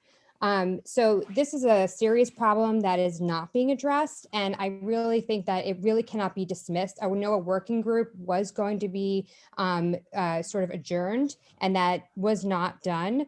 And I think just from the community standpoint, we are just chronically seeing the daily emergency vehicles parked outside. And it's distressing to see that because frankly, it really just shows that there is a significant problem. Just kind of speaking to another point regarding the vaccines, and I'm not sure if Mark Levine is still on, but I actually have not received my COVID vaccine, even as a physician, because I'm not affiliated with a tertiary care hospital. And so we obviously have a huge rollout problem, but I see this as 2 problems. One is not just dispensing the vaccine, but also a really a public health campaign to give people proper information regarding the vaccine to encourage those to take it. So there's going to be a major issue when people are sort of up for their turn, and you have to convince someone with a novel vaccine that was done in what is considered record time that it is a safe and efficacious medication to take. So it was something that I did reach out to Gail Brewer's office about, and I reached out to the CB7, and I didn't receive a call back, but I think it's a quite important point that in order to get the herd immunity, which is really our ultimate goal for our community, we are both going to be faced with the challenge of not only dispensing the vaccine to everybody, but also convincing people to take it. Okay, thank you, Megan. And obviously, we're all aware of that's an issue, and certainly I don't know the update on sort of the working group, but it's one of the first things I'll get organized on. Okay. Okay. Who do I have here? Liam Halligan, you want to speak? Great. Hi, Stephen, this is Suad. I just maybe after Liam and a public speaker from Senator Serrano's office. Sure. You got it. Well, thank you, Stephen. Happy New Year, everyone. Just want to say again, thanks to Mark. I would have brought flowers if it was in person, but it's not. So I don't know. We'll figure something out. Congrats to Steve. Good luck. You have big shoes to fill. I'm sure you know that. Just quick, I just have two things. One, the legislature reconvened right at the end of last year to extend the eviction moratorium until May. If you're in a situation you need help with that, I will put my info in the chat, and you have to fill out a hardship form, but we can help you with that. Second thing is people are still having trouble with getting their unemployment insurance applications finished, processed, ensuring that there aren't any issues. There have been a lot of technical issues we've been helping nonstop with that. So if you know anyone, you have any friends or family who are having trouble, unless you're friends with Kelly Loeffler, please, again, feel free to reach out to us. I'll put my info in the chat. So thank you, and hope everyone is having a good night. Thank you. Kristen, we want to do... Yes, we have Hannah Winerman. You can unmute yourself. Hi, everyone. Pleasure to be with you. I'll be very quick. So I'm Hannah Wienerman. I'm with Congressman Jerry Nadler's office. So Michelle kind of referenced a few things that happened in the stimulus bill, which was passed what feels like a month ago, but just weeks ago. I just wanted to flag a few other things about the bill. I'll leave my contact information. We're still getting a lot of guidance. Some of the agencies that are providing the applications and things like that haven't listed the guidance or haven't listed the applications yet, but we're going to continue working on that. So I'll put all my information into the chat. The expansion of unemployment benefits are going to be up to 50 weeks through March 14th. That is, while we funded it, it's a state issue, so contact your state elected officials. The Save Our Stages Act, they have about $15 billion for grants for shuttered venue operators. That information is yet to be put on their websites yet, but it is through the SBA, and that'll all be on our website. We'll also be sending out a newsletter once we have more information. The bill also contained $25 billion in rental assistance, and that'll be kind of given out through the state. But again, you should contact your state elected officials for that. But the CDC eviction moratorium is extended through January 31st, 2021. Additionally, the Education Department suspended loan payments for federal student loans until January 31st. And then in terms of PPP eligibility, in addition to the information that Michelle referenced, there's also expanded eligibility, and this includes housing co-ops, 501c6 nonprofits, local newspapers, TV and radio broadcasters, and critical access hospitals. I'm sure you might have a lot of questions. If I get more information, I'm happy to come back to CB7 in the committees and then next month, but I will leave it there. I know you've had a long night. And then, thank you, Mark, for all that you've done, and congratulations to the new chair. Have a good night, everyone. Thank you, Hannah. Suad, if you want to speak. We have also one last speaker, one public speaker, Belina Anderson. Yes. All right, well, hello. Happy New Year, everybody. Thank you for your service, especially during the pandemic and facilitating the public meeting through Zoom. I've appeared before the community board probably 3 or 4 times, 5 or 6 years ago, in my capacity formerly as the president of the Non-College Association of the Cathedral Gardens Condominium. This is a development project through the Housing Preservation and Development Department that was approved by this board, former members of the board, quite some time ago. We took occupancy in 2006. Fast forward, we're an example of lemon housing through the defective construction of the building. We went to the AG's office. We've got a pending construction defect litigation since 2009 because the AG couldn't resolve the issue. Formerly, I was before the board to bring to the attention of the board the public-private partnership, which was Barnard College, initially Columbia and Artemis Construction, and then Barnard College stepped in. Barnard is the majority owner. I come before you again to discuss governance issues. The construction defect litigation still pending. The governance issues now have to do with living in a building that has a majority owner with 100% control, but we have 30% liability for the common elements, which are going to cost a great deal of money to fix. And also in a time of COVID when we can't get information from Barnard about student and faculty living in the building, floors 1 through 6 below me, questions about HVAC. There was a letter signed by a couple of government officials to Columbia about their student population circulating in the community. And Barnard has basically not said very much or anything at all about HVAC. So I would like to be directed to the appropriate committee or committees to discuss this further, because I did 10 years as condominium president. Governance didn't work. I tried that route, pleading with government officials, some of whom have been responsive. I want to thank Mark Diller for having helped me get the Cornerstone subsidy agreement from the Housing Preservation and Development Agency. That took years. Actually, I think it came through discovery in the litigation. So I'd like to revisit this issue with what the current issues are. We continue to have Lena, we're getting towards the end of the meeting. So yeah. Number one, I'd be happy to follow up directly if you can put your let's figure out how I can get your email, but I'll follow up with some information.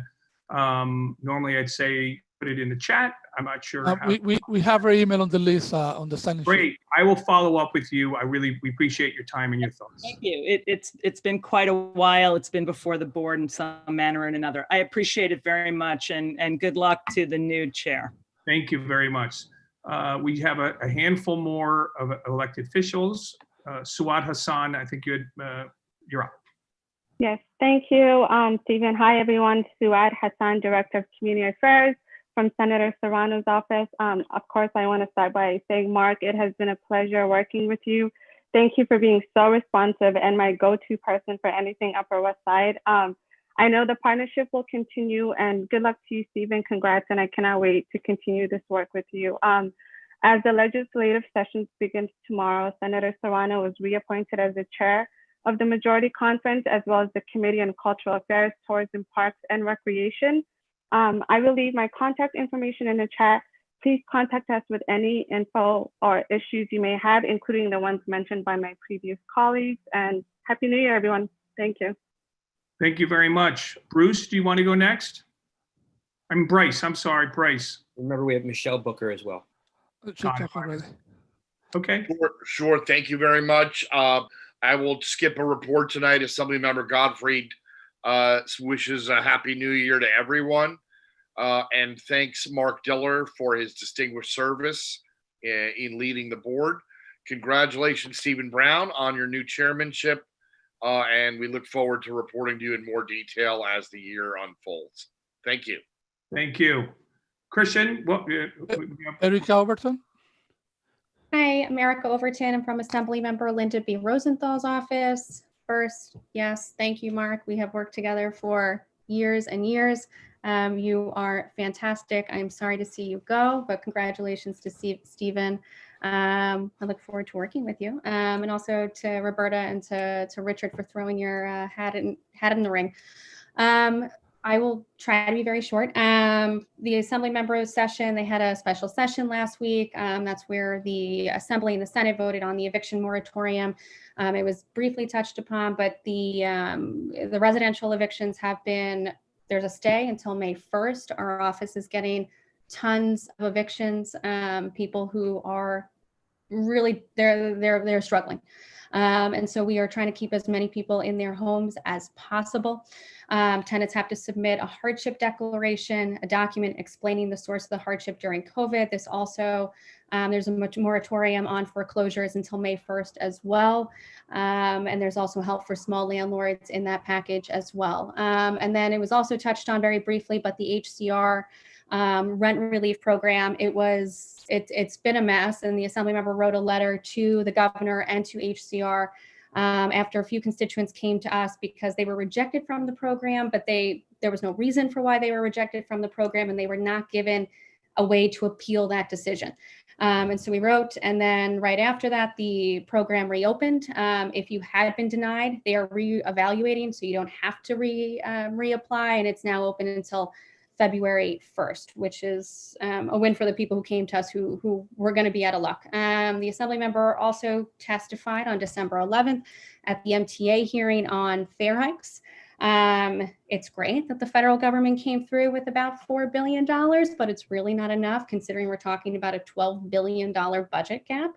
And so now they're looking to many unemployed New Yorkers to fill the gap, which is unacceptable. And it's what the Assembly member testified to. She also testified at the NYCHA hearing, and that NYCHA held on its annual draft plan. We do it every year, but also there was a Assembly's Housing Committee about NYCHA Public Trust, which we've touched on at CB7 meetings. Basically, the blueprint centers around the conversion of Section 9 subsidies to Section 8 tenant protection vouchers under a public trust program. This would allow NYCHA, I guess, to take more federal, to get more federal benefits. Subsidies, which are more lucrative. They would be able to, I think, leverage about $3.4 billion in loans to rehab units. There are many, many questions that have to be answered before any of this goes forward. And the Assembly member will be meeting with Chair Ross, and there's going to be many more hearings about this before anything like this is approved. Last but not least, we are working on Western Beef. We heard from Amsterdam House's residents that Western Beef was slated to close at the end of December. The Assembly member wrote to the Brodsky organization, which is the leaseholder for Western Beef, requesting an affordable replacement and a meeting. They said yes. We did meet with them, and they promised an affordable replacement in its place, which Gail Brewer had mentioned was Brooklyn Fair. Some items are comparable, some are not, and we are meeting with Brooklyn Fair. We wrote another letter this week asking for a meeting with Brooklyn Fair and Brodsky to talk about the pricing and what we can do so that it's fair for everybody. So it's heading in the right direction, and the Assembly member is going to stay on top of that. So sorry for taking up some time, but that's all I have. Thank you, guys. Thank you, Erica. Christian, is there anyone else? Shana Harmongoff. No, she spoke. She spoke already. Okay, so no, I have no one else. Christian or Stephen, I had my hand up. Okay. Just any other? I don't have anyone. No more public speakers. Okay, so Andrew. Thank you. Yes, I put it in the chat. I'd mentioned it earlier. Speaker Corey Johnson was unable to be with us, but he did send a message, which I put in the chat earlier, and I'm putting in again. There is a city council hearing next week on Tuesday, January 12th, to determine if the city is doing everything in its power to safely and effectively vaccinate New Yorkers as quickly as possible. So you'll see in the link, there is a link, or in the chat, there's a link to the city council website, as well as to a link to the legislation and the hearing. So that's in the chat. And that is from City Council Speaker Corey Johnson. Thank you. Okay, I think we're towards the end. I did get a note. Shelley, did you want to make an announcement about your meeting or? Yes, I do. Catherine and I would like to announce that, and in behalf of our committee, that we'll be having on Tuesday, January 26th, our committee meeting will be focused on the vaccine rollout.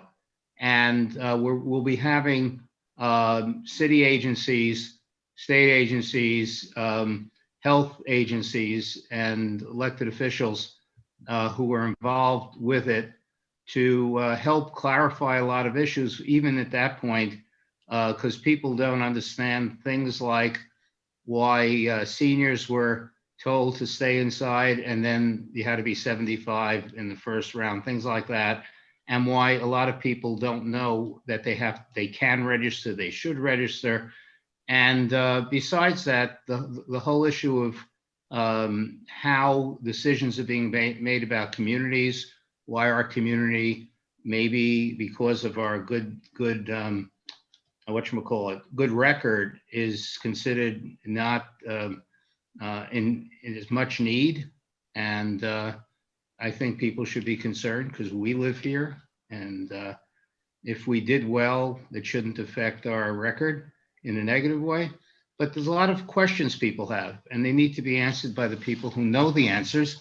And hopefully by then we'll have enough information. We'll also have an agency that's willing to give us a film with all the issues on it, which if we can get it and get it in a situation where we can circulate it, we may have an opportunity on another day if people want to go on a Zoom or an hour before our meeting. But keep that date in mind, Tuesday, January 26th. I think it'll be worth everybody's while. Thank you. Thank you, Shelley. Appreciate it. Okay, if I'm missing anything, Mark, do I ask for new or old, or are we just someone? Motion to adjourn. Yeah, I have a member of the public that has her hand raised, Kathy Bernstein. And okay, let's do one comment, Stephen. Sure. After, if you want to let the member of the public go, just a reference. Let's, if there's one more public member, help me out here, Christian. Okay, let me, hold on. Okay, okay, Kathy, if you unmute yourself, you're able to speak. Is it Kathy? Kathy, can you hear us? We're going to pause a little bit more. Kathy, unmute yourself. So sorry. Can you hear me now? Yes. Again. Thank you so much for this meeting. I wish that the vaccine rollout was going a little bit quicker here in New York. I'm hearing that some of the vaccine is going to be not used, that it's actually going to go bad. But, you know, for some of us, such as myself, I'm 58, you know, I go to work, I'm careful, and I can try to socially distance as much as possible. But I'm wondering why no one is going to address, you know, the elephant in the room, which is we have a lot of shelters on the Upper West Side. There's shelters and there are hotels. And I know that Governor Cuomo is trying to roll out the vaccine to those who are in congregate areas, meaning that they don't have the ability to socially distance. And it's not being addressed here. And I would think that would be, you know, anyone who is a senior, and the folks in these shelters and homeless hotels need to be vaccinated immediately. I mean, their lives are at risk. Thank you, Kathy. And I think you might have just heard Shelley announce that they're going to be doing some at their committee level, and maybe that's a great opportunity for you to speak more and dig in. Thank you, sir, for your time. Thank you. Andrew, did you say you had something else? Yeah, I just wanted, as a reminder, just to help out on the board form, and Christian or Rich, feel free to jump in, but you do need to submit it. And the last three lines on the voting form, new resolution 1, 2, and 3, before you submit your form, you have to click no vote, which is the last column, to allow you to submit the form. Is that accurate, Christian? Yes, it is. Okay, that's the answer. Yeah, I figured there are some people. Okay, that's it. Okay. Okay, so someone want to call the end of the meeting? Motion to adjourn. Wait a minute. I'm sorry. Michelle Booker has not spoken. She's been Sure she waiting has. patiently. Oh, as she, I'm She so sorry. spoke. We did. Thank you, I spoke. Thank My you. apologies. Motion to adjourn. I heard you. Okay. Motion to adjourn. Thank you. Well, thanks. Second. And thank you, everyone. Look forward to more meetings. Thank you. Thank you. Congratulations, Steve.